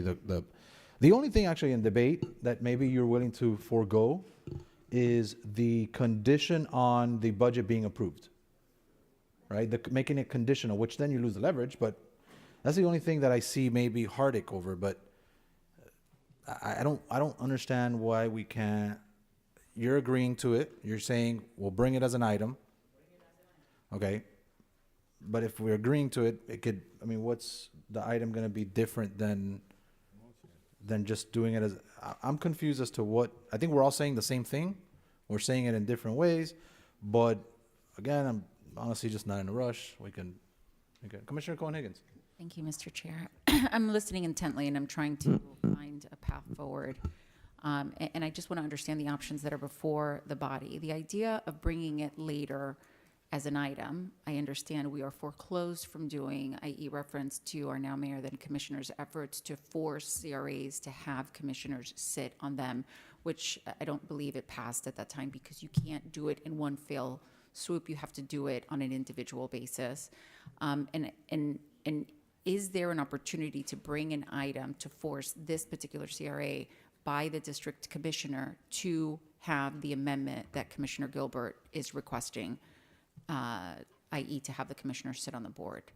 Is there a legally sufficient way for her to bring an item back forcing exactly that? Can we amend their interlocal agreement by an item brought before the district commissioner and voted on by the board? An item can be brought, but it would have to be negotiated. It would be much like it is here today, except that it wouldn't be conditioning this budget, so there would be an item that would direct the mayor to negotiate. I understand. Okay, so it would direct the mayor to negotiate, but the CRA could respond in those negotiations by saying, we have an interlocal agreement, we're sticking to the contract terms as they are, we're not negotiating. Is that correct? Yes, Commissioner. Yes, okay. And so to Commissioner Gilbert's point, he is saying, in light of that factual pattern likely playing out, because CRAs typically don't want a county commissioner sitting on their board, he is saying we have an opportunity now because the CRA budget is before us. It is already 4 years late. I'm trying to understand from Commissioner Bastien's point, what is the necessity for this 4-year already late money, already entirely spent budget to pass today that would alleviate the leverage that the commissioner is saying we should utilize to correct past wrongs and implement future procedure to make sure these wrongs are not committed on all CRAs when CRA budgets come before us? What is the hesitation on your part on allowing one additional meeting to take place, for example, on passing the budget? What is the urgency of passing the budget right now? That's the part that I'm not understanding. So if we don't pass the budget today, if we go the way that Commissioner Gilbert is articulating, what is being strained? What is the downside? The money's already been spent. This is a budget 4 years old. This is not holding up funds being released to the CRA, unless I'm mistaken. I mean, am I mistaken? This is not holding up money. This is money already spent. So help me understand, what is the downside to utilizing the leverage that the body all agrees we should utilize? What is the downside to holding off on one meeting on this vote to the district commissioner? Commissioner Bastien. Like I said earlier, I agree with the amendment. My position is that I will bring a new item. We have to come back anyway for the 2023 and 2024 budgets. What I'm asking, because they've been waiting, and then we don't know how long this process is gonna make. We indicated that often, usually, the CRAs, we agreed that sometimes they may disagree, but it may take time. It may take time for us to come into an agreement. We don't know. As we speak right now, we do not know. So that's why my position is, let us vote on this item today, and then I will bring another item. I don't know how long it's gonna take, because we've already agreed that the CRAs usually do not like. They don't like to accept board members on the board. So that's my position. I agree that these are decisions that I've made myself since I got elected. To either sit on the board or someone represented on the board, I don't have any issue with that. But this item has been before us for a long time. And then it may take time for us to come to an agreement with the CRAs for us to bring it back. Thank you, Commissioner. To the attorneys, what is the actual implication of not approving the budget? I mean, I need to understand, right? Because there's a lot, we're spending a lot of time on this, and I understand both positions, and I'd like to come to a place where I feel comfortable here. What is the practical and or functional equivalent of not passing the budget today? And What happens? And if I can add to that question, because that was not the question I had of the attorneys, but I'm going to just add to it, is what are the implications, which is her question. But add to that is, I'm one of the fortunate or unfortunate, however you see it, that I'm not an attorney on this dais. So please tell me, I think so, but some would argue differently. I am, and I said this early on, I think I definitely want to meet with the attorneys directly, and I want to make sure that we explore pursuing all, I don't know if to say legal action, but all available options for them violating the law, okay? That said, shall we approve this budget today? Does that, or deny it, or not approve? Like, what are the implications of us taking an action in one direction or of another? For example, this is where my head is going. I'm gonna mix apples and oranges, but tell me if indulge me for a second. In my private business, my lawyer has always said, if one of my clients stops paying me, it doesn't pay me, or they're violating the contract, that I cannot, if I just stop providing services, I've now abandoned the contract. So it doesn't help me in court. Like, I have to pretty much, they at least advise that I continue providing services so that I don't abandon the contract and take legal action and sue them. So with that mentality is where my question is coming from, is if we approve this budget today, and it is still our will to explore all available options, this body may not want to. I sure want to. Because we cannot be, as my predecessor would likely say, painted on the wall. All right, for all of those that speak Cuban, all right? Soto would always say it. We cannot be painted on the wall. We're not rubber stamping, for those that don't know what painted on the wall means. So to Commissioner Cohen-Higgins' question, which was a little different, but adding to mine is, what are the implications of either approving, disapproving, or doing nothing?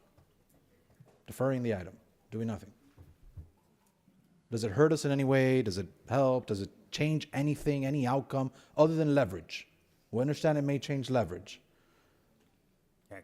So with regards to this budget that you're considering today, there are really no consequences because they've already expended the monies. For future budgets, if they spent the money before this board approved, then they would be in breach of the contract, and then we would seek enforcement of the contract. And potentially they may be in breach now, and we would have to look at that because we don't know if they've expended monies from budgets that have not been approved by this board. Jerry is tapping you though, so. Yeah, I know. Give her a minute. Give him a minute. To the chair. But they're still in breach of the contract even for this budget because they violated the term of the contract, which specifically says I don't think the executive director read. We've established that it's not his personal fault. We've established that. Sorry, no, you were finishing. I was saying that you don't need to. So we're clear. This is what the contract says. The annual budget of the agency and the redevelopment area shall be adopted by the agency and the city prior to the review and approval of the board being defined as the Board of County Commission because you're the governing body under the state statute. With the exception of the debt service payment on existing bond obligations financed by tax increment revenues, no funds on deposit in the fund, which is the trust fund, may be expended by the city commission or the agency as the case may be until the annual budget has been approved by the board. All right. So that said, I'm not sure you answered my question. I know you tried. You tried, in fairness. Does the outcome of today's vote have implications on any action, further action that we take to reprimand, for violations, for breaking the law that we may take against the CRA, including but not limited to dissolving it. Like whatever the options may be. Does us approving this budget today have implications on that result? No? No. Okay, thank you. All right, you still have the floor, Commissioner Cohen-Higgins, Thank you. then Thank you for Bastian answering the questions. And the questions indicate to me that we have a unique opportunity because an item is before us right now. And I don't want to do anything against the district commissioner. I also see the point being made by my colleague that we cannot continue to make gripes about things in the way that we want things to be done here as a county and not be prepared to take corrective action at the appropriate time. Otherwise, we are doing exactly what Commissioner Brilliant Soto would speak about. That's exactly what we would be doing. So I think that the issue before us is a very interesting one. I think that my questions have been answered. Thank you, Mr. Chair. Commissioner Regalado and Bastian. Thank you.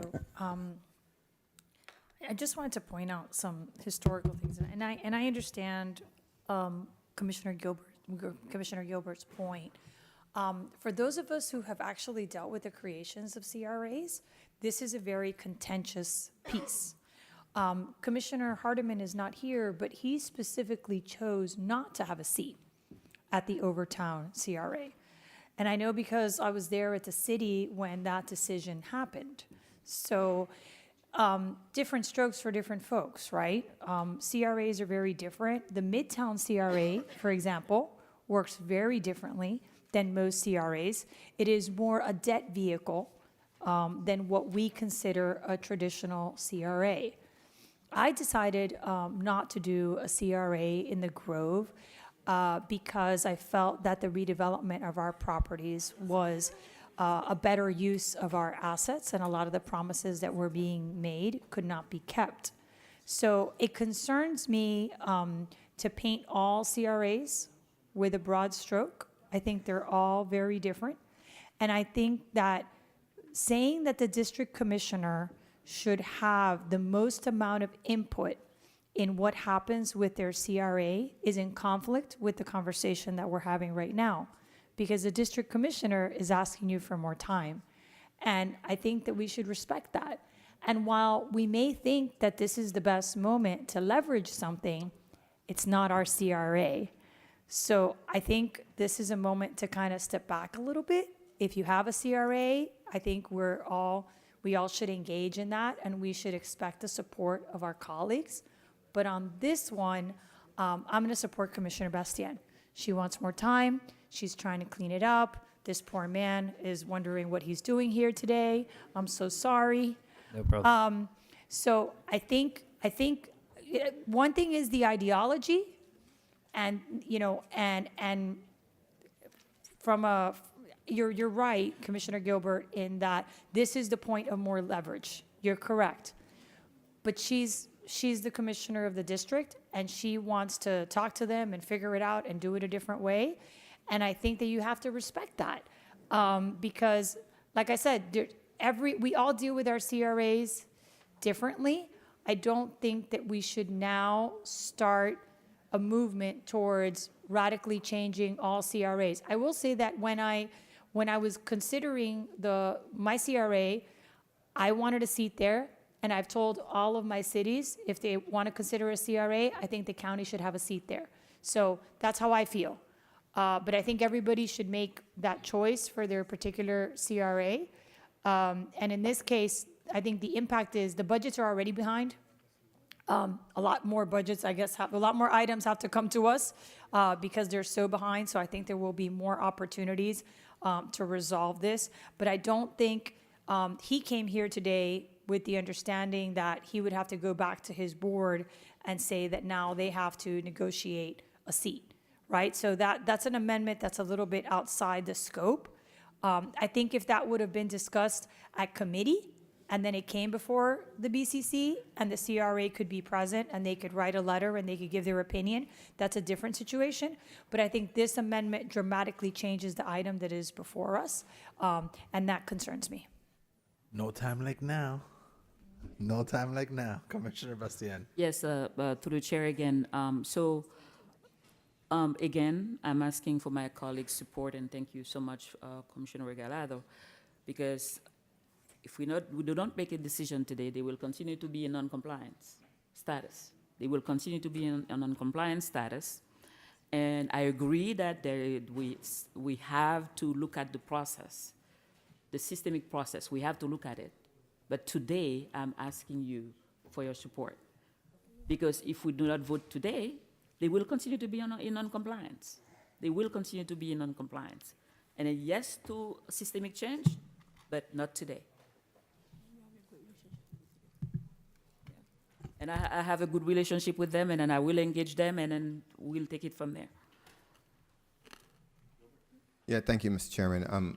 I appreciate the fact you have a good relationship with them, Commissioner Bastian. So let me just say, we jump in and out of when we should be deferential to commissioners in their districts. We jump in and out of that. Yeah, we got to have a rule. There has to be a rule that we establish, at least a courtesy among us, that if we're going to say we're going to be deferential to a commissioner in their district, then it's going to apply to every commissioner in every district on their items. We jump in and out of that so often. So these are funds through the general fund. And Commissioner Bastian, I take you at your word when you say you're going to work with them and you'll try to get this done. It's them I don't trust. It's nothing to do with you. It's them. And so if you're committing to, because they are, and just to address the point about them being in non-compliance, they're going to be in non-compliance whether we pass this now or not, because they're still late on other budgets. So when we say penalizing them, no, me penalizing them would be making a motion to actually determine they were non-compliance and enforce the termination mechanisms in the interlocal agreement. That would be penalizing them. I'm not doing that because I want them to be able to remedy Solomon Blight in their city and in your district. So I'm not doing that. I'm simply asking for you to have an opportunity to appoint somebody for oversight. If you're saying that you'll do that when the next item comes, with the next item or before the next item, then I'm comfortable with that. But I think that needs to happen. And because if that doesn't happen, I am known for being uniquely tied to my word. I'll pursue non-compliance against them. And I don't want to do that. I understood that as an option today, and while I was chair, I could have done it. I don't want to pursue non-compliance against them. But I will if we don't find a way to assure greater oversight to this CRA. So if you're committing to doing that, then I'll accept that and we can approve this one budget. But when the next one comes, I don't want him to come back and say they didn't agree. Because if he comes back and says they didn't agree, then I'm going to be asking this board to find that they were in non-compliance, because I trust that you're going to do everything you say you're going to do. I do not trust that they're going to agree with it. Call the question. Thank you, Mr. Chair, and thank you, Commissioner Gilbert. I think that's an elegant solution that I think allows us to not have to feel like we're voting between two people who we love and respect dearly. On the heels of that elegant proposal that you just made, I would like, and hopefully Commissioner Bastian would be agreeable to this, considering the fact that the CRA is still behind on budgets, that you articulate a time frame in which the next budget will be brought before the board, so that the fact that we're voting on a 2021 budget and it's 2025, I don't want what Commissioner Gilbert is articulating to come 2 or 3 years from now. I want it to come in short order, because the whole point is to be able to send a message to those that are listening that business as it has been done in the past will not continue at this board. So is there an articulation of the time in which the budgets that are currently past due can be placed on an agenda for approval by this board? That's to the executive director, that's to our county staff. This is just one budget that's past due. There are subsequent budgets that are still late that need to come before the board. The district commissioner has said that she's happy to make the motion that Commissioner Gilbert made at those subsequent budgets, but what's the time frame that's associated with that? So I think if the desire is to also articulate a opening of the interlocal with approval of I have the CRA board, but that interlocal, the parties are also the city. Let me clarify. The budget that you're currently working with OMB on, that there's discrepancies and it's not balancing. When are you gonna have your bookkeeping? I think we could have it on the next agenda if you want. But again, any changes to the interlocal are going to be more complex. No, changes to the interlocal is separate. Okay. But reconciling the budget, you could have it by the next agenda? Because one of our staff members are saying, our Vivian is nodding her head. Vivian? Commissioner, they will need a process. They will have to go back, from my recollection, they will have to go back to their CRA board, get an approval if there's any amendments, and then it will have to come to us and then submit it through the process. To the chair. The budget. Yeah. Hold on. So is that process correct? This is process, guys, so this isn't about... So if there were to be an amendment to one of those budgets, which I'm not sure there is, I believe it's actually like a formatting issue that's sort of holding things up at this point. And not formatting, a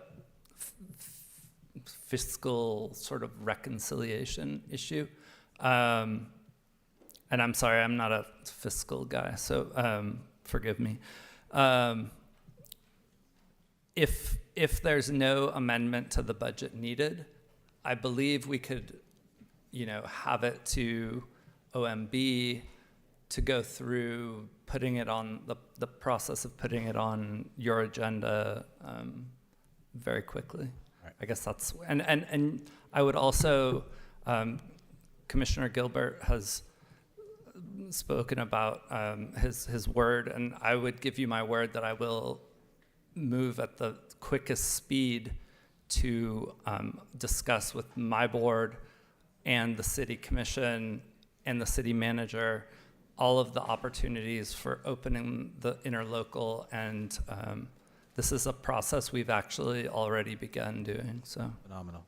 All right, sounds good. So we have... Call the question? Yep, that's kind of where I'm going with it. So we're calling the question, right? We still have the floor? Who has the floor? Do you have the floor, Commissioner? All right, so again, just so that there's no misinformation or misinterpretation, I'm obviously still a no, but I think you have the support. Thank you for negotiating. This is what I love about this board. With that, all in favor signify by saying aye. Aye. All opposed, no. No. All right, show the item passed. Congratulations, Commissioner. Thank you. Mr. Chairman, Who's calling me? Madam Clerk? do we have a second on that motion? Yes, it was the Vice Chair. Thank you. You're welcome. All right. We are now going to 8G5, which is another CRA. That was the warm-up, everyone. All right, Commissioner from District 8. You're the sponsor and pooling commissioner. Thank you, Mr. Chair. I am the sponsor and the pulling commissioner of the Naranja Lake CRA budget, really frankly on a lot of the concerns that we just discussed, but more specifically, if Vivian can come to the podium and the executive director from the Naranja Lake CRA can approach, I'd greatly appreciate, because there's some discrepancies within the budget that I don't agree with and I need clarification on. Thank you, Vivian, for approaching. Is the executive director of the Naranja Lake CRA present? Okay, Vivian, within the item, it articulates a number of different salaries for the executive director of the Naranja Lake CRA. And just for context, this came up during the March Appropriations Committee, and there was a motion at that time to increase the salary of the executive director. I took issue with that motion, and it was articulated on the record that the reason and the justification for that increase in the salary of the executive director of this particular CRA was because it wasn't just for the individual executive director, but rather for the executive director and staff. And I also had not had the opportunity to meet with the executive director during that time. And subsequent to that March 12th committee meeting, I had the pleasure of meeting with the executive director. And at that time, I asked her about the 3 employees that she had represented were hired under that representation that was made at the committee. I haven't received that response yet. And so here's the discrepancy and the concern that I have. At that committee hearing, it was motioned to raise the salary of the executive director to $200,000. Is that your understanding in this budget of what the executive director is to be paid for at the Naranja Lake CRA? Yes, the total agreement is for $200,000. Okay. In the item, and just by way of comparison, the executive director that was just before us on the North Miami Beach CRA, that executive director compensation is at $137,000. This one is at $200,000. And I bring that up because in the item, it says $120,000 in multiple locations.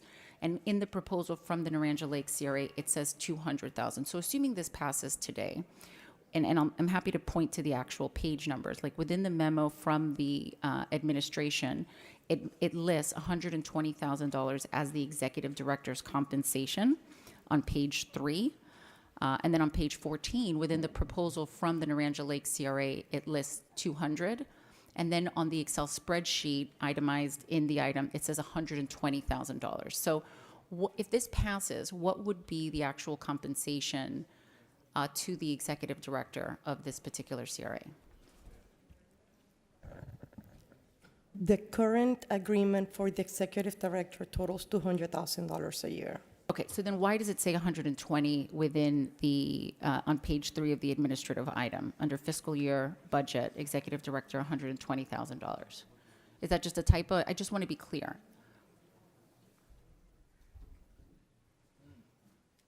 On page 3, I'm sorry, Commissioner. Sure, no, absolutely. Take your time on Executive MDC's. Director Contractor Services, 120, and then it says Economic Development Coordinator Contractual Services. That's included? Those two are in aggregate? So to equal? after the budget was approved by the Naranja Lake CRA, there was a meeting, a subsequent meeting within the CRA in which they approved allocating, increasing the amount from the 120 to $200,000, and the line that came from it was the Economic Development Coordinator Contractual Services. Okay, so we're on the same page now at the $200,000, and this is what came up during the committee hearing, and I said, that's concerning to me. 200 seems like a lot of money as an executive director, especially because the same executive director is serving on a second South Dade CRA for the same annual compensation for a total of $400,000. Is that your understanding? Yes, ma'am. Okay, and again, at committee, it was articulated that that's not a salary for an individual person, but rather for an individual plus staff.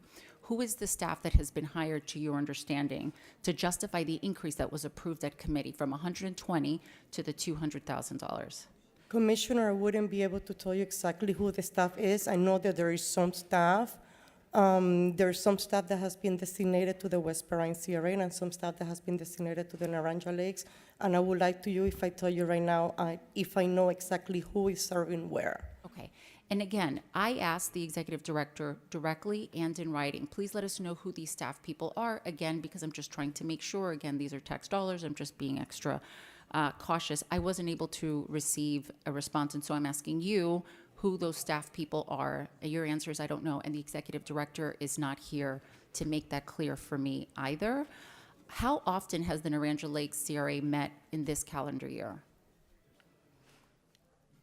That's a good one. When was their last meeting? I want to say their last meeting was in February, and we are scheduled to meet on June 12th. Okay, so one meeting in 6 months for a compensation of $200,000. We haven't been able to articulate who those staff members are, and the district commissioner has asked in writing and hasn't received a response. I think since March until June, that gives a ton of time to provide that clarification that I have not received. It was important for me to make those points on the record, and so for those reasons, even though I'm the sponsor of the item because it's shared within my district, I will be voting no. Thank you, Mr. Chair. Vice Chairman.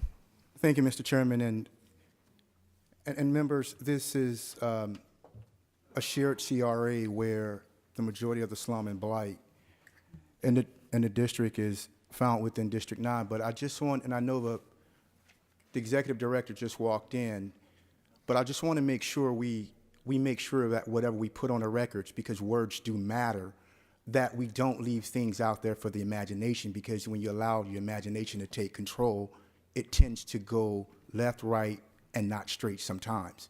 So my first question here is to the executive director who has just walked in.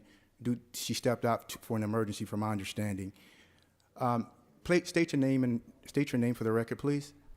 Good afternoon, Crystal Patterson, Principal and Executive Director for Naranja Lake CRA. Principal of HERS Consulting, excuse me. Thank you, Mr. Chairman. Yeah, you're recognized. Thank you. We've heard conversations that a particular commissioner had requested to have a meeting with you, and that meeting hasn't occurred. Can you clarify that? Commissioner, that's inaccurate. I met with Commissioner Cohen-Higgins a couple months ago. I believe the record was, it was said on the record that several attempts had been made to meet with me. However, I had never received any of those requests. Secondly, the second question that I have for the record is, there was representation that you yourself, as an individual, is being paid $200,000 for your position at the Naranja CRA.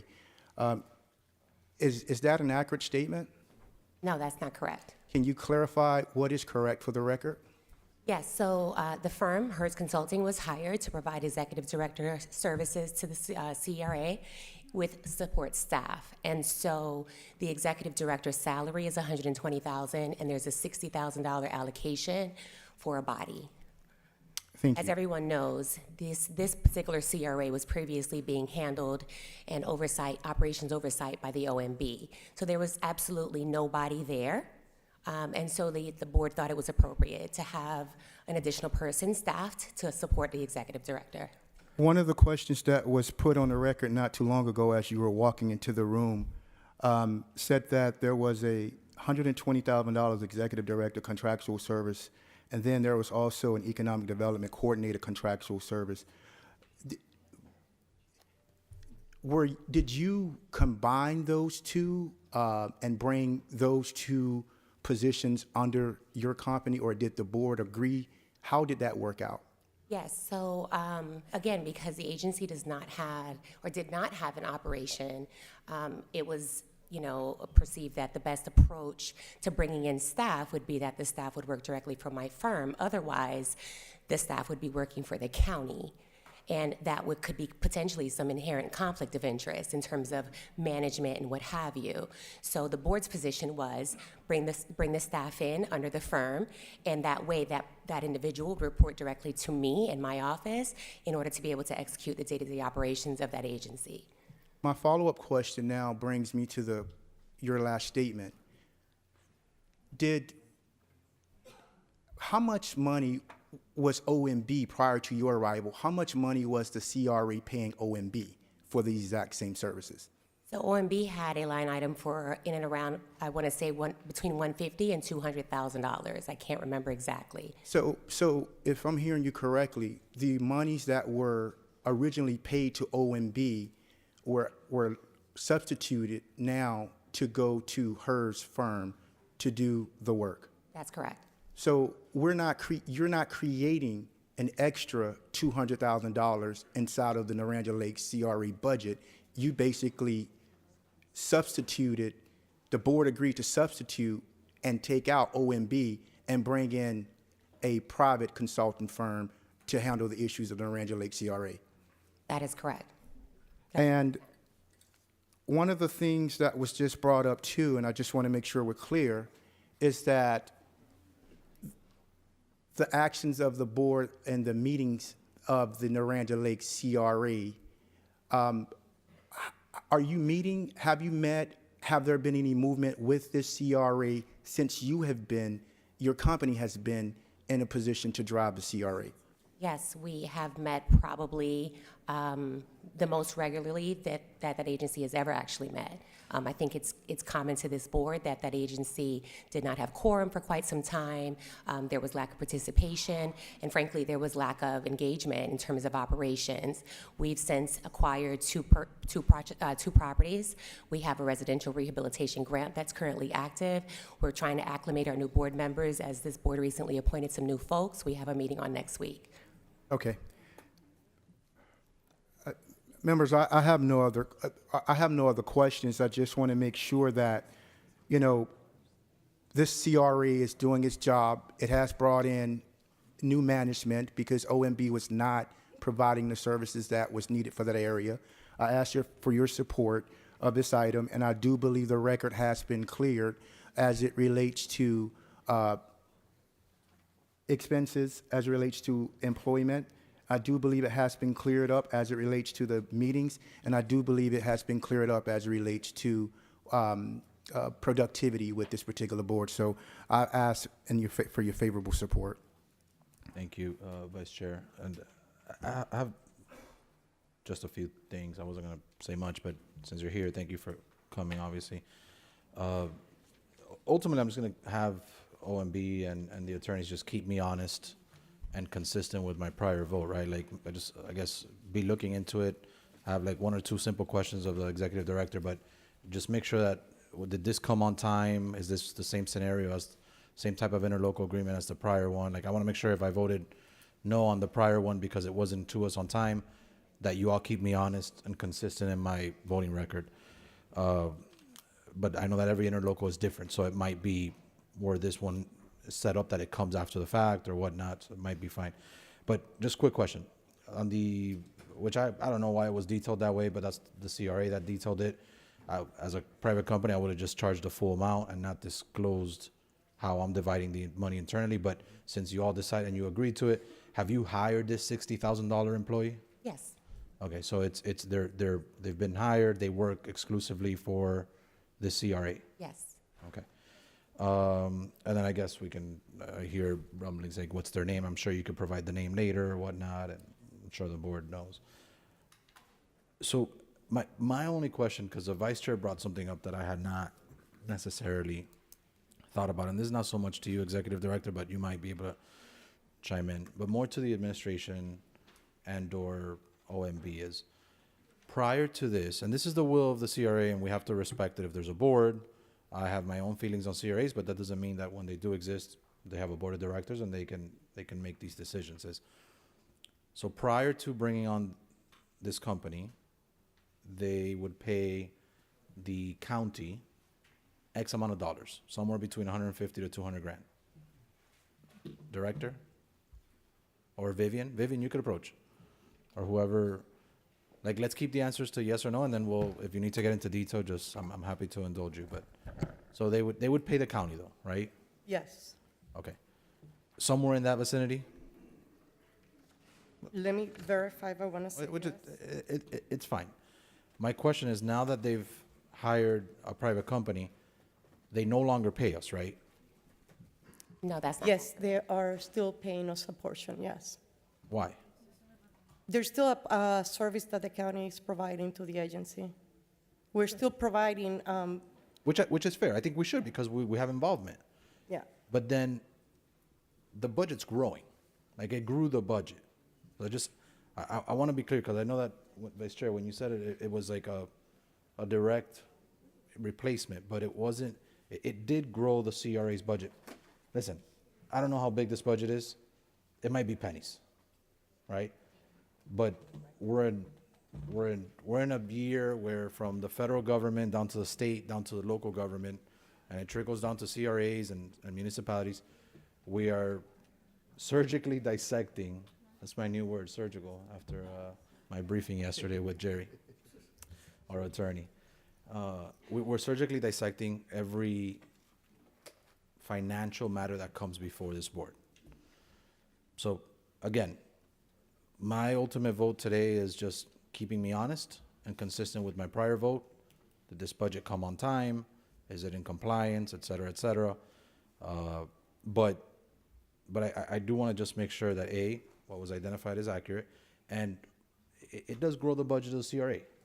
Like, now listen, you could make an argument, or anybody could make an argument that if it's a $60 million budget, $100 million budget, $10,000 is inconsequential.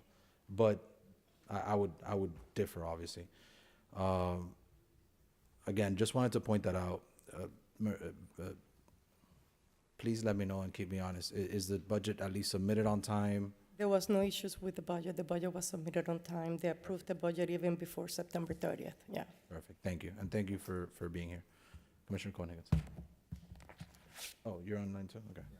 Commissioner Gilbert. Thank you, Mr. Chairman. I only had one real question, and it was just regarding the district commissioner statement that she asked for information that wasn't provided. So I'm satisfied that you all are doing a good job. If the two commissioners are satisfied, I'm satisfied. But to the extent that a commissioner asks for information, they ask for a name of an employee who's working, who's been hired for something, my expectation is that the district commissioner will be given that information.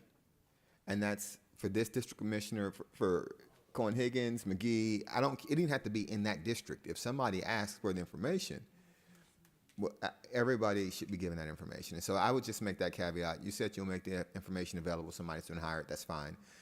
And I think it's especially important because I remember this item when it came before us previously. The justification was that there were going to be folks hired. And so if that's the justification that I used to actually support the item, then when somebody asks who was hired, my expectation is that that information be provided. So with that understanding, I'm fine supporting the item, but I think that has to happen as a matter of courtesy. Thank you. Commissioner Cohen-Higgins. Thank you, Mr. Chair, and thank you, Commissioner McGee, for your line of questioning, and thank you to the Executive Director for being here. It's important, as you said, Commissioner McGee, to be very clear on the facts. When this was initially brought to committee review to the Executive Director, you and I had not had the opportunity to meet, correct? We met after that committee hearing, correct? That is correct. Okay, and we met in my office, and I asked you about who the people were that you had hired to serve as the support staff for the executive director role, because as you know, it was articulated during the committee hearing, and it was important to me to justify the increase that was being requested, and you didn't provide that information. Is that accurate? I would disagree. That's not the way that I recall the conversation happening. I recall you asked whether or not there was more than one person being staffed. And I said, yes, it's myself and two others. Subsequent to that meeting, I received an email from your office asking, and I can't recall exactly what the language was, but there was a subsequent email. And at that time, I provided your staff with a copy of my contract and my attorney. I am an independent firm, and so I provided you with the information that I thought was appropriate at that time. Yes, and thank you. And that's exactly my point. We simply asked as a follow-up for you to identify those individuals that you hired, again, to justify the increase in spend, because it was the topic of discussion during the committee hearing. And you referred us to your attorney. And I have the email. I'm going to submit it into the record to make sure that it's part of the record, to make sure that everything is crystal clear.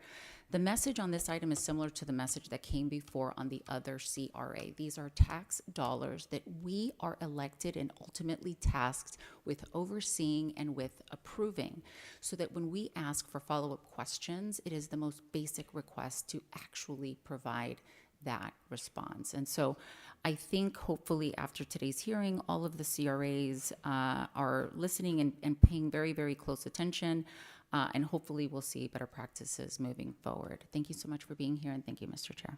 Thank you. Appreciate it. All right. Seeing no further discussion, it's moved by the Vice Chair, seconded by Commissioner Gonzalez. All in favor signify by saying aye. Aye. All opposed, nay. Show the item passed. All right. We got 11A7. We're going to go a little bit out of order here. 11A7.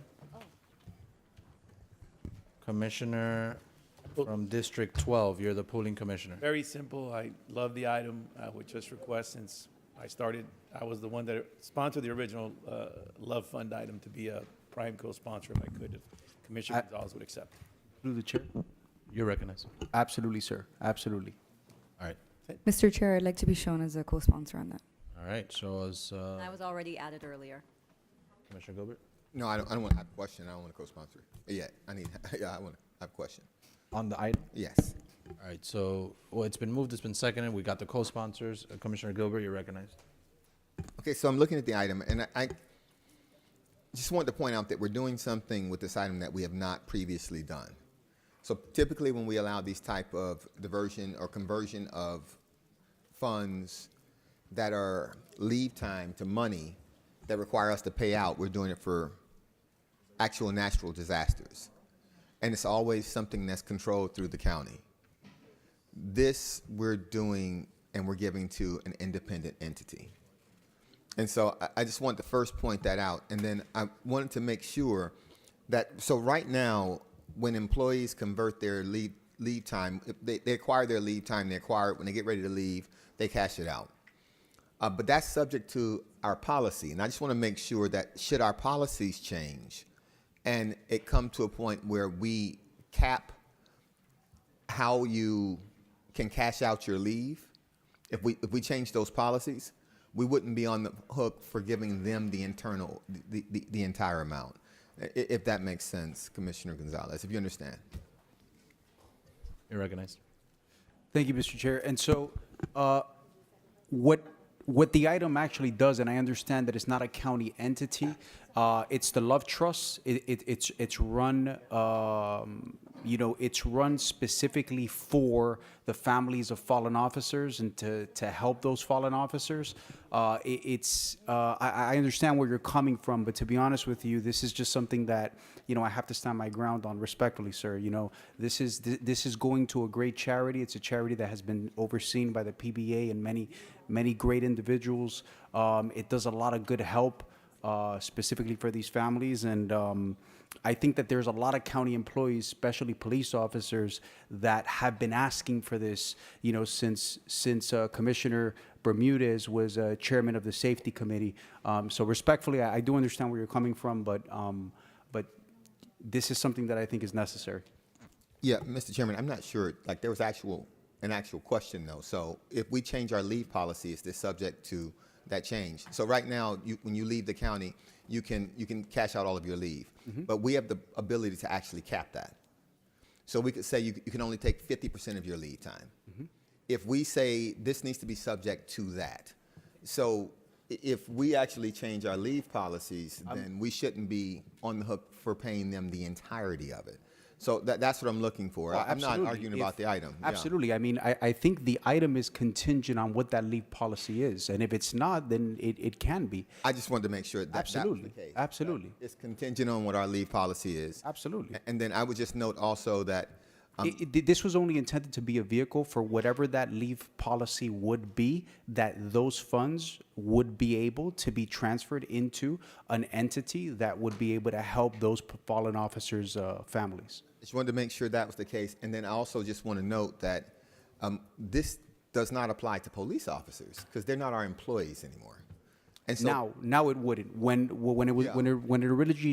it originally came up, it was for police officers. Now it would be for any county employee that perhaps has family that are police officers. Yes. And I believe that through conversations with the sheriff is going to be adopting something very similar. That would be great. And so it's with the understanding that it's contingent on our leave policy and our leave policy changes, I think that I would move the item.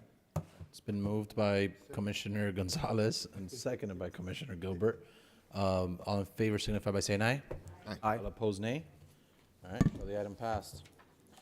All right, Madam Attorney, let's take item 11A6. 11A6, Commissioner from District 5. Yes, I'm okay with her friendly amendment. She's not even here. How do you know she has a friendly amendment? Because she passed them around to everyone. Oh, okay. All right. All right. Sorry, I was having Chick-fil-A. Got All right, you. you did. All right. So you accept her friendly amendment. Yes, sir. You move your item as amended. Yes, It's been seconded by Commissioner Gilbert.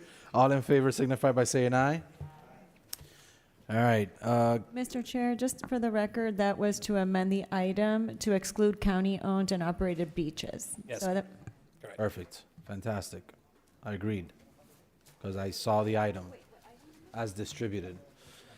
All right, 8 and 5. I just want to clarify that the amendment is also, as we discussed in committee.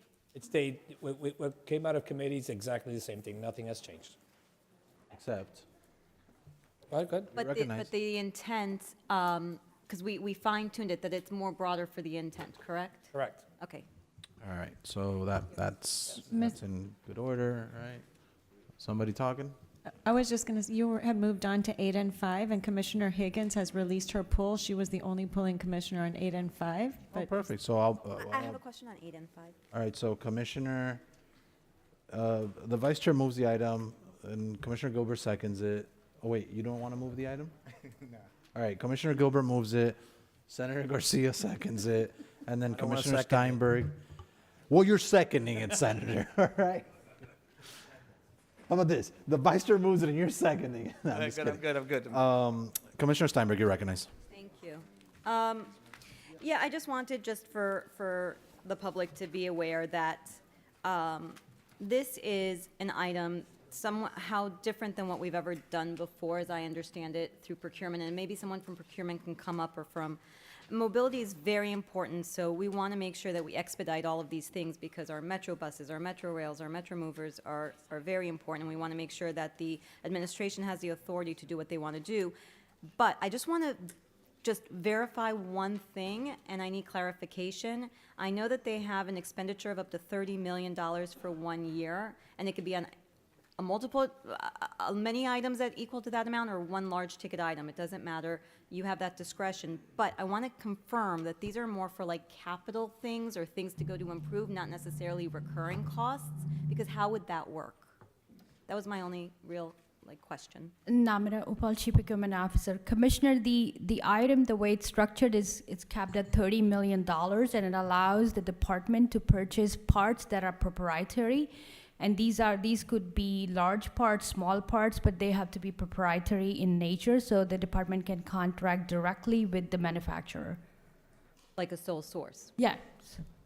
So none of them are going to be a recurring cost authority, are they? The contracts have to be limited up to $30 million, and the department will have to come back to the board if they want to proceed with future purchases beyond the dollar value. Okay, I just want to make sure that any of the purchases don't tie our hands to future. No. Okay, No. thank you. All right, so with that, we have a motion, we have a second.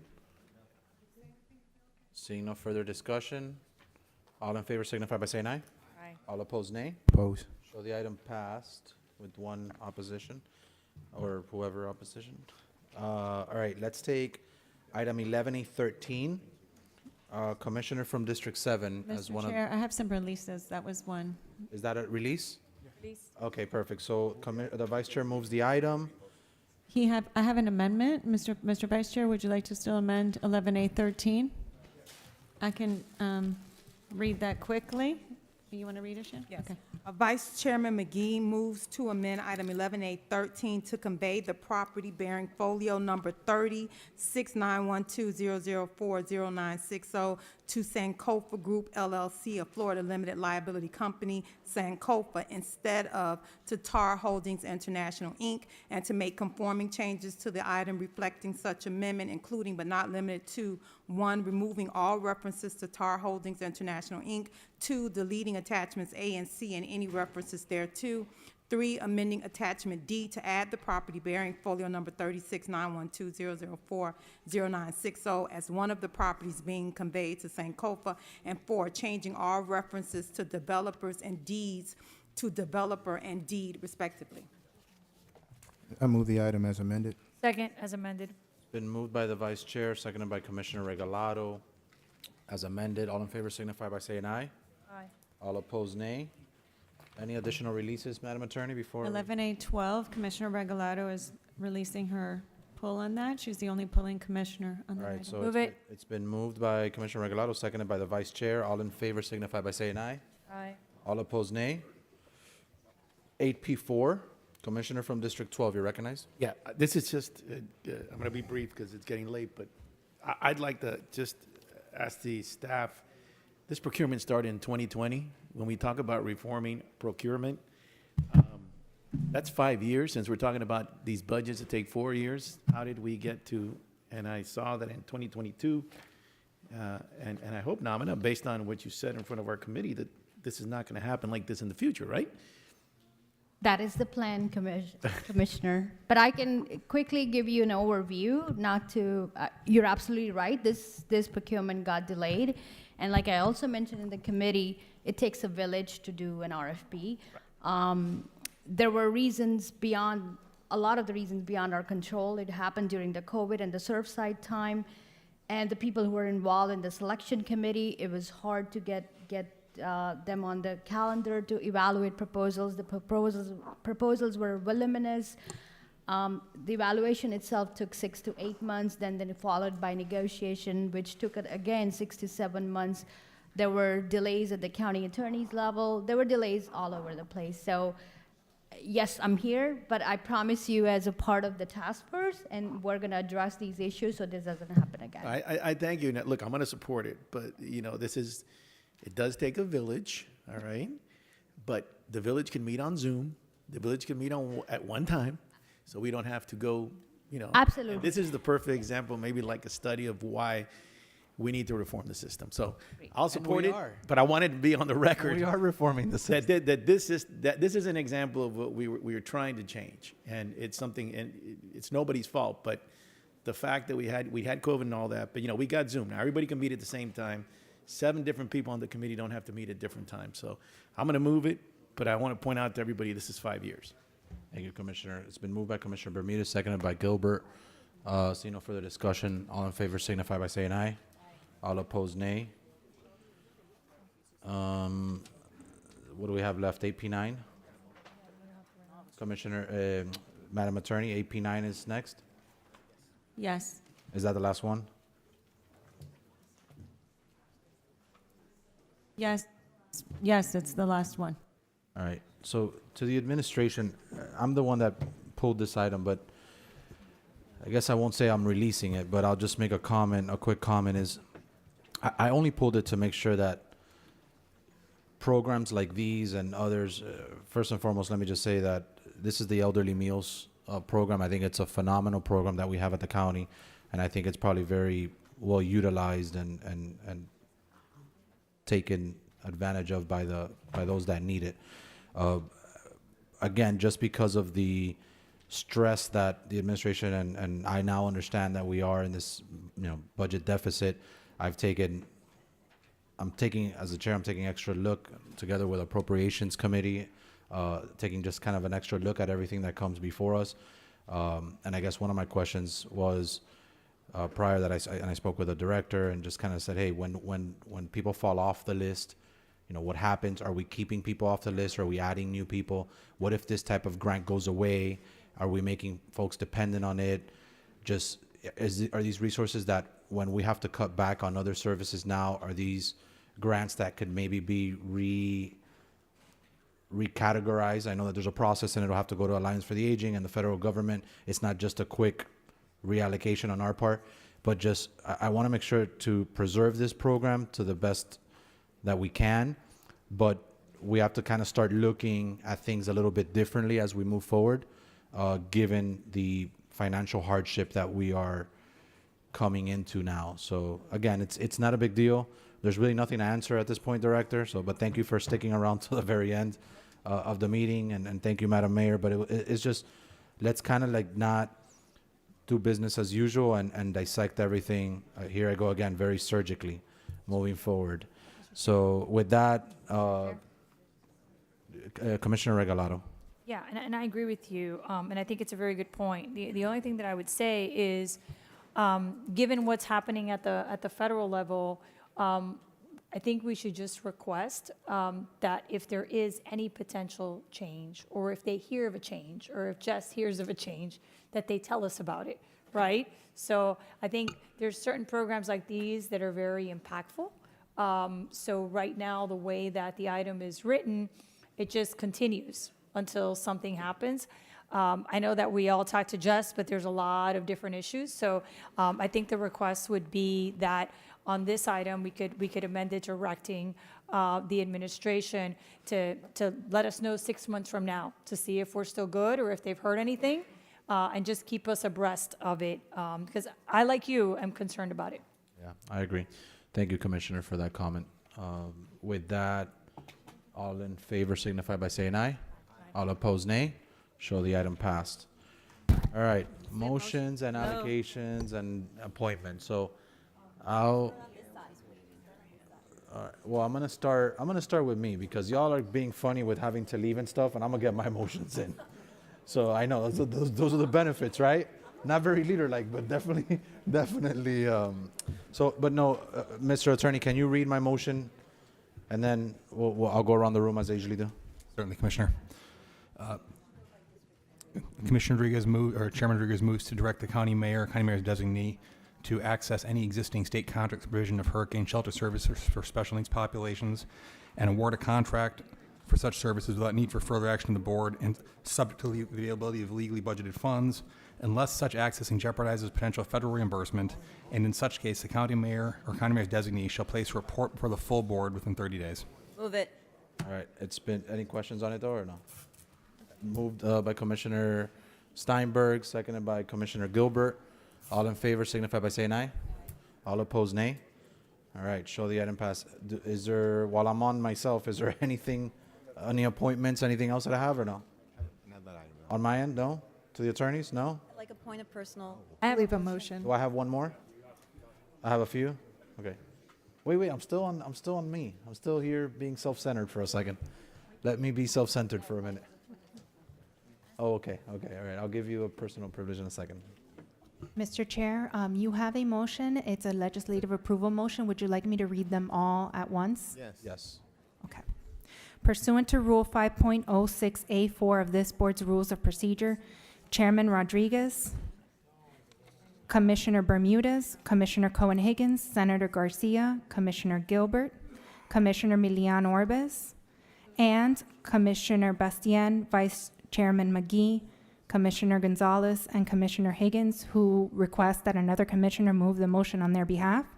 Each move to extend indefinitely the approval period for all legislative requests eligible for an extension made by each respective commissioner. Second. Move Higgins.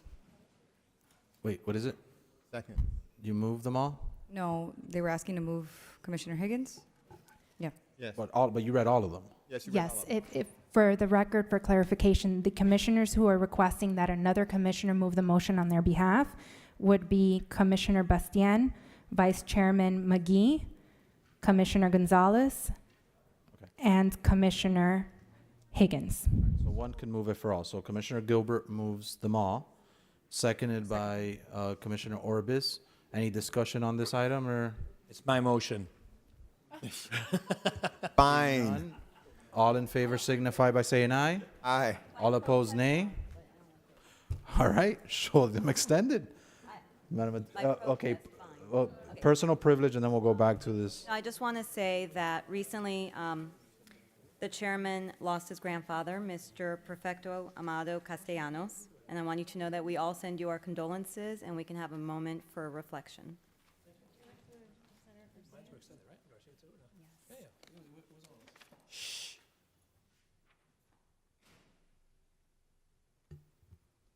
Thank you, Commissioner, for those words. Appreciate it. All right. Attorney, do we have more on my end? Through the chair, may I make a motion for Commissioner Gilbert? Commissioner Gilbert moves to authorize and direct the county mayor or the county mayor's designee to approve, exercise rights in, and execute documents conveying non-exclusive utility easements for the provision of water and sewer and utility services in accordance with the lease agreement with Wellspring LLC for the development of affordable housing approved in resolution number. Mr. Chairman, point of order. We need Commissioner Senator Garcia to stay. Okay. Commissioner Regalado's here as well. We have quorum. Don't worry, your motion is still good. Continue with the motion. Thank you, Mr. Chair. You see why- 705-23, subject to approval by the county attorney's office for form and legal sufficiency and provided that such easements are no larger in size and scope than necessary for the construction, operation, and maintenance of such utilities to service the affordable housing development to be located thereon and comply with Resolution 50415 to minimize any negative aesthetic impact to the public and Resolution 974-09 requiring recordation. Second. All right, it's been Yeah, moved. Mr. It's been Chairman, seconded. this just doing an easement for the stuff we talked about earlier, and so I'd appreciate it. It's been moved. It's been seconded. All in favor signify by saying aye. Aye. All opposed, nay. Show the item passed. Chairman, one more point of personal privilege I'd just like to take, just to make you all aware of something. The last item that we talked about, the elderly meals for the elderly folks, made me think about this. Job Corps, because of the termination of federal funding, Job Corps in my district is being closed. And if you're not familiar with Job Corps, it's an incredible program that brings young people from around the country, gets them some of them gets their diploma, teaches them life skills, gets them a profession. I bring it up because we probably need to be prepared it was a live-in service. And those kids have moved here from other places a lot of the times. We probably need to be prepared from a county perspective, especially from a homelessness perspective, to really be paying attention how some of the national and state policies affect us. This is going to affect us. It definitely affects those young people and their families. I visited out there. They do incredible work out there. And so I feel bad for them. I also understand that it will require us to do certain things to try to actually ease this transition and this change as best possible. So I just wanted to bring that to the board's attention. And maybe we could have our federal folks, as things happen that will affect us like that, which they're not actually targeting us. It's not something that's happening to us, but it's something that happens that affects the folks that are here. We probably need to be of the mind that we actually find ways to deal with that. Thank you, Mr. Chairman. Thank you, Commissioner. Allocations for, what, are there any other motions? One more, Mr. Chair. Okay, one more, go ahead. So I spoke to the director, so I'm taking her word on it, and I'm not going to bring my motion. All right. All right, so no motion. One more, go ahead.